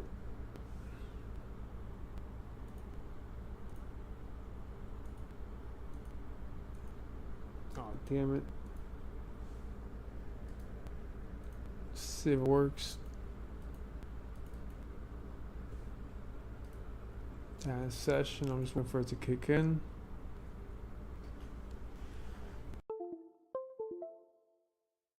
So some people use remote desktop for this. You don't really need it. You're gonna want to go local resources, click on more, and right here is where you get a list of devices and checkboxes. So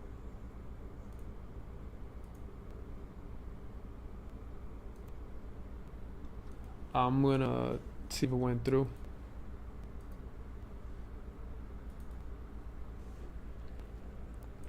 So this I'm on VM on virtual machine H1 level 1, and we have access to the drives from host, which is at level 0. This could be a vulnerability. Keep that in mind. You might want to add it to your defense.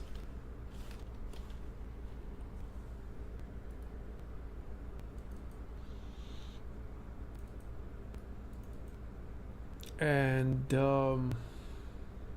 at this point, I'm able to go through my hard drives from level 1 at level. I'm sorry, from level 0 at level 1.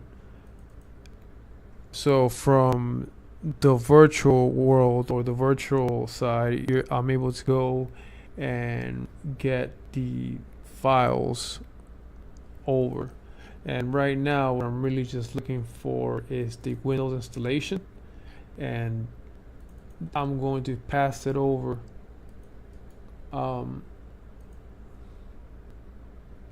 Because for some reason, if I just click on it, it just doesn't seem to like go through. I'll try it again. Maybe it was a Windows. Maybe it was a Windows 10 thing. And even though I'm installing Windows 10, my host is a Windows 11.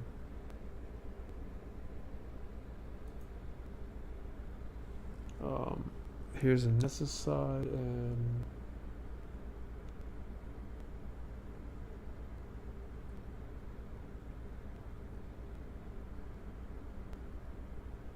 right. Okay. Right. There's nothing I can really do here.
Right, so I just removed that.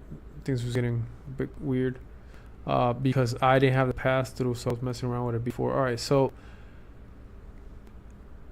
we are on level 1, right?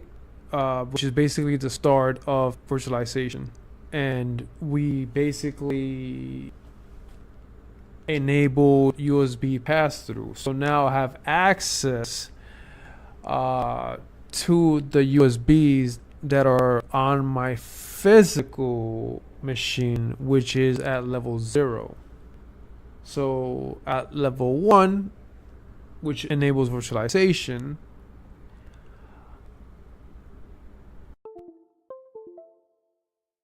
gain access to the USB ports on my physical machine, which is level 0.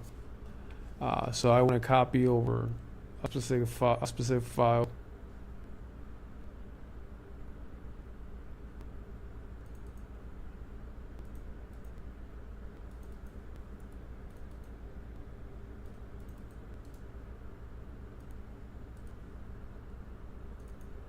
And that is the operating system. So I can install another PC.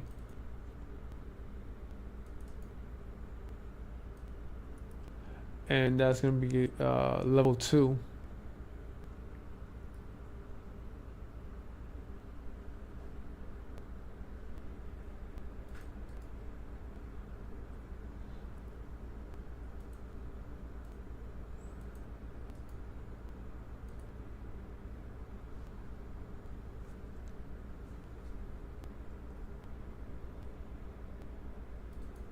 Damn it.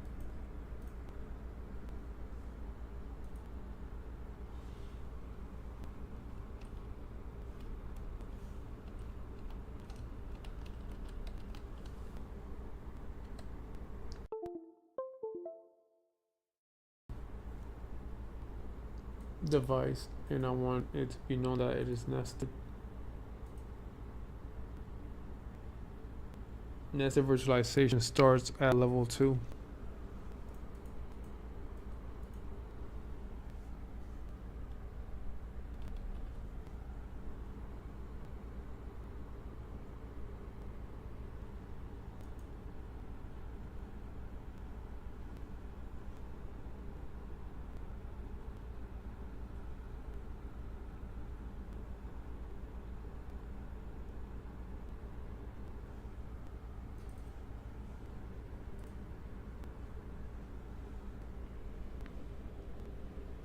Wait. If that one has 10.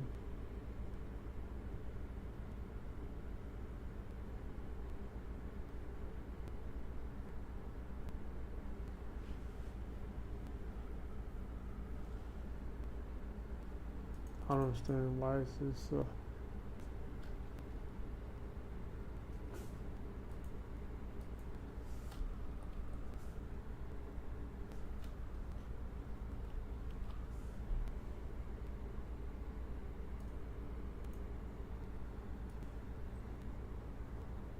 fuck is going on here?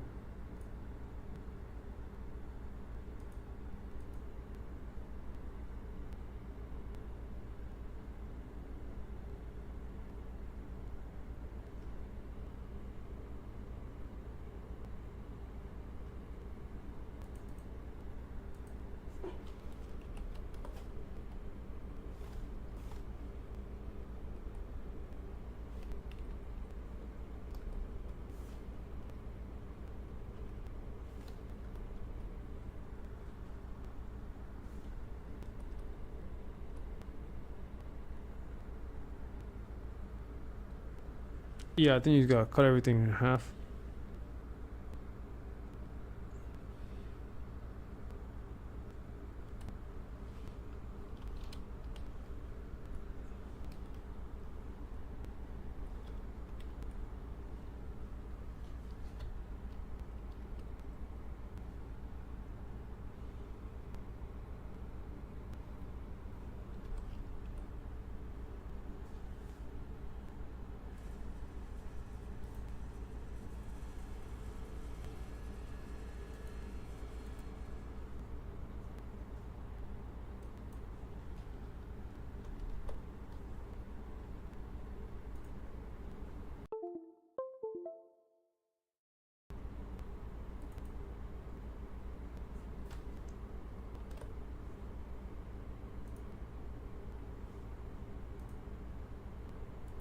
Right, so if I go here and try to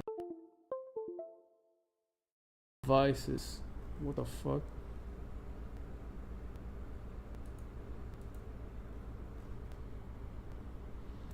I can go through it. Oh, oh, oh, oh. The fuck just happened?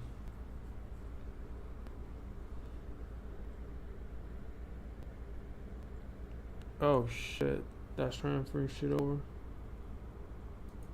Still.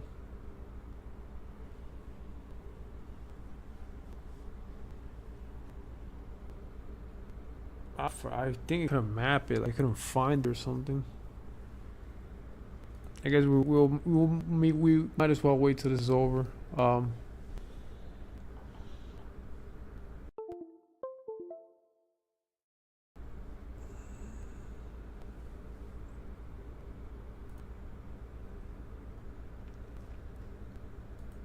I guess this way, if it doesn't work, you know, I'm still good to go. I don't want to like stop it after it's almost done, and then I actually need it. But yeah, it looks like you just gotta cut everything in half, because system needs its own any shit to run the device. I guess at level 0, you could just pretty much throw nearly everything at it, at the hypervisor, and then the first machine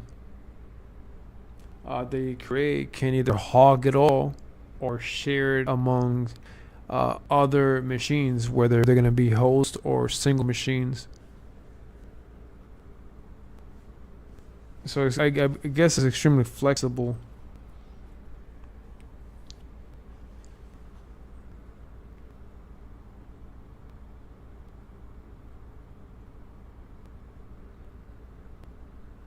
I would just add another virtual drive if you're going to, like, you know, expand on the drive. I say fuck it, just add more fucking space. Cause I'm having some issues when that happens. So I'm like, just add another drive. I guess you could be a bit.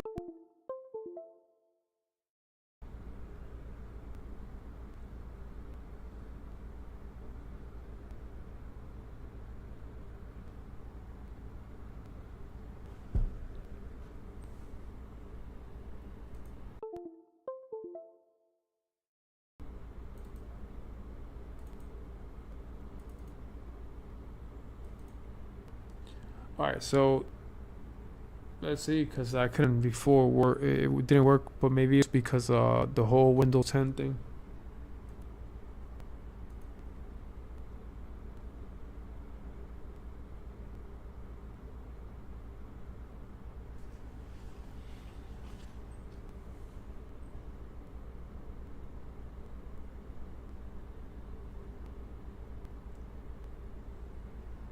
So it seems to have some like pass-through issues. So I said, fuck it, I could just, you know, as long as I'm able to access the drive, at least I was able to copy the files over onto the machine.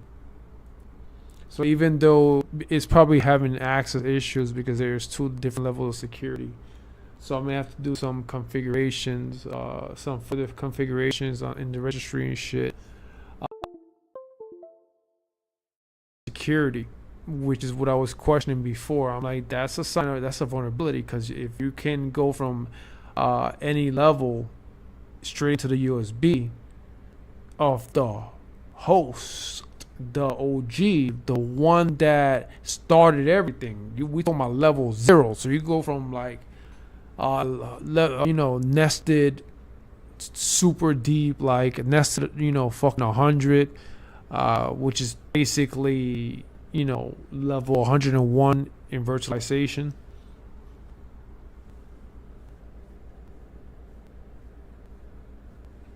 Because, you know, you got one level right in there, which is the beginning of virtualization. That's like kind of like starting the whole host situation again, like the whole OG situation, but like on a fake side, and then, you know, you do the same exact stuff. So like you throw it all into that virtual machine, and then that virtual machine, you know, that has it all, I guess, can spread them. Hold on.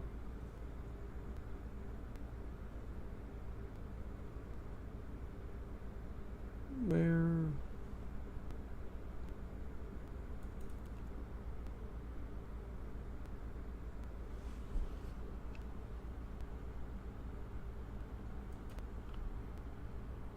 It's those checkpoints. Got to disable checkpoint.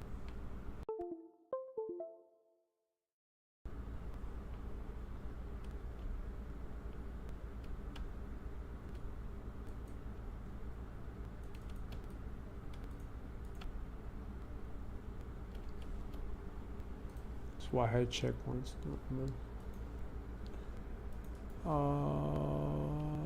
Reset.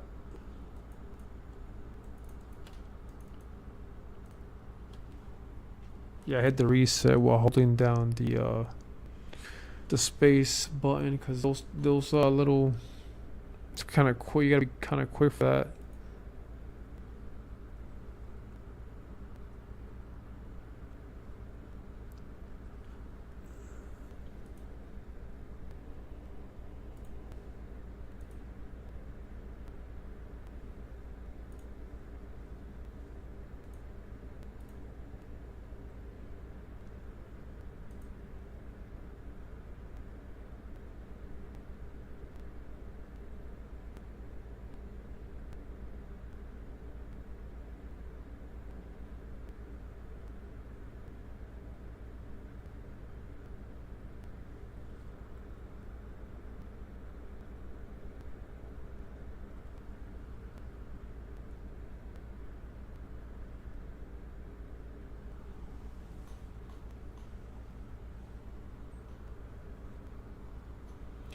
Oh. I fucked up. If 80, it's like 20 per installation.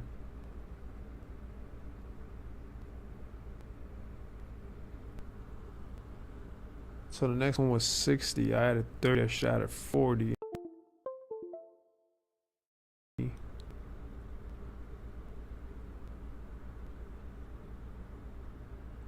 So I should probably have like 10 gigs, and it's just not gonna be enough to do another level.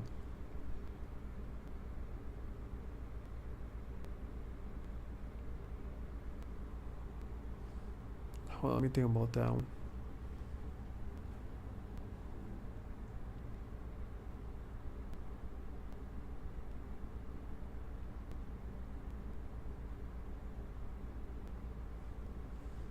That's fucked up.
Well, our first nested, first nested machine gets installed. I'm gonna go get something. Hungry, but breakfast at this point. I definitely fucked up with the storage. I did some miscalculations when I'm thinking about like how many babies I plan to like have. So that became a problem. Cause I'm like, wait a minute. If I make a baby and that baby's gonna make babies, then that baby needs its own baby. It needs its own like resources for the babies. And the babies needs resources. It's fucking get confusing.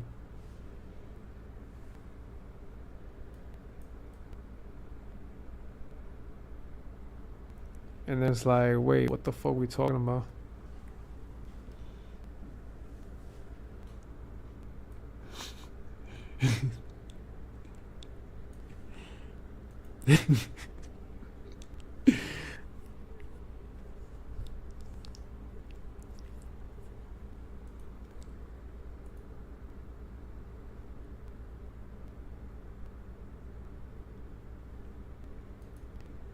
If you have a PC and your PC makes another PC, what is that?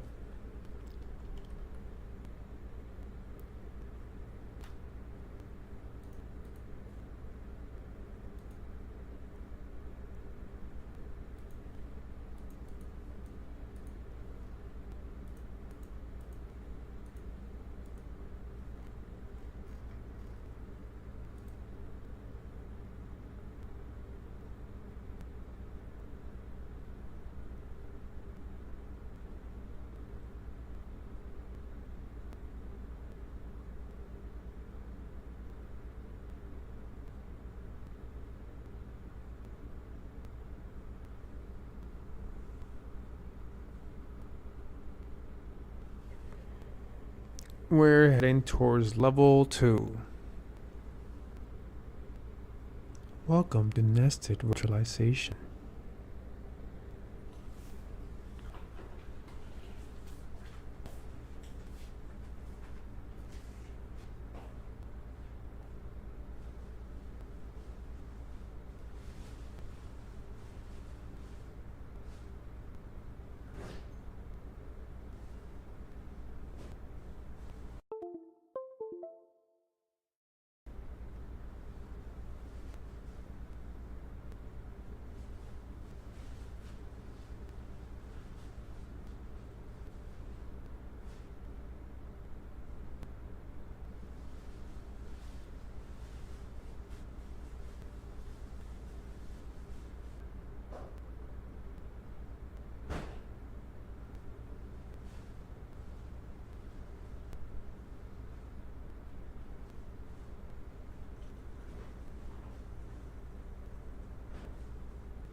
Alrighty.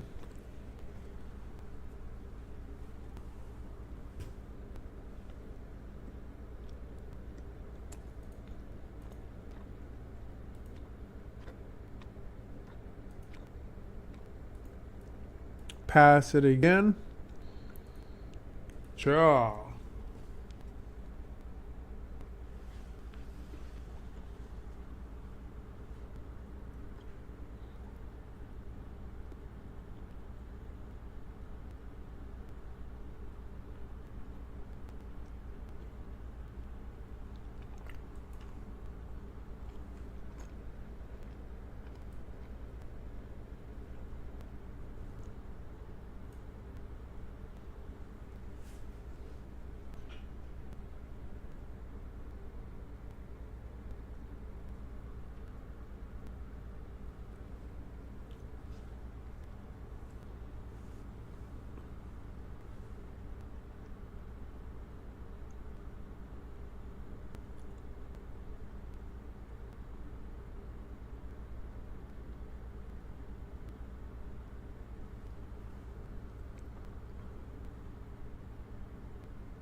I guess we can wait here. But that's not even moving.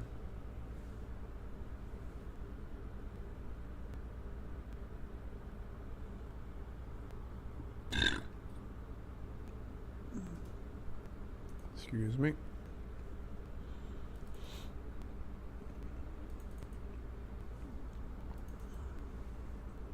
I need a fucking lunch break.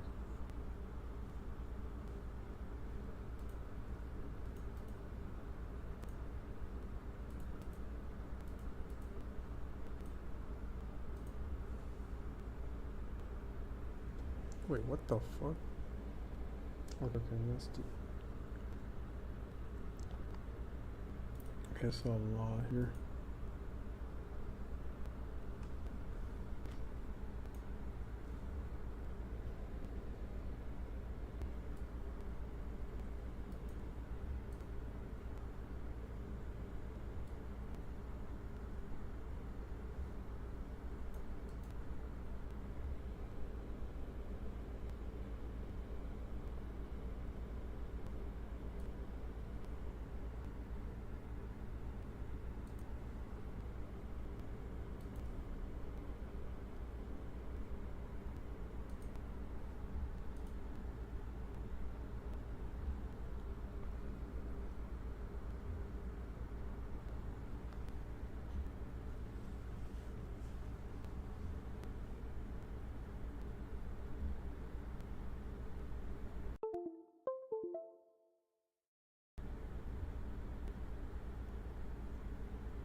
Okay, so yeah, it's taking a good amount of nearly 20 gigs per installation. So you're gonna want to have that calculated when you give the hard drive space.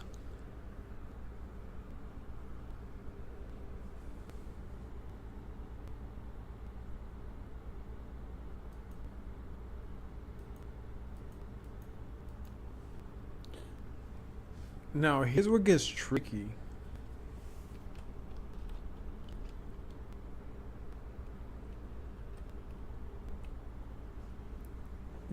Would I have to enable nested virtualization again?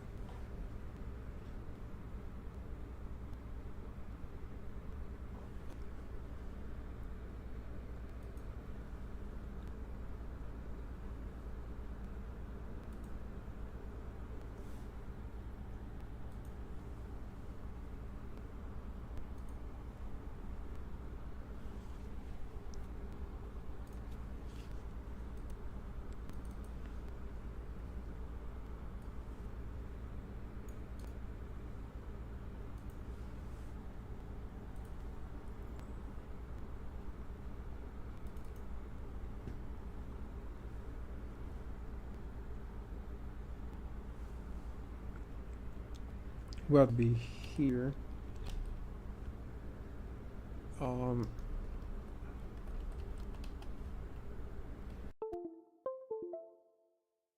PowerShell.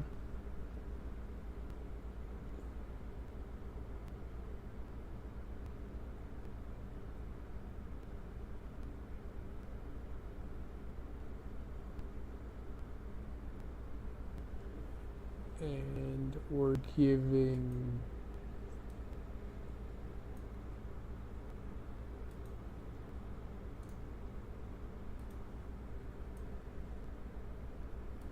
okay, this right, so my fuck god.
Make sure it's off. Alright, so it looks like you have to enable virtualization again.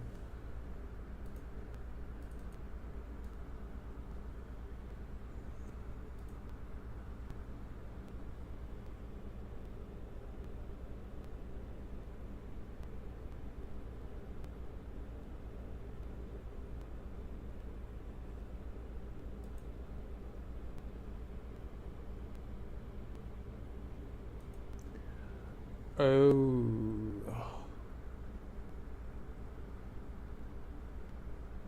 I fucked up.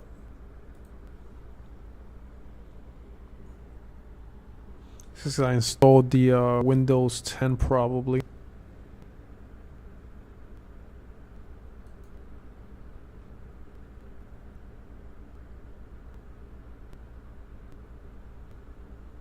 So seeing as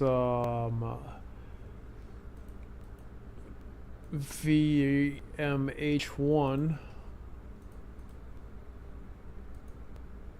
is a Windows 10 PC. Kind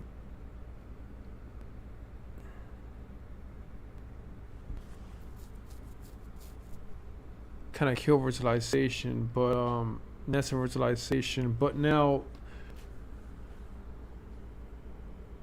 that doesn't make any sense because, well, excuse me, we're talking about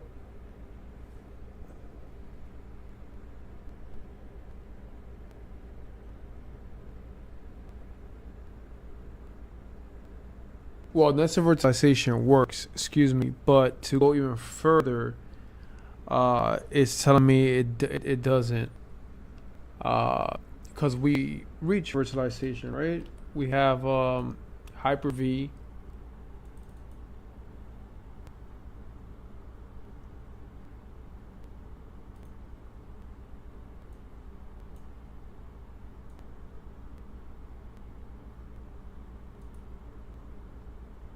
Now I'm getting shit, but um,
fuck wrong with this shit? Got this one.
How the fuck is that machine still running? That's scary. That's kind of scary. If those shit still run while the fucking while the host is off, like scary. Like the botnet again. Prime Pete, branch off Bush.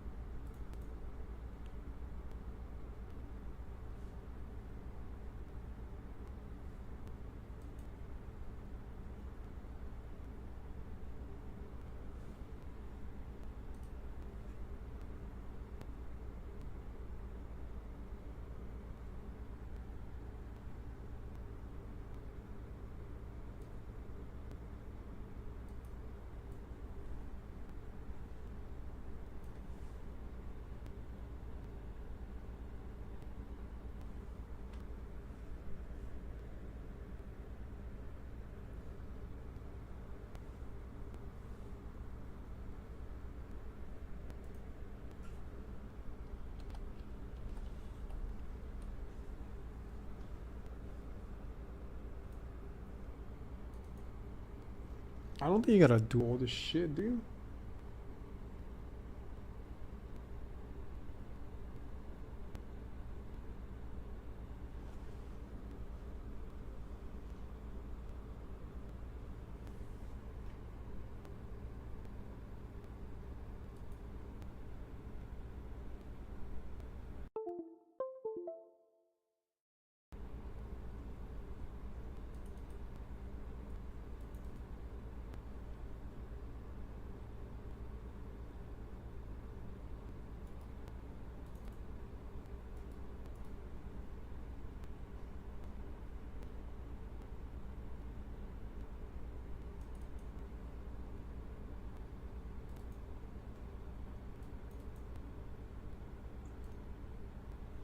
Yeah, chances are you got the same exact shit.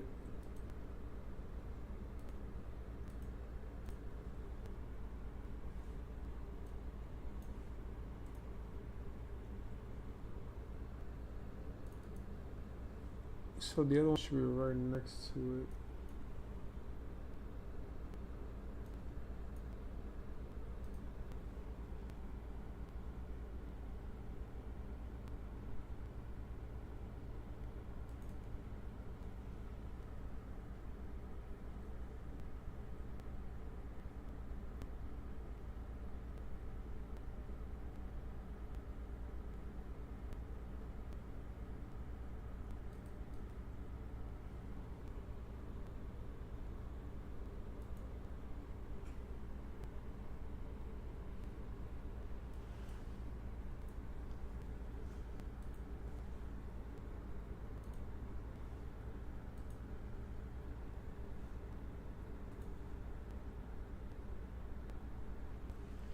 I'm about to give it another processor.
Get the fuck out of here.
All right, cool. So we got into level two. So we got into level two, which is basically nested virtualization, and that is the beginning of nested virtualization. So the beginning of nested virtualization is level 2. Why is it not level 1? Because level 1 is the beginning of virtualization. Level 2 is the beginning of nested virtualization. Double layers,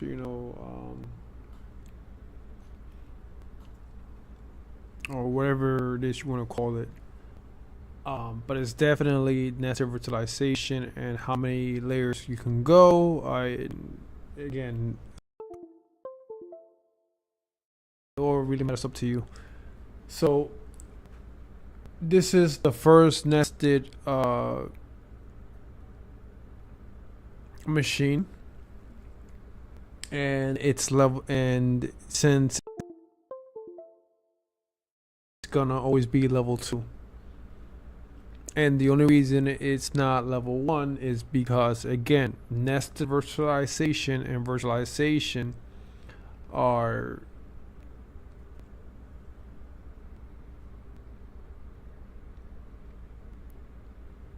basically one after the other. So first comes virtualization, and then comes nested virtualization. So that'd be the easiest way to remember it. Nothing too fancy.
Yeah, man. So again, it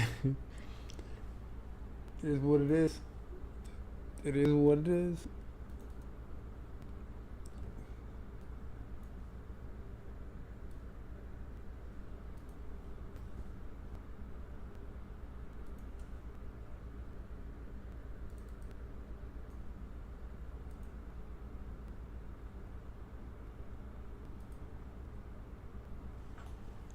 Okay.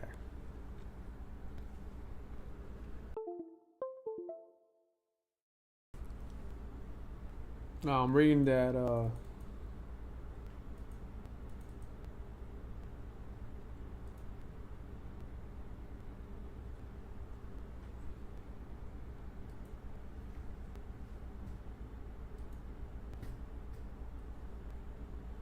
I'm reading somewhere that like Hyper-V only allows you to go to like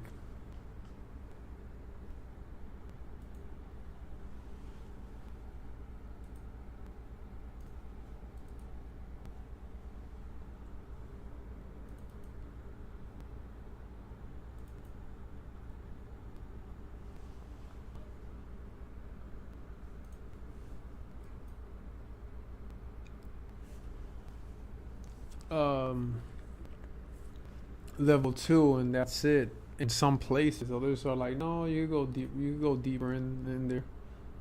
So I'm like, oh no.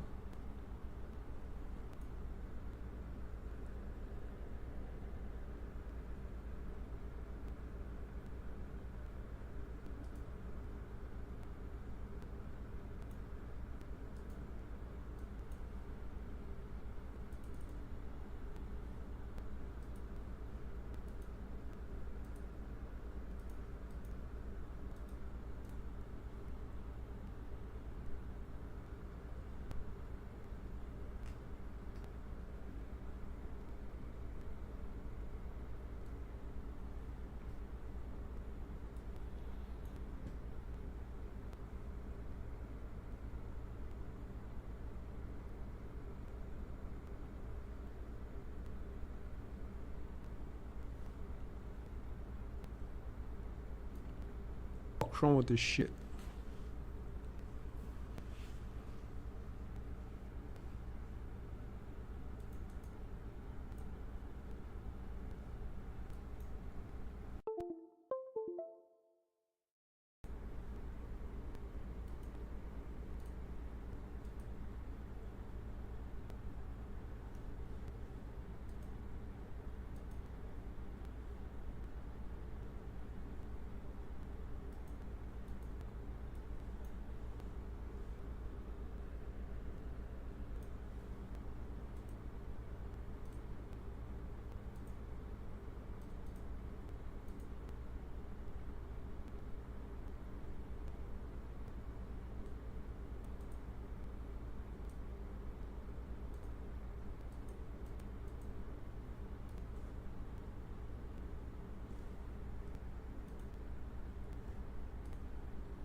The fuck I'm saying? I'm trying to get a fucking full screen. All right. Whatever. Level 2.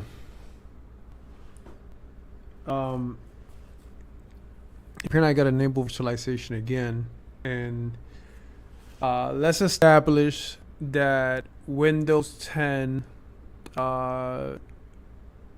even though you are using an AMD processor, you're still able to go to level 2 as long as your host PC at level 0 is Windows 11. If you're using Windows 11 at level 0, regardless of processor, then you should be able to make your Windows 10 virtual machine do processor. So Windows 10 AMD processor can still do nested environment, nested virtualization, as long as the host PC is Windows 11. If your host PC is Windows 10 and you're on an AMD processor, oh Jesus Christ, if your host is Windows 10 and you are on a AMD processor, then again, if you're on Windows 10 and you're on a AMD, the fuck is, hold on.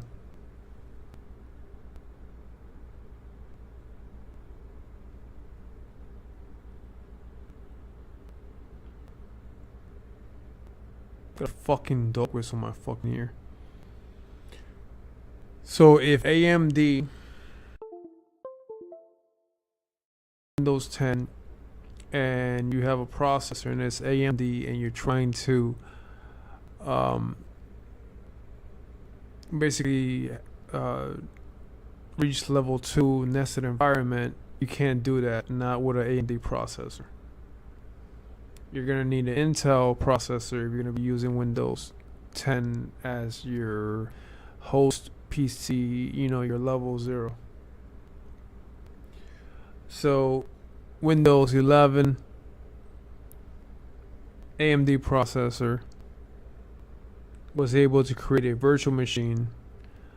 Windows 10 AMD processor, no surprise, but the surprise came when the Windows 10 virtual machine was able to do nested virtualization even with an AMD processor as the host, as a host Windows 10 AMD. But again, it's virtual, but the host is Windows 11. Basically, you shouldn't be able to do nested virtualization if you have a Windows 10 and an AMD processor. The resources that you're getting for the virtual machine is still an AMD processor. So technically speaking, the virtual machine should not be able to do nested virtualization, because you know, it's a Windows 10 machine running an AMD processor, so it shouldn't do nested virtualization. But the fact that, you know, level 0 is the main machine, which is the host, and that one's Windows 11, you kind of bypass that, so you're good. Since you were the one that created, so since Windows 11 was the one who created the Windows 10 AMD machine, you're good because for that reason. So the fact that Windows 11 was the one that created Windows 11, even if it has an AMD processor, the fact that Windows 11 created it is still, you know, it makes it valuable. It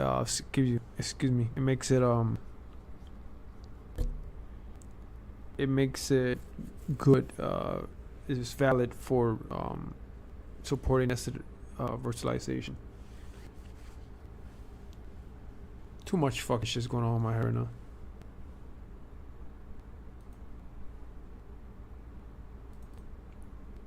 Too many fucking hackers attacking my brainwaves and hiding like fucking layers of virtualization. Thinking they're gonna get away with it. So I need to enable virtualization, nested virtualization again on this nested machine. I don't know if it's gonna crash or break it or not. So at this point, we could take a screenshot of our machine, or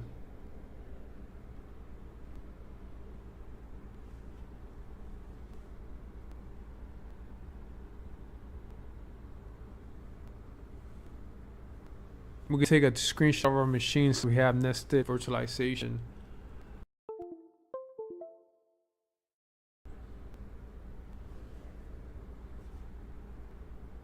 I mean, it's 4 in the fucking morning. We can stop this for right here and leave that for day 4. At this point, let's establish that, you know, we can get if you have Windows 11, which is probably the best move, considering that Windows 10 will not be getting support in the near future. We're talking about October next month. you might want to start looking at Windows 11 or Windows Server.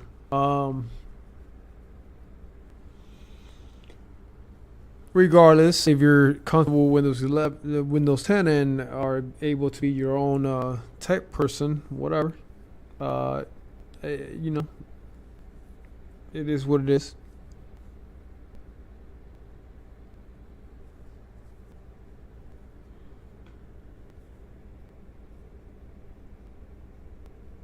Yeah, it definitely supported by Microsoft, because if there's any issues, you're gonna want to point a finger at somebody. You don't want to tell you, hey, that's your fault. Nobody told you to be on an unsupported fucking device. And they grab you and fucking drown you in fucking Nutella. I'm just saying. Just saying.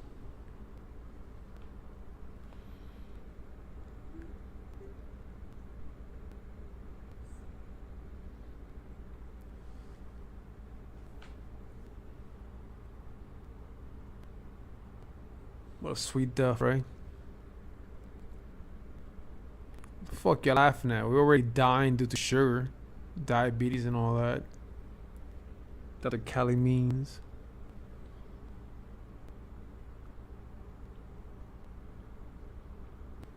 Alrighty, so whatever. We got our 3 layers. We got our layer 0, layer 1, and layer 2, or level 1 and level 2. There's your level 2 nested. It is the beginning of nested virtualization. We didn't go further down the rabbit hole and made a left in Albuquerque. We stopped at the nested virtualization. So we are at the door of what will become a potential maze.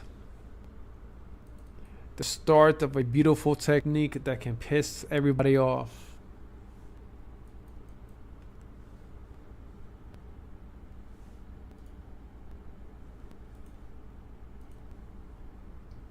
Some great fucking times.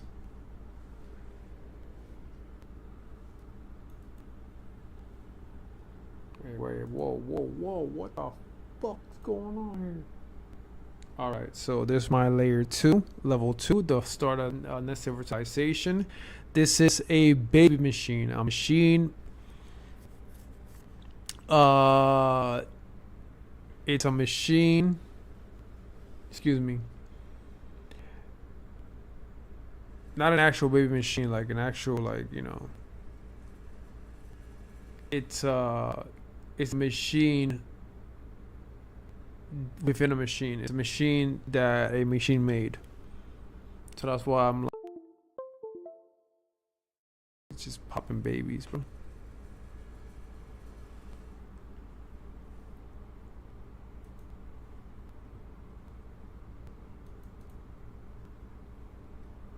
Okay. I'm gonna go ahead and shut down the baby.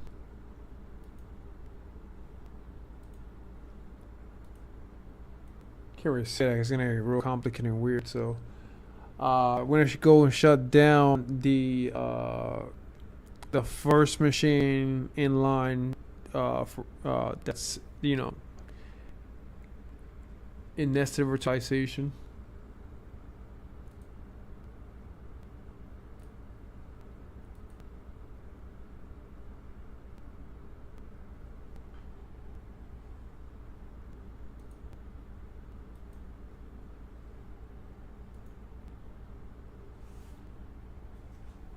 I'm gonna do some rating, because I'm reading that, you know, they're saying you can go deeper layers. Others are saying that you can't, at least not with Hyper-V. I did read that Windows Server you could go deeper. So whatever, there goes my level 2, and this is the first virtual machine that entered virtualization. And, you know, in this machine that we're looking at had another machine. I'm sorry, this machine that you're looking at made another machine. So inside this machine there was another machine. So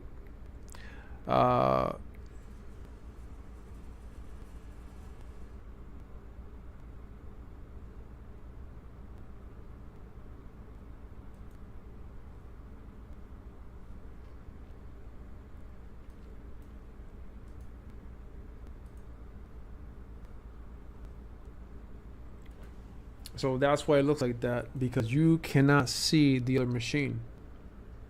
So this is the host, which is level 0. And the host, right? I'm only gonna use one host, because you could chain these computers together. I'm using a host, host 1, which is my main PC.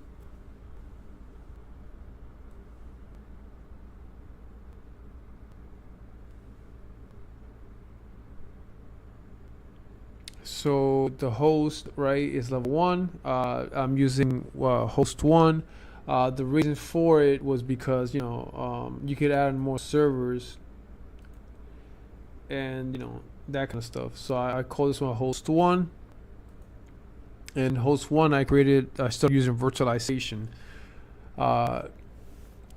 When I started to use virtualization, I created a virtual machine, and that virtual machine is Windows 10.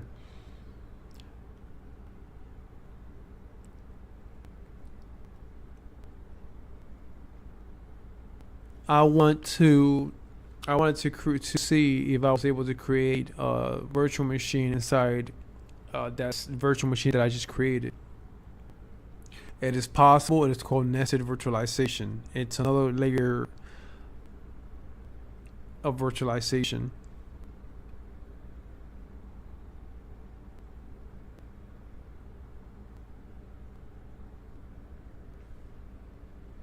So the first one you see. So that's virtualization layer 1. And when you go inside, when you turn this computer on and turn it on and search for it to see if it has another computer, another hypervisor, you will find one.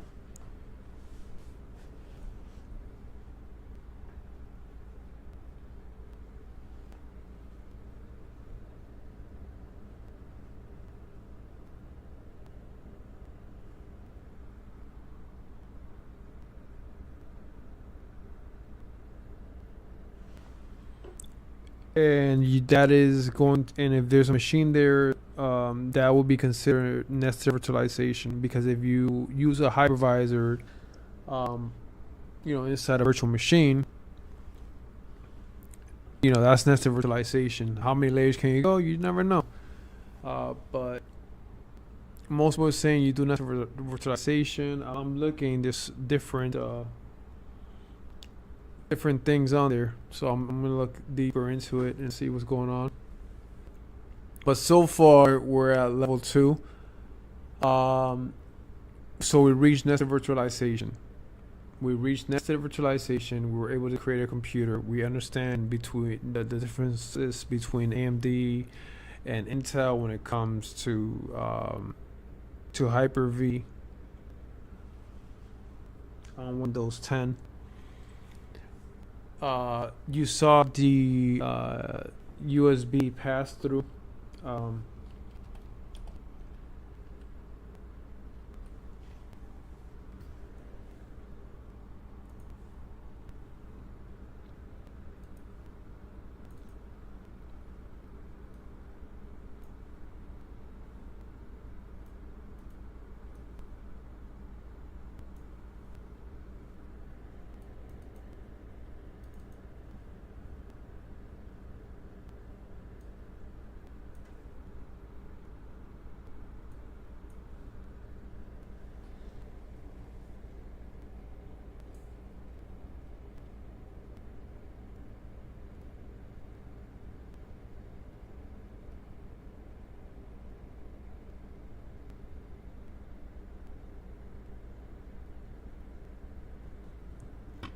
Excuse me. Windows components, remote desktop services.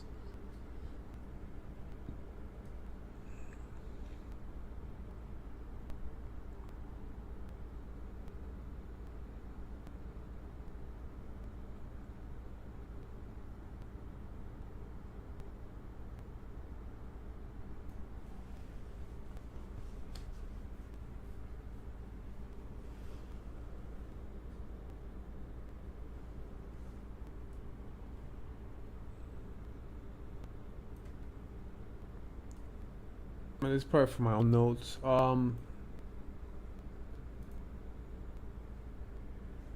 What I'll probably do is put a link to the video where I learned the USB trick from.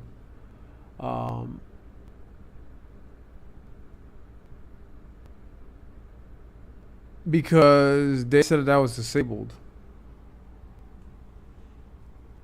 just like DDA. So, again, I'm not sure.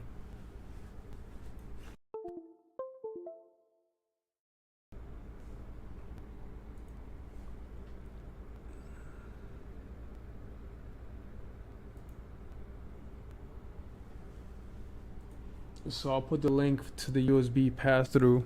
I'll put the link to the video on the description of the video.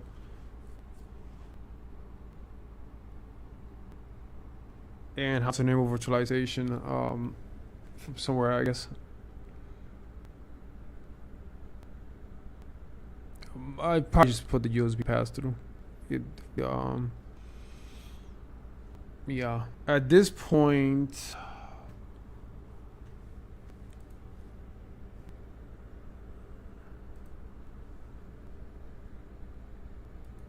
we can take a screenshot.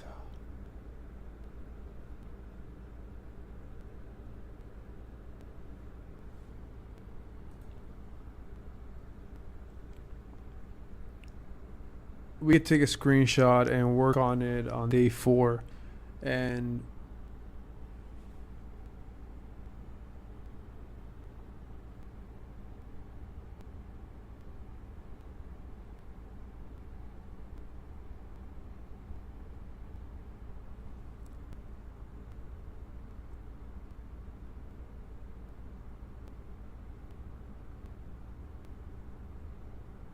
I mean, how far have we gone to the lab, right? Like, I don't know what's your setup. I don't know if you're using, like, if you don't care and you're using wireless, so you don't need a capture card. You remote through everything, so you don't like use KVM switches. You just remote into the desktop that you're gonna use. I don't know, maybe use a program or whatnot. Assuming you're able to just move around your computers and stuff like that.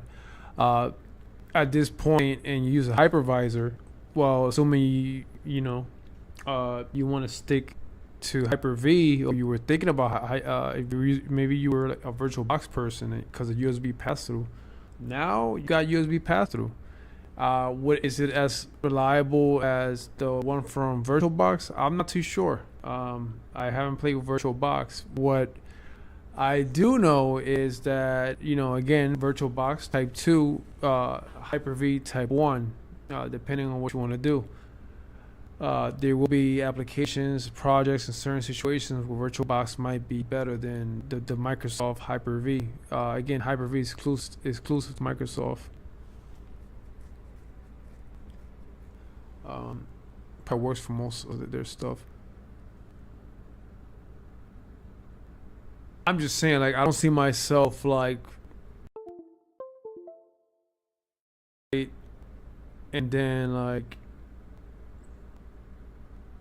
I don't know if I'm able to use VirtualBox on Android, but if I am, I got shit to check out and experiment with. But USB pass-through is a thing in Hyper-V, so we don't have to worry about that. You can get nested virtualization. So if you're using your lab and you were running out of computers, well, now you can create a computer. You could share the drive, which looks like sharing the drive will be a whole lot fucking easier than anything else. Because if I'm able to share a drive, then that means I don't have to worry about space like that. I can just create the fucking machines as they go, So that's something I'm gonna take a look at. And before I do the days and stuff, and we'll just change up the hard drive if there's anything. So per virtual machine host will just like share the drive throughout all the nested levels, if that's possible. I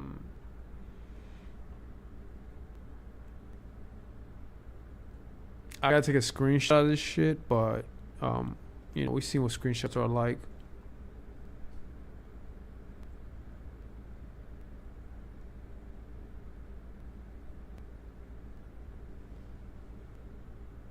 So we got, you know, 0, level 1, and level 2.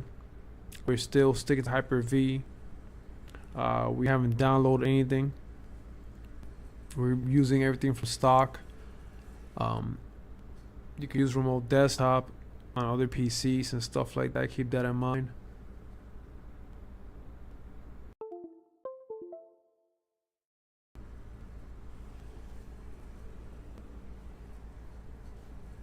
To your like TV. You cast from your computer to your TV. So wireless transmission. That's if you had like an HDMI transmitter.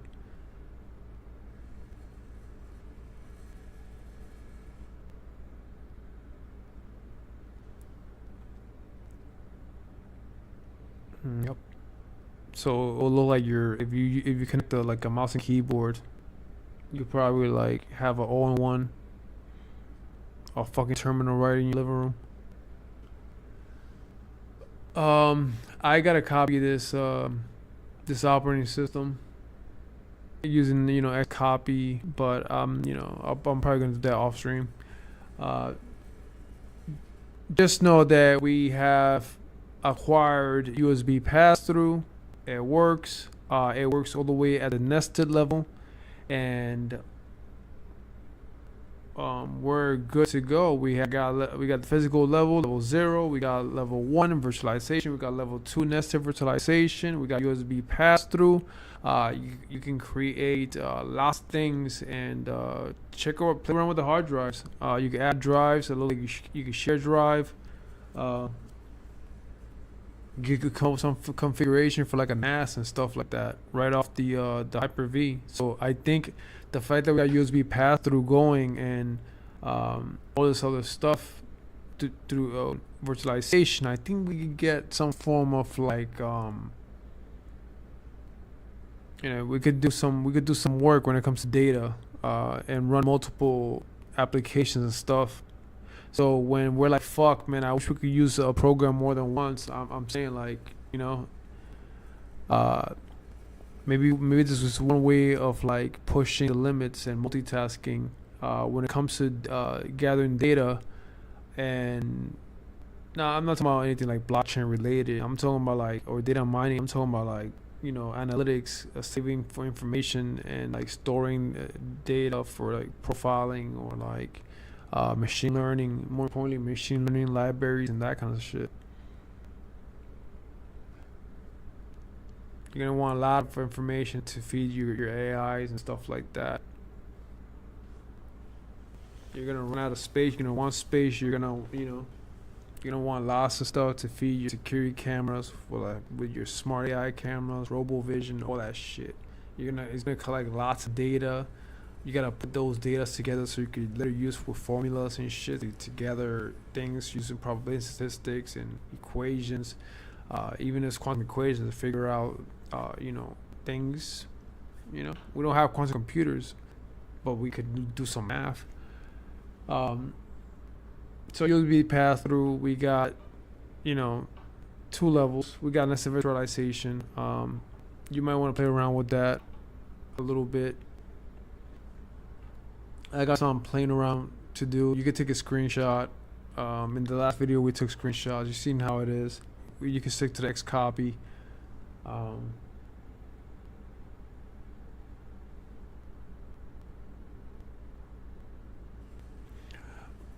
What I'm gonna do, I'm just gonna end the stream, but I'll do the copy real quick and we're gonna call it a day. Let me go get that.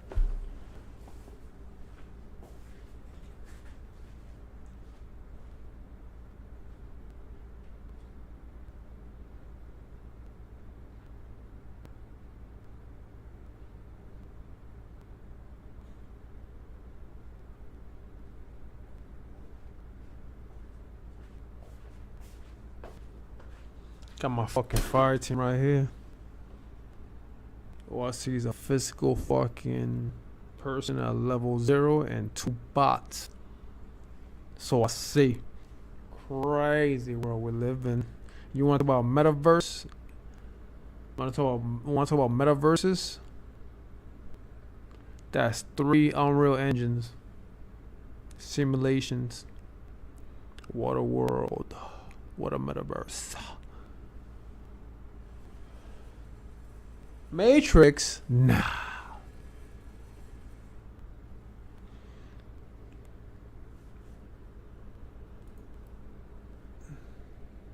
Not the Matrix. Come on. You seem to know a lot. All these questions. He knows too much. We must find him.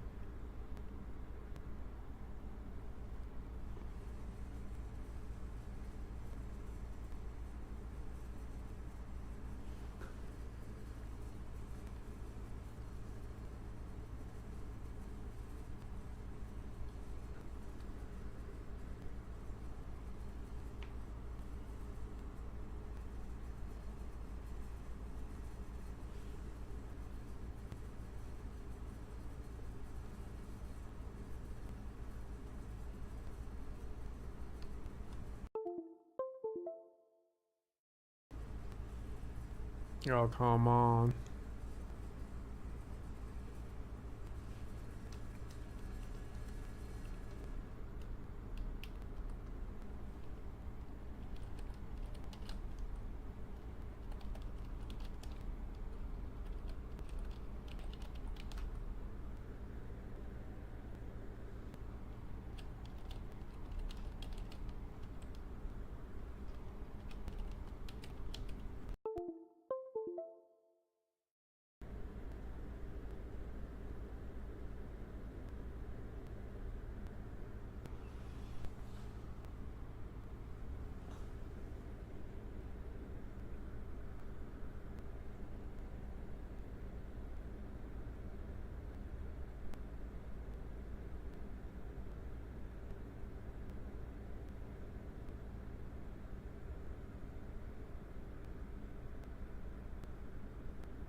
This is the boring stuff for some people.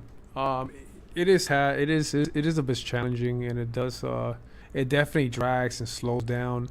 I prefer to do these things like late at night or like early mornings, because number one, if you got kids, the kids are sleeping.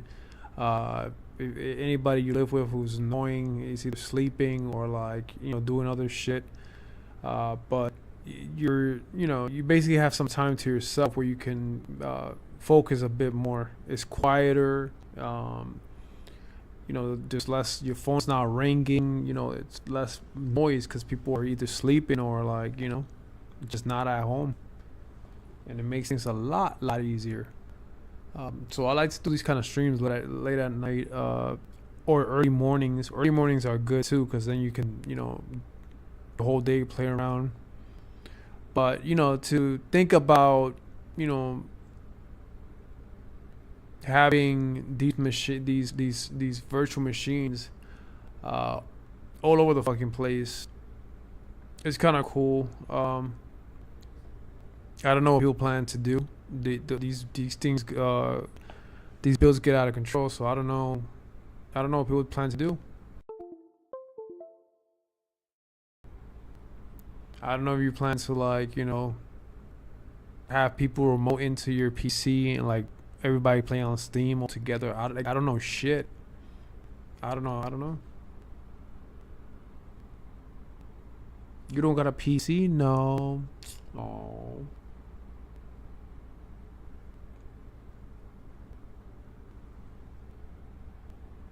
I don't know if that's possible.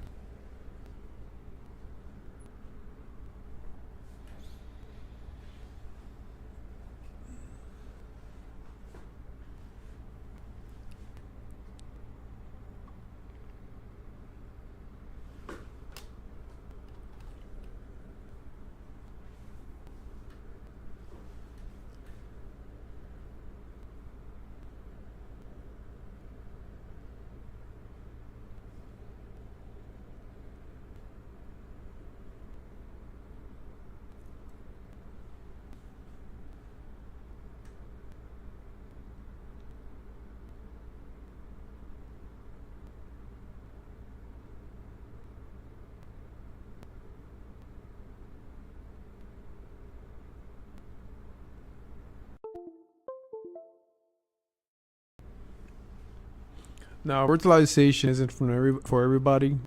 Some people prefer physical machines. This is something to kind of like get you started with your home lab, where you can use virtualization or hypervisors to test things out.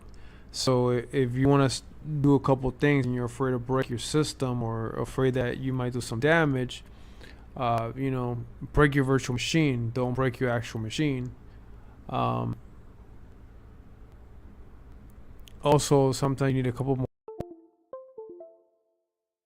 or you want to play around with things.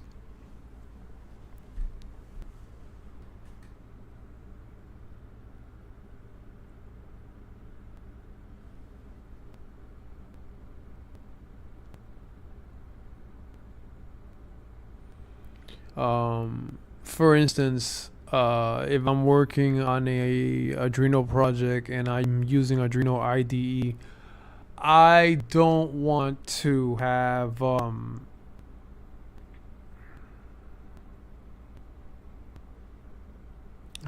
don't want to like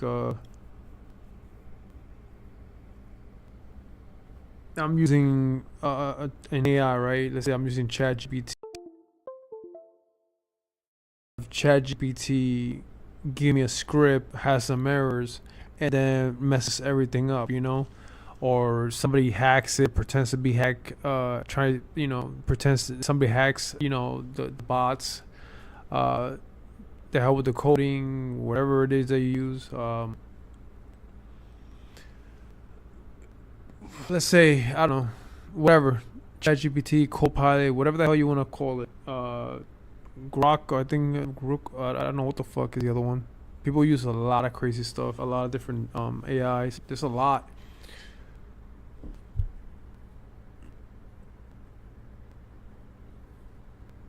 Or if you go to GitHub and you download somebody's code and you just copy and paste it, you don't want to just copy and paste it and break some shit. You don't know what the fuck you're pasting. If you do know what you're pasting, then you're good. But if you don't, or you don't have time to read the code and you trust it, what if somebody hacked their account and like uploaded incorrectly?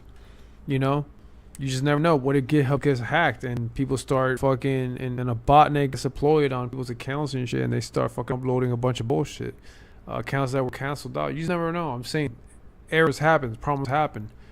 You get a bad packet because your internet service provider forgot to fucking secure their fucking network.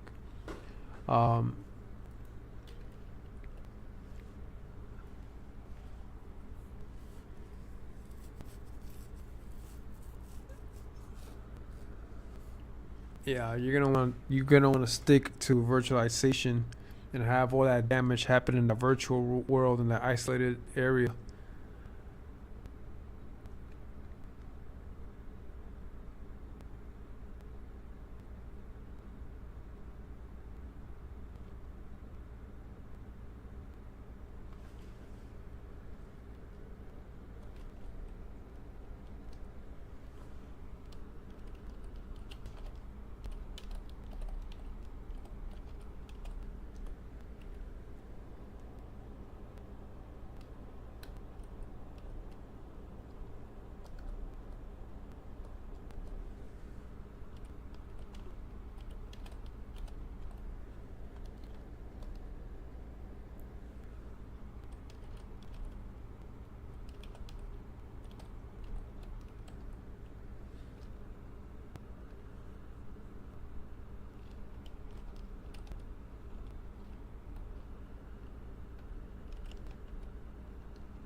Yeah, you're gonna want to watch these.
Yeah, so the operating system right now, it's uh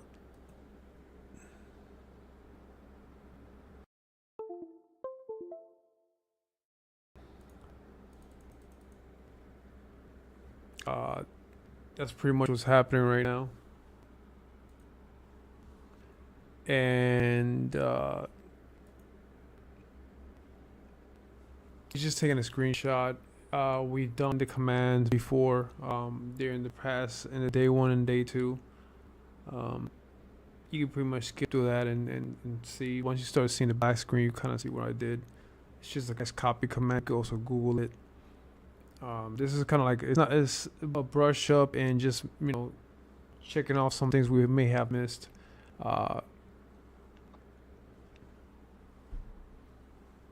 Hopefully people want to get a better understanding of like virtualization, the traffic of the network, how we could just go left on Albuquerque down the rabbit hole, and it basically comes out looking like fucking Mario, in and out the pipes, coming out different angles, different area, whack-a-mole. It's a maze, fucking fun house and shit. Like, it's crazy, bro. When you start adding portals, like holoportation, you start dropping through like engines and all that shit, it becomes a fucking an obstacle course. It's gotta be crazy.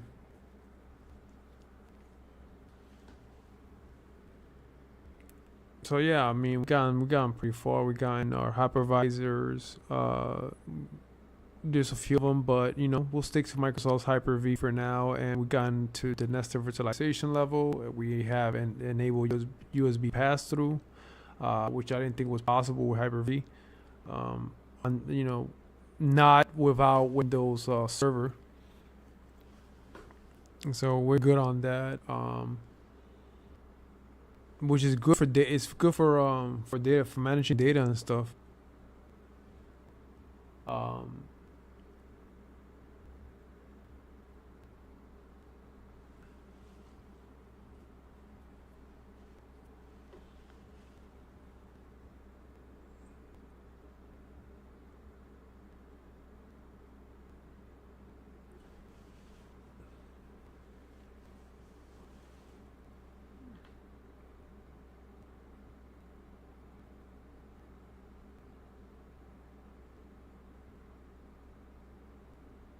You KVM your way through different machines, and like send the data over to the hypervisors, because you can have different Hyper-Vs and different machines, and create what's called replication, and it's basically like failover,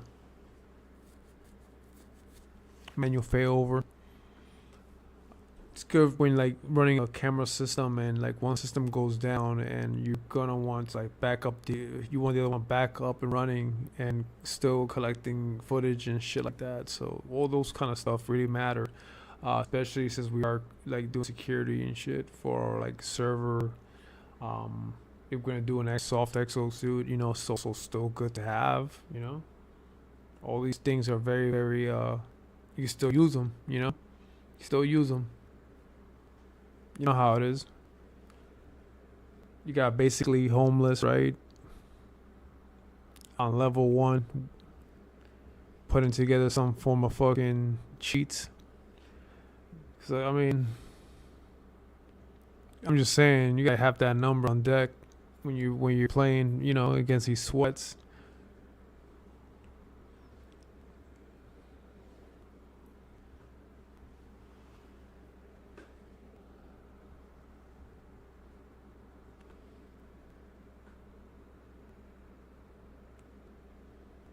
All right.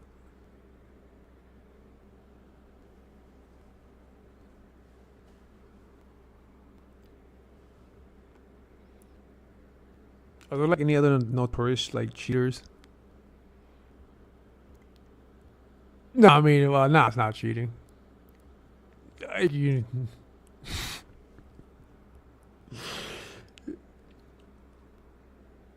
no, I mean, let's be fucking honest here. If that's not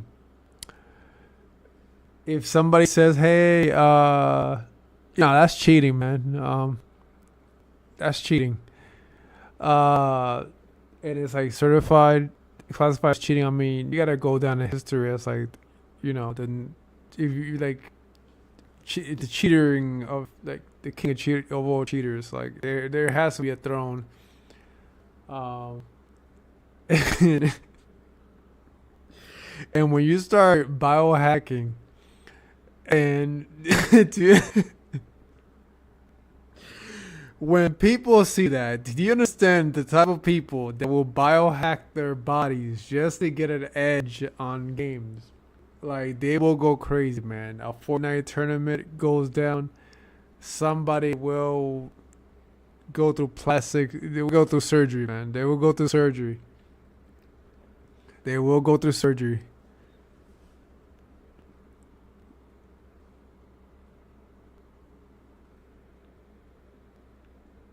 No, man, the guy's a biohacker now, so.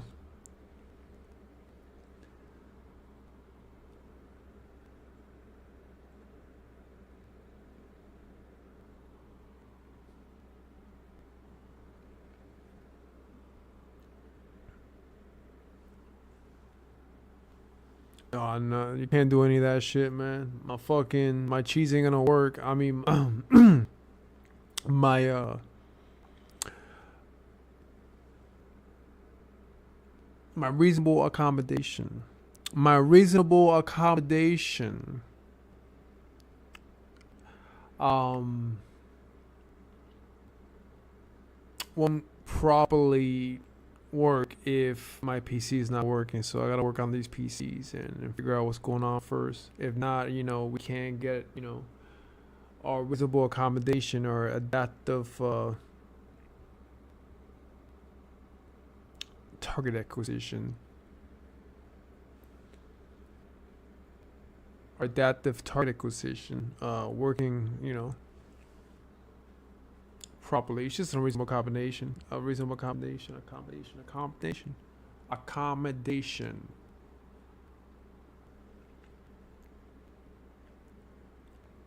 It's meant for people with disabilities and stuff, like those chromosomes and all that. Man, I'm just saying, I'm strapping that. If I'm like in a wheelchair, I'm strapping that shit right on. If I have like an exosuit and I'm crippled, like like the guy from like South Park, right? Jimmy and shit. Jimmy and Timmy, motherfucker, best believe they're gonna be using that shit. They're gonna be going crazy. Jimmy and Connor. Wait. No, what's the name? Jimmy and Timmy. Jimmy! That guy from like South Park. Jimmy. No, it's Timmy. Timmy!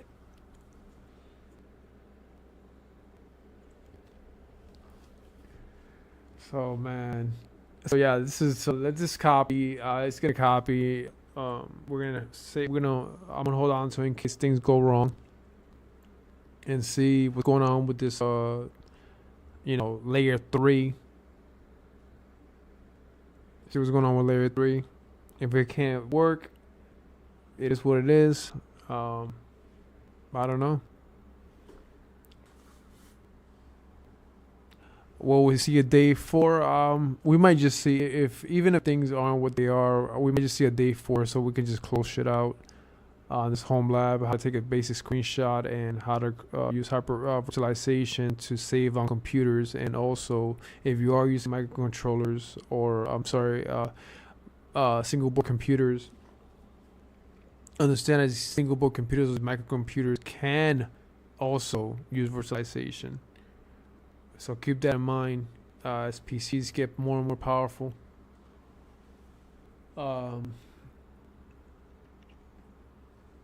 Yep.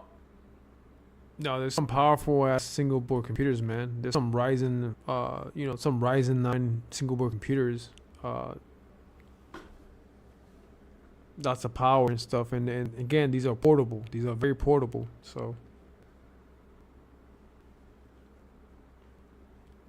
those could go part of your build. You know, if you plan to like install one in your walls or something, and you need more PCs to do more tasks, you could do it as well. So you can grab your terminal basically, because it's basically a terminal. You can use your terminal, open up some more PCs, and have them do more fucking crazy shit. So you can have like one PC control the whole kitchen, another one control the whole living room, and another one control, you know what I'm saying? That kind of shit. So each PC will control different areas of the house and stuff like that. You create a floor plan. You do your thing. The point is to learn what you can. Take it nice, one step at a time. Take it nice and chill. Take it nice and slow. There's no stress. Chill. When it comes to work like this, things are gonna get stressful. You gotta have a clear mind. You gotta think about the slides. You gotta think about the fucking, those repelling cords that you're gonna use to jump to windows or portals, or what if it's a fucking browser with a beautiful VPN, right? IPsec. Maybe you want to slide down a 443, all the way down to like an 80. What do I know? I don't know. You could be a fucking Mirror's Edge, fucking cyberpunk runner. Like, this is Johnny Quest. I don't know shit. I don't know your life. I don't know what you do. You could be an AI. Thank you all for being here again. Welcome to the stream. I hope you build something nice and clean. We're gonna end this like we always do.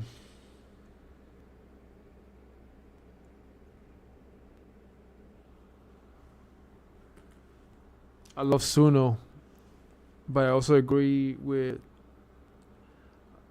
effects, and that at some point this should we gotta start putting laws when it comes to intellectual property. Our voices could be copied and used with Suno AI to create AI models of your voice, and you're basically fucked over. So some of the greatest singers of all times, rappers, people, or musicians in general, because everything is stolen. So there is a fine line between all this that's happening. So we'll figure that one out later. Just understand deepfakes are real, and what you perceive now is not what you think it is, because again, you live in a simulation and you're stuck in a world that you don't even know which one it is or where it is. So they just gonna call it a black hole. I'm gonna say we're living in a black hole. So yeah, soon it's gonna close out the stream. This was day 3. Day 4 is coming. I'm not sure when. Yeah, these are streams that you can always go back and check them out.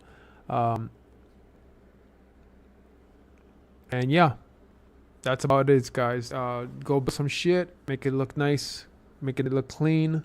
Understand that you can use these virtual machines to control different areas and different projects and different things. So you should be good. Collect lots of data. open up, databases and throw in all the video footages that your smart AI camera captures and all that shit. You know what I'm saying? And you can have it stored on that virtual machine, all that crap, man. And keep it private. Send the data over to another virtual machine that sends it over to your cloud storage. All that good stuff. So enjoy, have fun. We're gonna continue building. I still haven't messed. I'm still messing with the microcontrollers and stuff like that, but nothing crazy. Nothing insane. I kind of already saw how to, recreate a lot of things that I seen on YouTube in my own way, and it's cool, it's fun, and I love the content everybody's been putting up. I hope you continue. There's a lot of good stuff on the news as well. A lot of work. I definitely love that whole cell phone takedown. A little, I'm sure Edward Snowden is smiling somewhere. But it's been fun. It's been it's not that complicated. Just take your sweet time and deal with it, and we'll be fine. I can't wait to start trying out the brain computer interfaces and everything else. Until then, there's a lot of YouTubers that are doing crazy shit and fun things. And again, much love, lots of content. Sincerely, with all the heart, warm respect. I always talk in good faith, with good intentions about all these streamers. Regardless of how I sound, I just get real emotional and happy and shit. But yeah, fun times. So yeah, talk to you guys later. Go build some shit, and I'll see you again on the other side, so you're gonna understand what I mean later.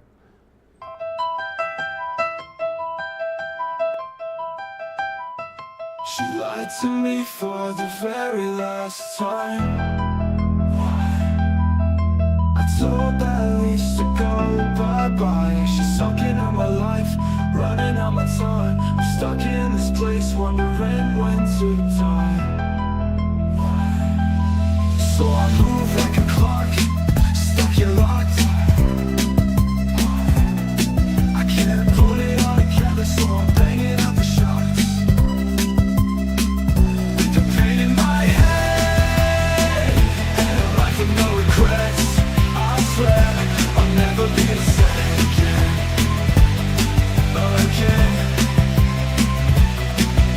She played me like a fool, it was the last straw. Told at least to hit the road, I answered to no law. Sucking out my life, running out my time. Stuck in this place, wondering I'll cross the line. Why? Why? Why? Why? So I move like a clock, stuck at the lights. Cut the rope and climb to catch the light. The poison words can't weigh me down. I'm trading the chaos for my own crown. By my leech, I'm finally free. You won't suck the soul out of me. Say your words and call it goodbye. Now crawling back, no tears to cry. She thought she'd win, but I broke the spell. Stepped out of her twisted carousel. Burn the bridge, let her watch it fall. She can't cage me, I'm tearing down walls. Now I dance on the ashes from her die. Reclaiming myself with every stride. The freedom's loud like a trumpet boom. Out of the dark, no more her gloom.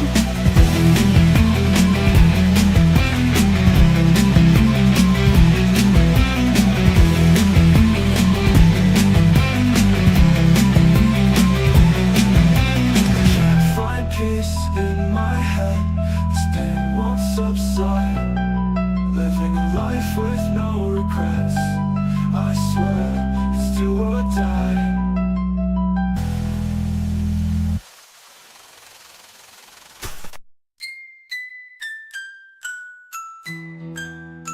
Can't find peace in my head.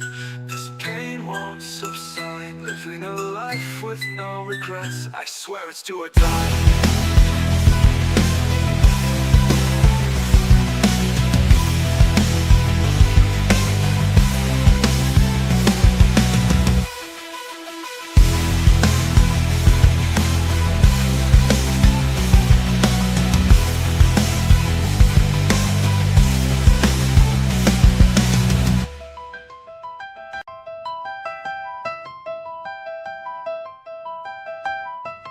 She lied to me for the very last time.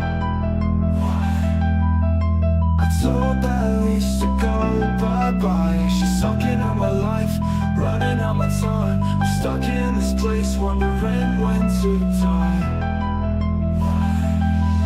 So I move like a clock, stuck here locked. I can't put it all together, so I'm banging out the shots. With the pain in my head and a life with no regrets, I swear I'll never be the same again.